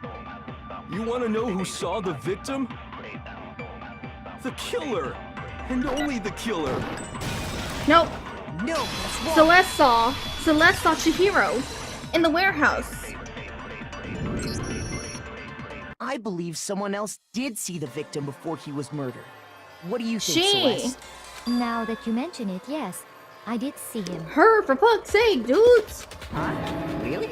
Oh, but I suppose only Makoto knows about this. The rest of you had no idea, did you? That is why you're all making such ugly noises. Whatever! Just hurry up and tell us! It was last night, right before nighttime. I saw Chihiro in the dormitory warehouse. I saw him stuffing a track jacket into a duffel bag. And then, I'm gonna keep correcting. I assume he headed off She. to exercise. I'm gonna keep correcting. I don't give a fuck. A track jacket and a duffel bag? But we didn't find anything like that at the murder scene. It seems likely that the culprit destroyed them to get rid of any evidence. And that is when he said something that struck me as rather odd. Well, I better get going. I'm kind of in a hurry. In a hurry, though. Chihiro told me he was in a hurry. But why would he be in a hurry? Only if someone were waiting for him, I should Waiting think. for her. So, Mr. Fujisaki Miss was on his Fujisaki, way to meet for with someone, fuck's sake! and then they were going to work out together? Motherfuckers. But Hina and I had invited him to exercise with us plenty of times, and he always declined. She, her, she, her. Probably because he was afraid you'd find out the secret She, he was her. hiding, right? Which means that conversely, he must have trusted whoever he was meeting with. I'm going to very smack much. every single one of you and sit y'all down in a lesson on gender. No, so that he was willing to risk his secret being revealed. Her.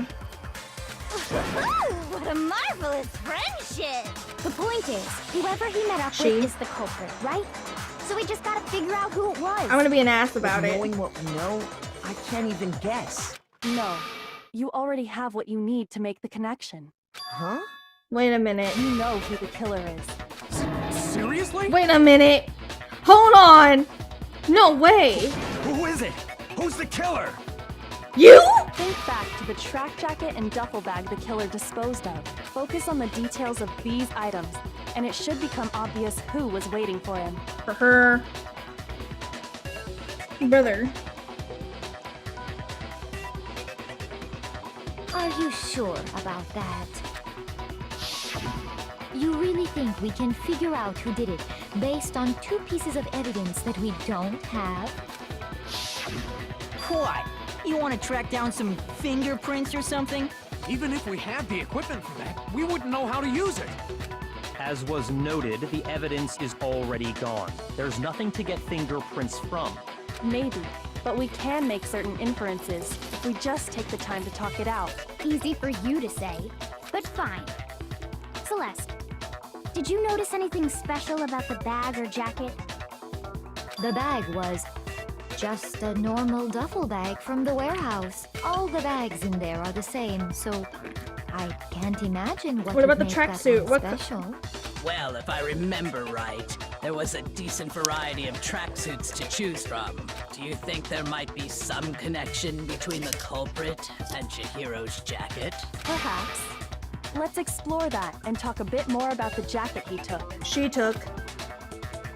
Does Chihiro's track jacket really hold some clue about the killer? Somehow it's really hard to believe. Alright, so what's our true bullet?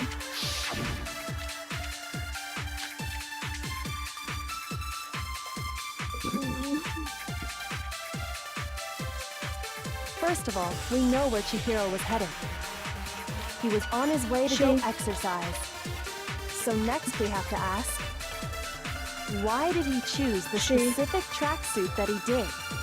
What do you mean, the specific tracksuit?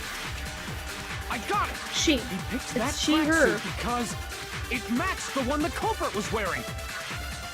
So, what you're saying is, the killer was wearing the same blue tracksuit? No, that's wrong! How would you know? They did. I don't think Celeste mentioned the color. Hold on a second, Mondo. What did you just say? She didn't mention the color just now, so how did you know it was What'd I blue? say? When Celeste testified a few minutes ago, she said... I saw her stuffing a track jacket into a duffel bag, and then I assumed she headed off to exercise. She never said anything about the jacket's color, so why did you say Chihiro's blue tracksuit? What are you... You just... Hey, Celeste, what color was Chihiro's tracksuit? As a matter of fact, it was blue. Oh. Before we began the trial, did you tell anyone that? The only one I told about any of this was you. Then, Mondo, how did you know what color Chihiro's tracksuit Oh, was? you motherfucker! You touched my little baby Because girl. I'm sure he saw the clothes at some point in the investigation. No, that can't be it. The bag and clothes were surely disposed of by the time we began our investigation. Then the only reason he could have known what color the tracksuit was is if he saw Cherry with it before he died! That's the only possibility! Cherry? Are you talking about Chihiro? So, how about it? Did you see the tracksuit or didn't you? Just by chance. I just happened to see it last night. He walked past me, and he was carrying the tracksuit in his hand. She, her, she, her. That can't be it either. According to Celeste's testimony, She stuffed the jacket into her bag in a hurry. It was almost like she was trying to hide it. Just like that, she was gone. when Celeste noticed it, Chihiro made a point of making sure the jacket was completely in the bag. If you just ran into him briefly, you couldn't possibly have seen what color the tracksuit was. You killed her? Are you serious? It would appear you've dug your own grave. You motherfucker! Perhaps. But you handed him the shovel, didn't you? That's why you said what you did. Focus on the tracksuit and it'll be obvious who he met with? What a bunch of nonsense. She. Ah, now I understand. It was all one big bluff, wasn't it? Your true intention was to draw a slip of the tongue from the culprit. That's why you said you knew who did it. To put them on edge. That's right. However, Mondo was my target all along. I had my suspicions about him from the very beginning. But why? What made you Yeah, so suspicious? what happened? That's a good question. The way he talked? There was a certain turning point that tipped me off. Maybe you didn't notice it, Mondo, but you tend to refer to men and women differently. You only call guys dude. For girls, it's chick, and after he was killed, you happened to refer to him as dude. Once I picked up on that, it occurred to me that Mondo knew something we didn't. You noticed such a tiny detail? Are you a witch? She's a witch! You're positively frightful! No, I'm not the frightful one. Not nearly as frightful as someone capable of murdering a friend. You motherfucker! Mondo, was it really you? But why? Did you really kill Chihiro? I didn't kill anyone! You've been all over me, judging everything I say, putting words in my mouth. What gives you the right to treat me like a goddamn criminal? Yeah! He would never do something like that! This is a false accusation! It's true. My reasoning on that is pretty shaky. That was fast. Well, this does present us with a problem. It seems we are all out of leads. My time has nearly come. That's what my little ghost friend is telling me. Oh yeah, that reminds me. Hifumi, weren't you telling me you'd found some evidence? Present it, motherfucker. Really? What kind of evidence? Actually, you know, now that I'm thinking about it here calmly, it might not be all that relevant. Present it! Jeez, does your confidence just get up and walk away? It's fine, man. Just tell us. If you really insist, then, here it is.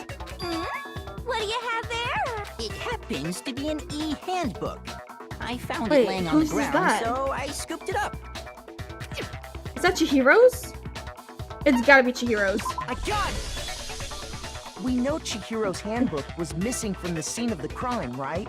For a fact. For a fact indeed. I was totally sure I'd found it. Then it must hold some clue about the culprit, right? Well, that's what I was hoping. But it's busted. It won't even turn on. Wait, I imagine what the fuck? culprit broke it to get rid of any evidence after the murder. That's Wait. odd. I didn't think the handbooks were quite so fragile. You're right. They're not. Wait, hold on. I'm gonna come and mention. They're totally waterproof and shock resistant.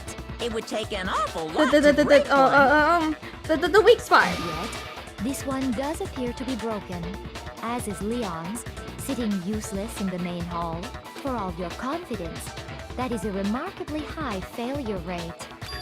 Do you think there might be some kind of mystery in there somewhere? How precisely did the handbooks get broken? Hold on. Hitting its weak point. Because you mentioned it. You already told us before that the handbook has one weak point, didn't you? You remember that? Sure, maybe I let that slip, but I never told anyone what the weak point actually was. But if the handbook is supposed to never break, and two of them broke in quick succession, then... Someone knows how to break them. Then we can only assume that someone's figured out its weakness. You know what the weakness is, right, Monokuma? So, what is it? You're asking me? I think it's a necessary piece of information if you want this to be a fair trial. But if I tell you, and someone else decides to copy it, that would be very not good. Just tell us already. Why would we want to break our own handbooks? Oh well, I have a weakness for pushy demands. Alright, you little But masochist. you're sure you won't follow their example? Then allow me to make a special announcement. The weak point of my cutting-edge e-handbook is... when it's exposed to high temperatures for too long, it will suffer a meltdown and totally break! It has to be super hot? Flippin' knew it! Wait. In the sauna! You knew it? Yeah, because I found the handbook laying on the floor of the sauna. Motherfucker! The You temperature did it! in the sauna can reach over 200 degrees. Strange how you don't get burnt. You huh? motherfucker. It's because as your sweat evaporates, it creates a cooling layer of air around your skin. If the hot air of the sauna were somehow pushed directly onto your skin, you'd definitely get fried. Mondo, you motherfucker. That layer of air would get blown away. That's why you may feel a burning when you move around. So when you're in a sauna, make sure to keep nice and still. Interesting. I learned one new fact today. That is a mere trifling speck of knowledge. Anyway, if you found the victim's handbook in the sauna, then the killer must have been purposely trying to raise its temperature in order to break it. He was the one who initiated the sauna Meaning thing. the culprit somehow knew its weakness. But how'd they find out? Monokuma said he didn't tell anyone, right? Indeed. Quite the mystery. What if they found out by accident? What do you mean by accident? What if the killer took their own handbook into the sauna, not knowing its weakness, and it broke? They'd realize it was broken, of course, and it wouldn't be hard to figure out why. And once True. they had Chihiro's handbook, they knew they had an easy way to dispose of it. I won't say it's not possible, but who would have done something like that? I don't know of anyone who took their handbook into the sauna. I do know. I might know someone who did. Whoa! Seriously? I think the one who may have taken their handbook into the sauna was...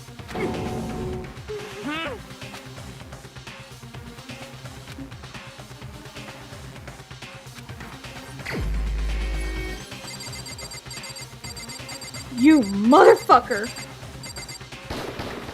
my answer. Oh, honey, I'm gonna whoop your ass. Mondo, your handbook got broken in the sauna, didn't it? What? Why? Why do you keep accusing him? Mondo and Taka had an endurance contest in the sauna not too long ago, remember? And for the contest, Mondo just so happened to keep his school uniform on. But little did he realize, he'd also left his handbook in one of his uniform pockets. Motherfucker.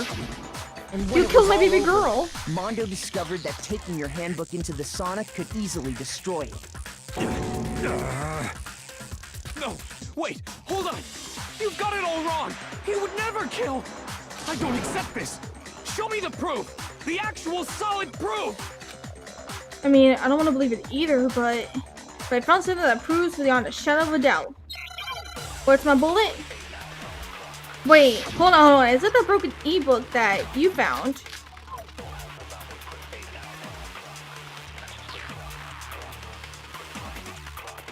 Let's test Makoto's assertion. If what he says is correct, then Mondo, you broke your own handbook. In other words, if Mondo's handbook is actually broken, then that proves that what Makoto said is right. Well, my goddamn handbook works just fine. Motherfucker! See? Look! Makoto was wrong after all! Mondo wouldn't hurt a fly! Hold on, I fucked up. God damn it. Sure. If I can just prove that, then I'm show the. Okay. Alright, hold on. Let's test Makoto's assertion. If what he says is correct, then Mondo, you broke your own handbook. In other words, if Mondo's handbook is actually broken, then that proves that what Makoto said is right. Well, my goddamn handbook works just fine. No, it does not. What's wrong?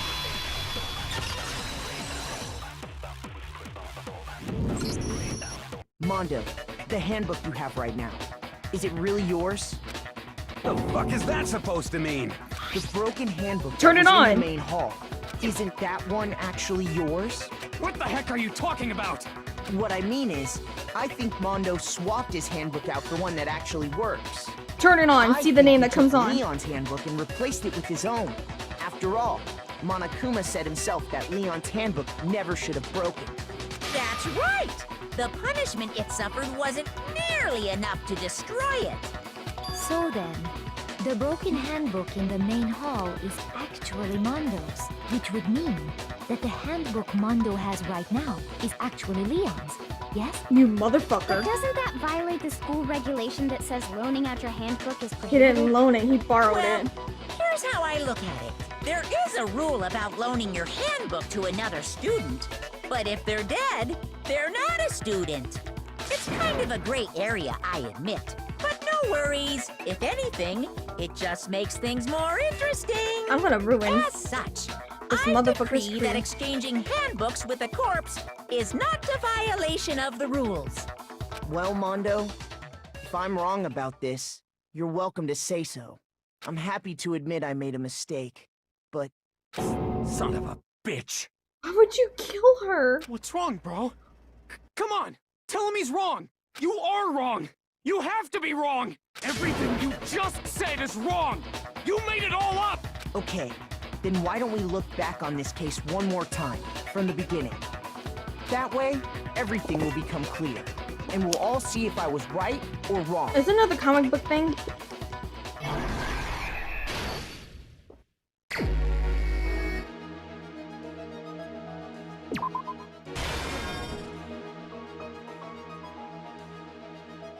Yeah, oh,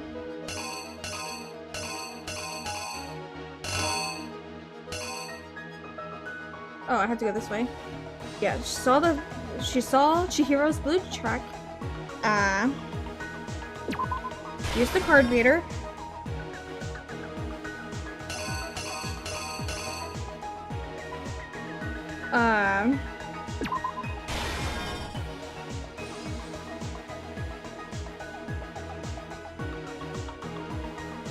Okay.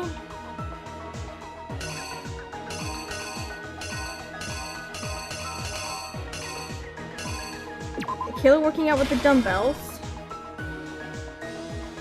Chihiro's in the locker room, and they struck her.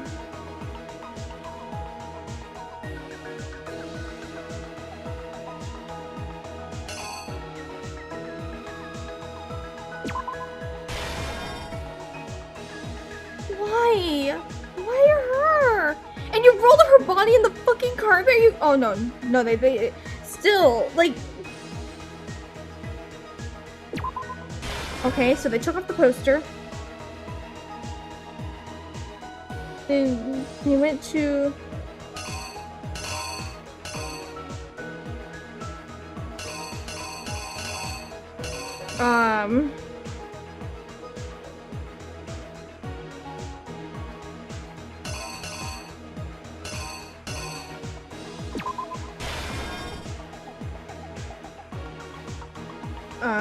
They used.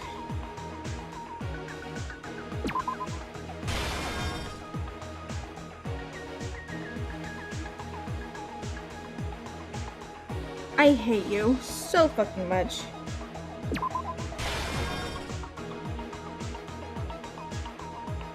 Oh, you're not gonna have anyone trusting you after this shit.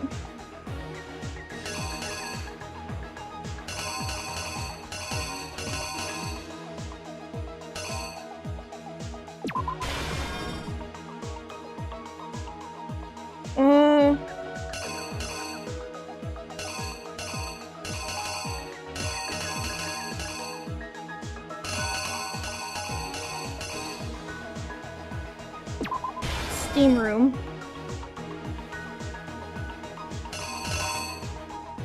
Wait, hold on. I think I fucked up. Hold on. I think that thing I put was the handbook. I think the handbook is red. My bad. What goes here then? Oh, the girls. I'm retarded. I swear on God. I'm about to fucking whoop Byakuya's ass though. So this goes in the. Oh yeah, because the floor is red. So let me look back. Okay. Cord. What did I put?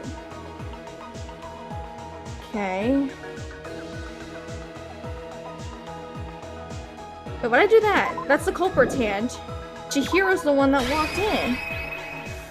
Alright, I think it all looks good. Let's see if I fuck this up. Here's exactly what happened. First, let's take a look back to before the incident. Yeah, I'm gonna draw these fucking, yeah, these transpos are fucking horrendous. Last night, Celeste saw Chihiro in the warehouse, correct? At the time, she was apparently stuffing something into a duffel bag. Are they using proper pronouns all of a That sudden? something was a blue tracksuit. You can confirm this, right, Celeste?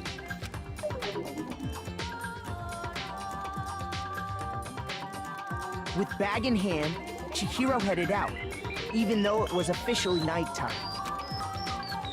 She made her way to the locker room, specifically the Why all of a boys' sudden are you locker using the room. right pronouns? You guys have been disrespecting her up to this But point. how could the victim, who was apparently a girl, access the boys' locker room? Simple, because she was really a he. No, the fuck she's not. Which is why he was able to use his own handbook to gain entrance I'm to gonna the boys' smack all of locker you. room. Once inside, he met with someone there. And the person he met hate was the you. one who killed him.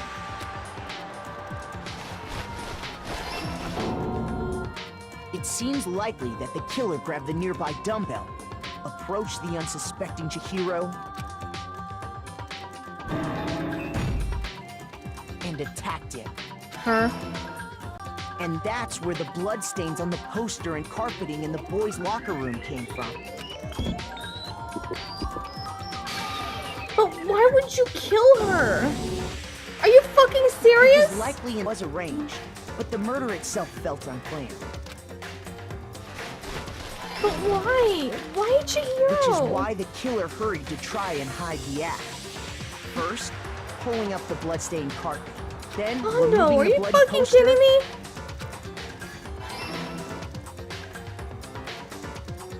and finally carrying the corpse into the girls' locker room.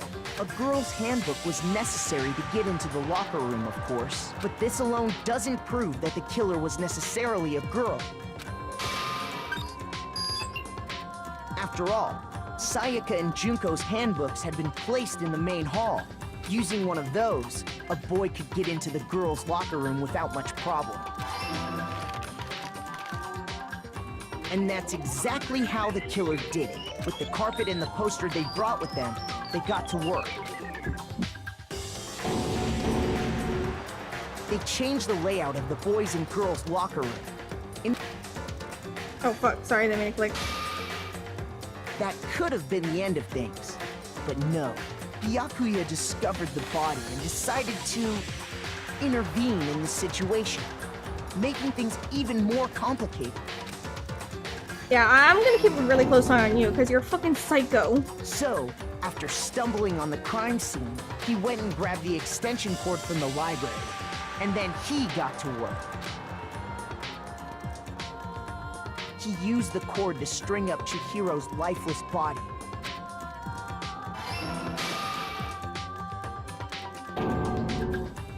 Then, using the victim's own blood, he left a grisly message there at the scene of the crime. My baby girl Chihiro was fucking murdered by Mondo's bitch ass, and now everyone's being a transphobic piece of shit because, goodness forbid, a transgender person here. He wanted to create the illusion that Genocide Jack was responsible for the slaughter. And around the same time that Byakuya was putting together this facade, the killer, having already disposed of Chihiro's bag and other belongings, arrived at the sauna. There, they planned to destroy the last piece of evidence, Chihiro's handbook.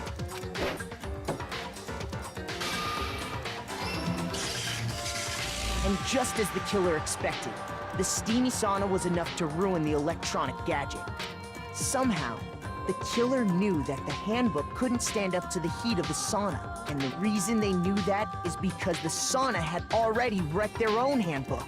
And that's how it all played out. You motherfucker. Isn't that right, Mondo Arata?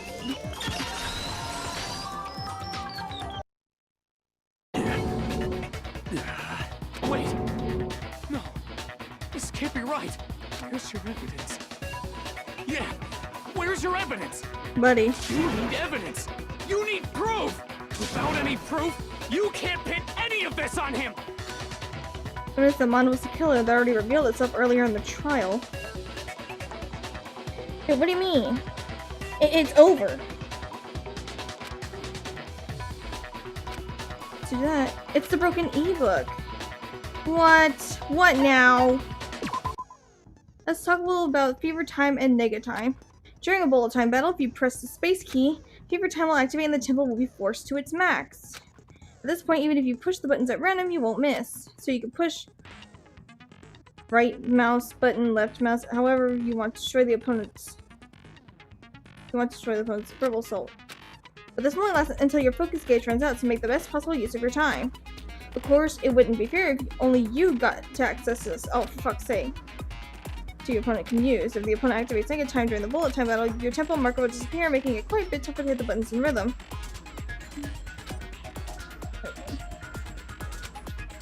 Oh! Oh no, I'm not ready for this, man. So I'm gonna have to fight against him.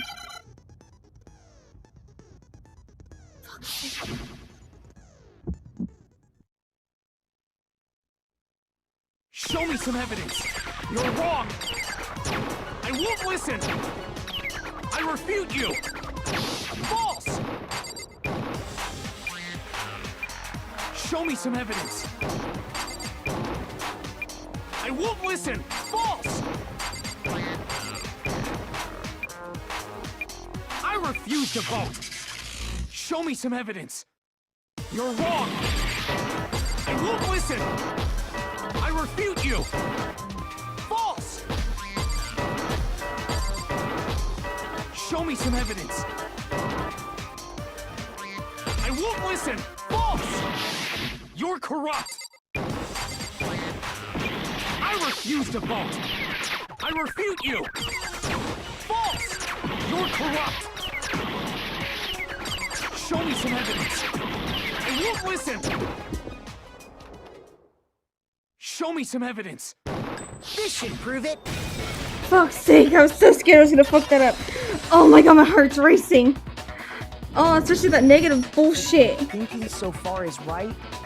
Mondo must have replaced his broken handbook with Leon. Show us your handbook, motherfucker. In which case, we can just check each of our handbooks right now. Once we do that, we'll... We don't gotta do that. Huh? Yeah. I did it. I killed him. Killed her. But why would you do that?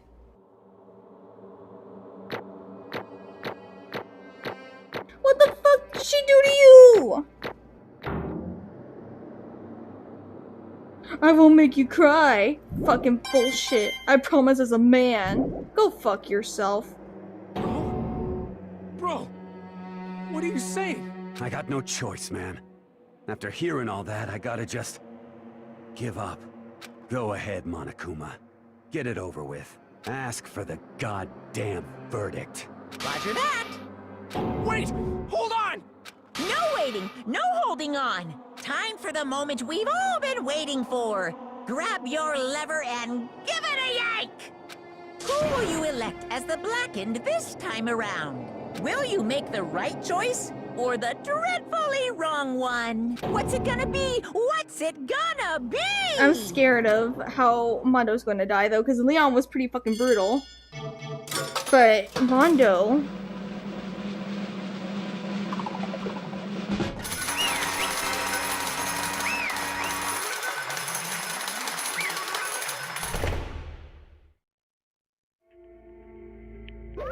What? Uh-oh, this time it looks like you got it right again! Yes, it is so! The Blackened that killed Chihiro Fujisaki was... Mondo Wada! Unbelievable. In case you're wondering, the vote was not unanimous. Kiyotaka chose the wrong answer. You're treading very close to the danger zone, Mr. Ishimaru. You need to be more careful.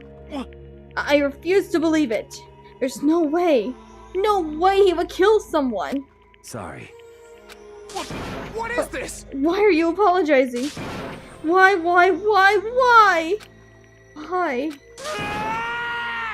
Why did you do it? Now then. Well, looks like Mondo's taken a vow of silence, so allow me to explain on his behalf. Actually... The story of the murder this time is the sad story of two men.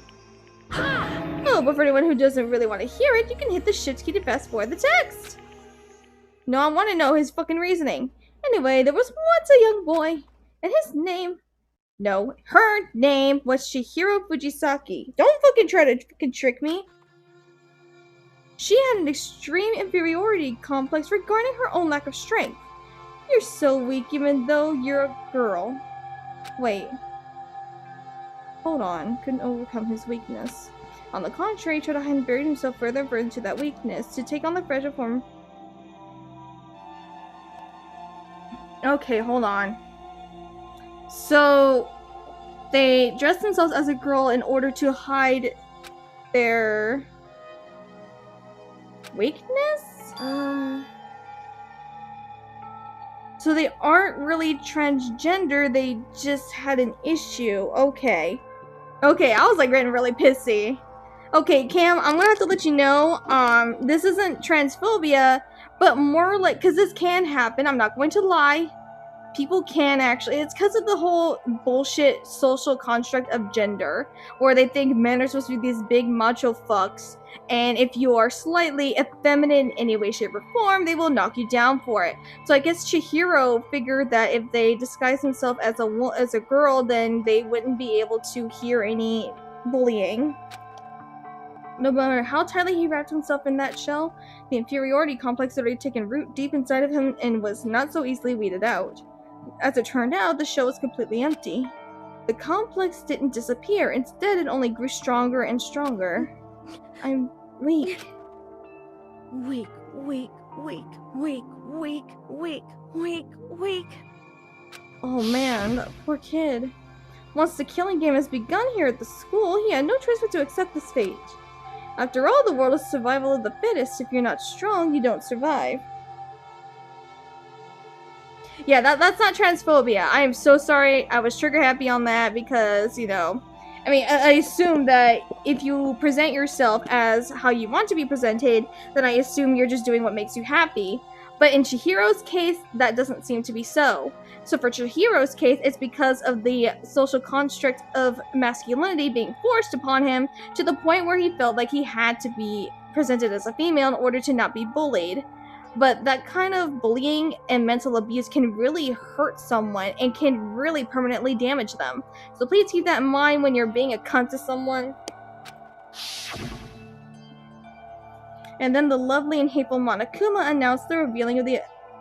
Were you going to reveal that? Which of course includes Chihiro's embarrassing secret, which I was more than willing to divulge. Even though he dresses like a girl, Chihiro's actually a boy. Hey, And that was something Chihiro couldn't let anyone find out, no matter the cost. If that was revealed, it would be the end. The hardened shell would crack and the armor would fall away. Without a doubt, those around him would torture him more than ever before. Everyone figured being thrust into such a dilemma must have sent him spiraling into despair. What? And yet... I'm sorry.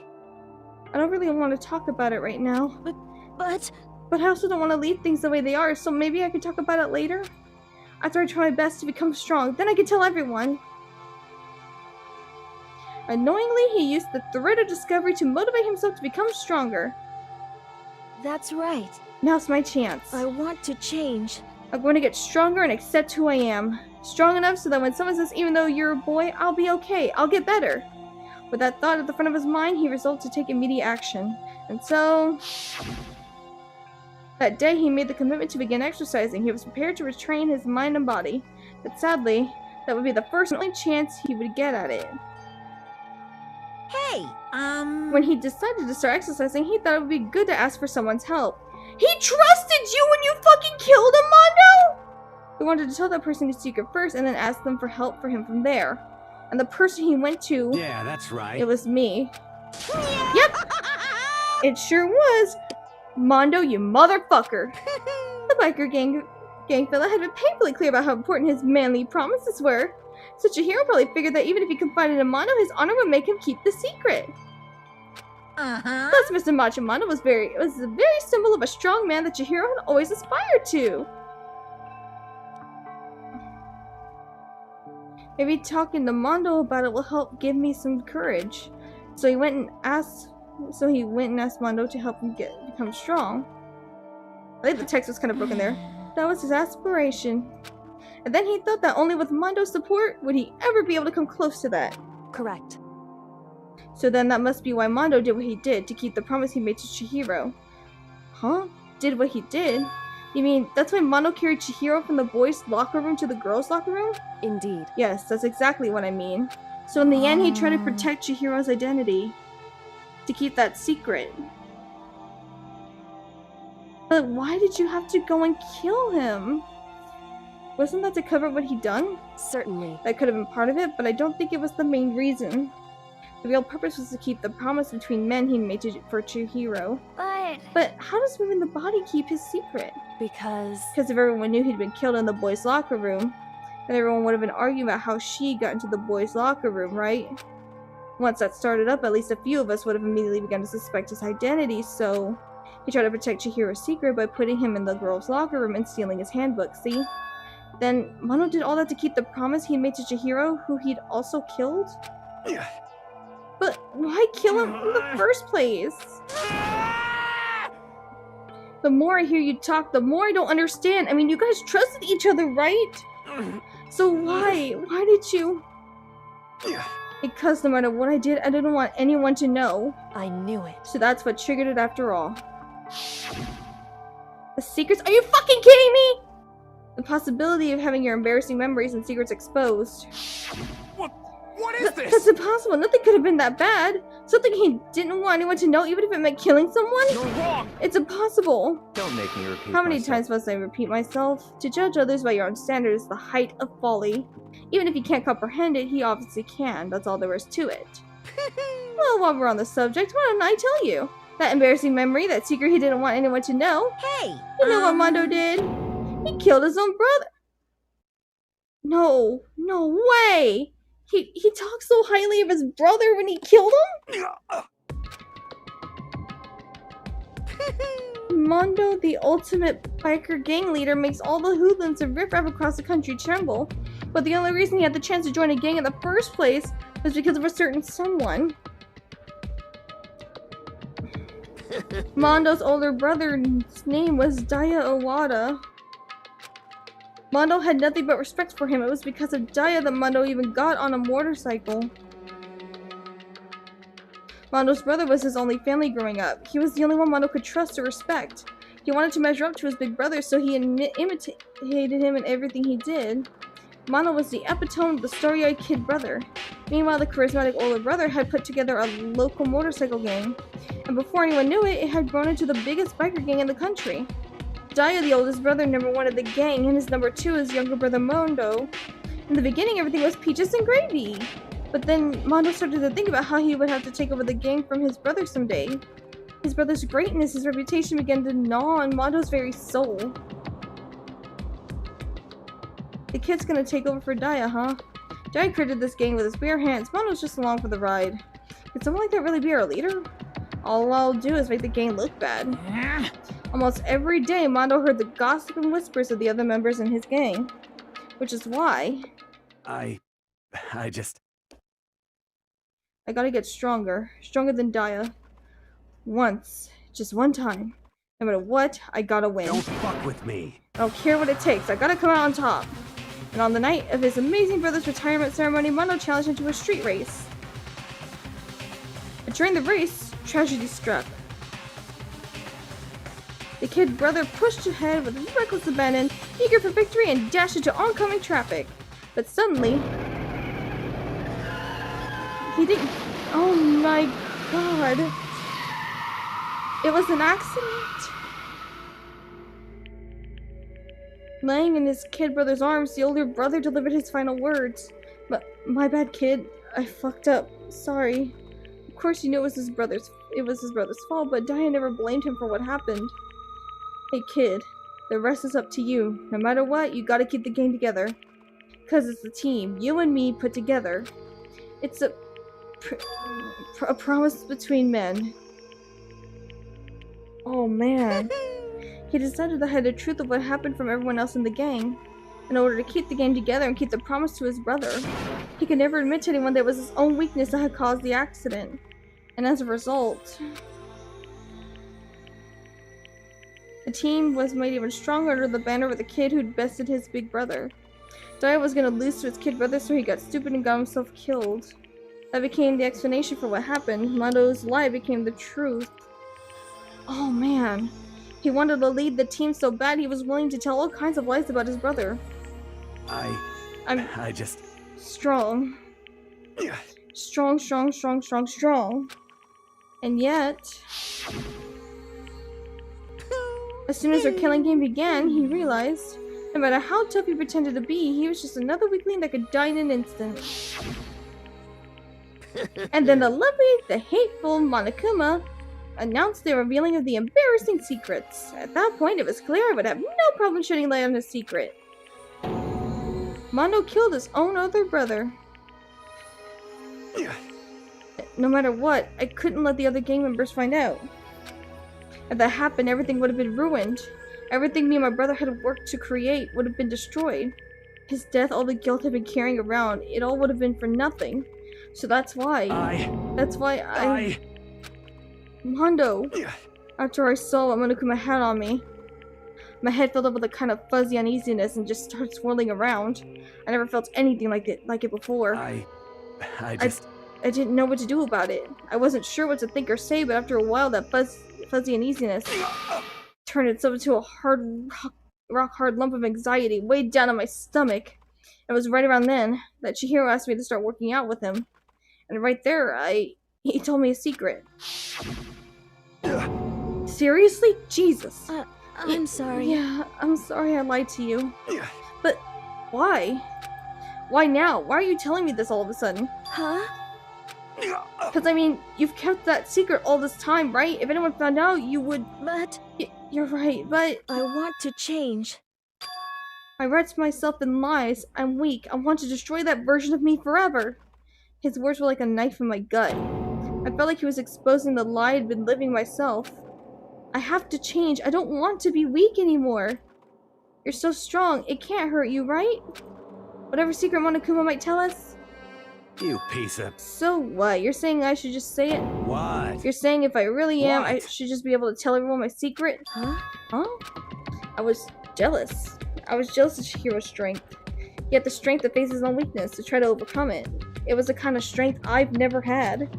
So I was jealous of him. And that jealousy broke me. What? Are you making fun of me? I'm strong. Are you fucking with me right now? No! I'm not making fun of you. You really are strong, Mondo.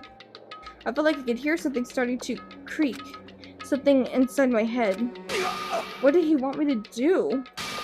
What was I supposed to do? Was I supposed to just sit back and let my secret get revealed and ruin everything? What's wrong?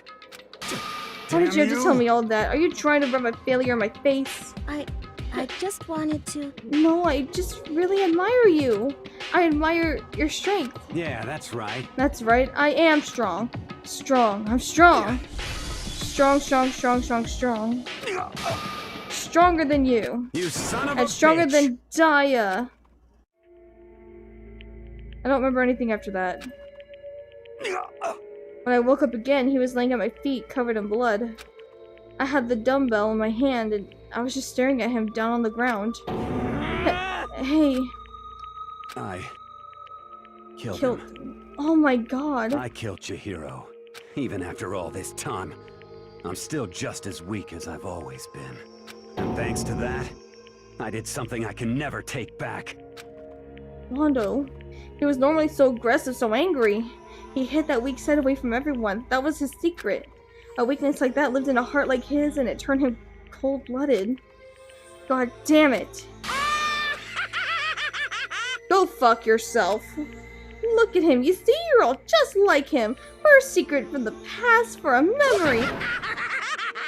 For that, he killed another living human in cold blood. He couldn't cut free of his regrets from the outside world. He doesn't know what true strength is. Do you see hope anywhere in there? 'Cause I sure don't. You bastard. Just shut up, you son of a bitch. Go ahead, say that again. I dare you. Yep. Okay, I'll say it as many times as I want. Is what I want to say, but unfortunately I can't do that right now because the time for punishing is fast approaching. But punishing? You mean execution? Well now. Well, that's what I promised you, right? The blackened that disturbs the peace will be punished. Ridiculous. Hold on. Now then, I prepared a very special punishment. For Mondo Wada, the ultimate biker gang leader. No, wait. Let's give it everything we've got. It's punishment time. I figure it has something to do with motorcycles. I said wait. Sorry, man. I couldn't keep the promise we made. From one man to another.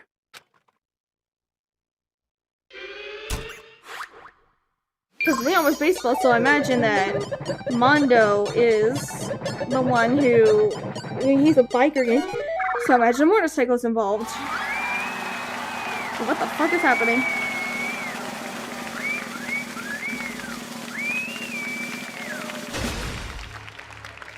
What in the fuck?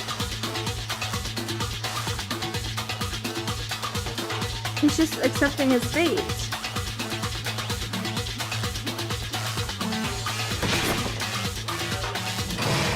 Oh my god. The cage of death? What the fuck?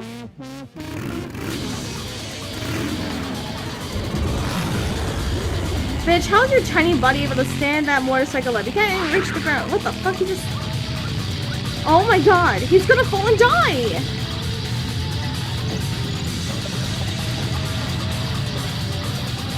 What the fuck are you doing? Wait, what the fuck is happening? Wait, oh no. Did he get electrocuted? Huh?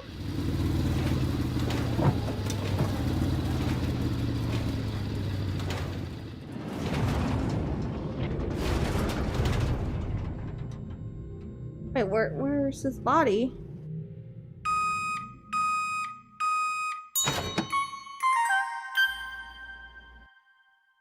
Are you fucking kidding me? You made him into butter and ate him? Oh no. Oh no. Oh god, I'm gonna fucking vomit. Oh my god. Laugh at death and your soul will forever be at peace. It can't be. My brother. Another murder and another execution. I want to feel again. Everyone's lives are taken so lightly here. I feel like I might be going mad. Maybe I'll just let it happen.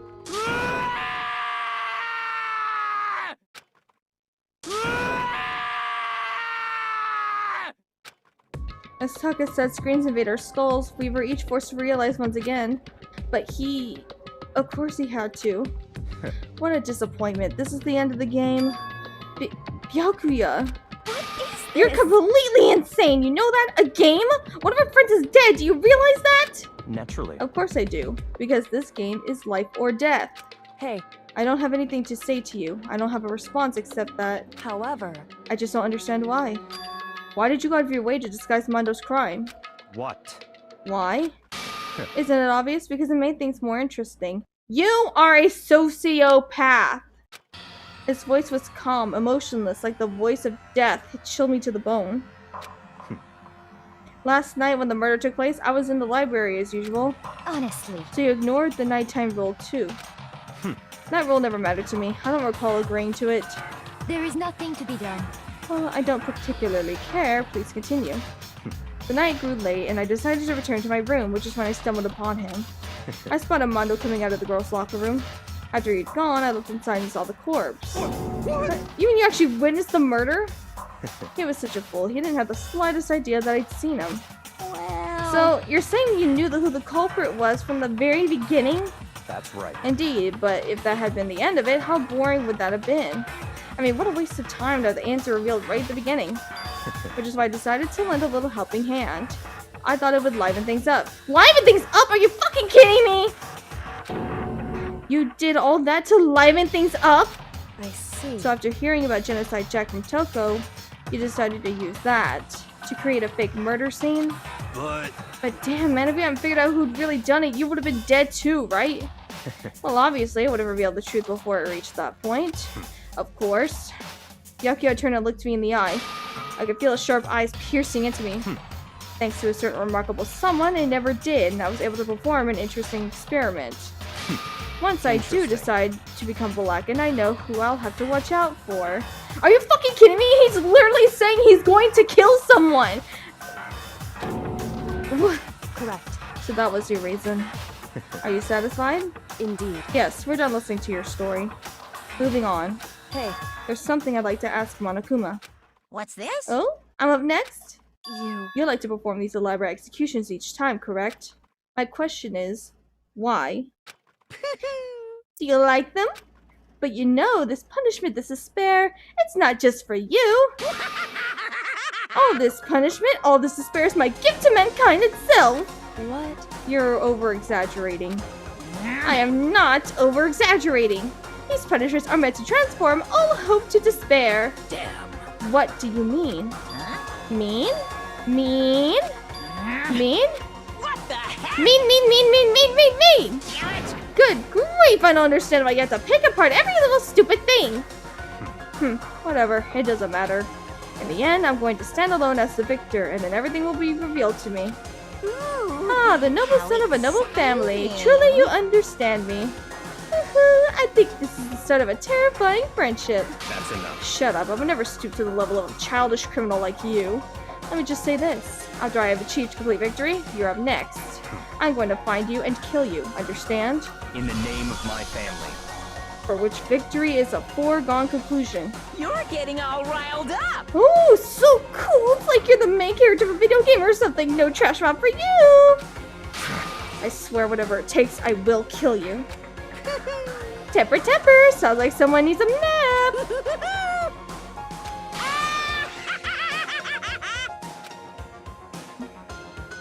Maybe we should be Monokuma for Halloween. Monokuma's laughter peeled across the courtroom, and the curtain closed on the case of Chihiro and Mondo. But I knew that wasn't the end. The killing game would still continue. Because the mastermind wouldn't let it end. For those of us who were still alive, our worst fear and despair kept on multiplying. It was the kind of despair that felt like a blind puppy in hell had more of a future than us. All of our courage, our effort, our friendship, it felt like it amounted to nothing at all. It was the worst kind of despair. Who the fuck is you? Well, anyway, like I was saying, this is a pretty good spot. Yeah, a really good spot. Anyway, isn't it amazing how that girl went and killed someone before things even had a chance to get boring? Once things really get moving, it'll be like a roller coaster. There won't be any stopping it. Fear and despair charge forward at a speed nothing can hope to match. But I must admit, I'm disappointed. I went to all the pain and effort of making you part of the group, and you couldn't play your part. You do remember you were supposed to make the first move, right? Well, no biggie. Nothing we can do about it now, so just do your best to make things more exciting from now on, okay? After all, that's what everyone wants to see. There's one thing I'd like to ask you. As long as you don't want to know my measurements, fire away. Who is it? The 16th high school student, I mean. Ooh, my, you really took me by surprise there. Bro, I'm short enough to be Monokuma. Brother. I know I said you could ask anything, but super denied, ultra denied, demonic denied. Because you see, that's my ace in the hole. And nobody'd be dumb enough to reveal that, right? No matter how close they were to their friends.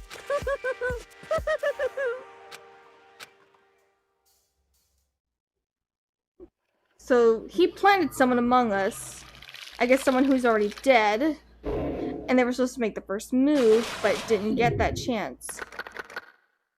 Oh, we're down to 10. Oh, fuck.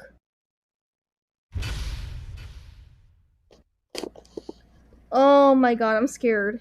I'm legitimately crazy diamond present. Isn't that Mondo's jacket? Oh, I'm gonna be sick. Yeah, I'm gonna save this. And that's gonna be the end of it for me here, guys. That was chapter 2 of Danganronpa. And I need to take a break from this fucking despair. I'm going to cry. Oh my god. Oh my god, this is fucking horrible. Oh my god, I'm gonna fucking vomit. So that's the end of chapter 2 of Danganronpa, guys. Thank you guys so much for joining me. I might stream again later on this week. Depending on, work, and since now I'm clear of corona. Yay me, I do not have corona. So I was tested negative. So hopefully I can start earning some money again, but Patreon's in the description down below, and what you can get with the Patreon is that you can get a head start. You just get like notifications if I'm going to stream, so you'll know before anyone else, dude. You'll get to know before anyone else, and I made sure it was super cheap. The most expensive tier would be if you really want all the access to everything, and I didn't even put it that high. It's cheaper than most of my the most expensive commission I can give. So I do have a Patreon, which is Ellie, a dear friend of mine, whose mom, bless her heart, she saw I had a Patreon, said that she wanted to support me. So thank you, Mao and Ellie, and your family for supporting me in what I do. Keep an eye on the animations, guys. I am working on it. I swear to you I am.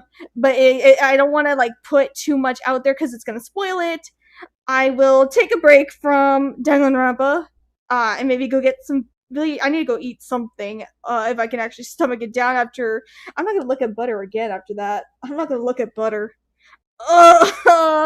So more fucking bullshit awaits us in this game. I just know it. So what I'm gonna do is, for all those who are my patrons, are gonna get a head start of when I'm gonna be streaming again. And on the day of, I might let y'all know like maybe 10 minutes ahead of time. So if you want like a long head start, yeah, consider being a Patreon. I will let you know, even if you are just like the most basic subscriber, even if you're like the $5 one, you're still gonna know. So thank you guys so much for tuning in to this bullshit. Excuse my shit voice acting, but that's what I got. So thank you guys so much for tuning in, and I'll see all you guys in the next shit show. See you guys.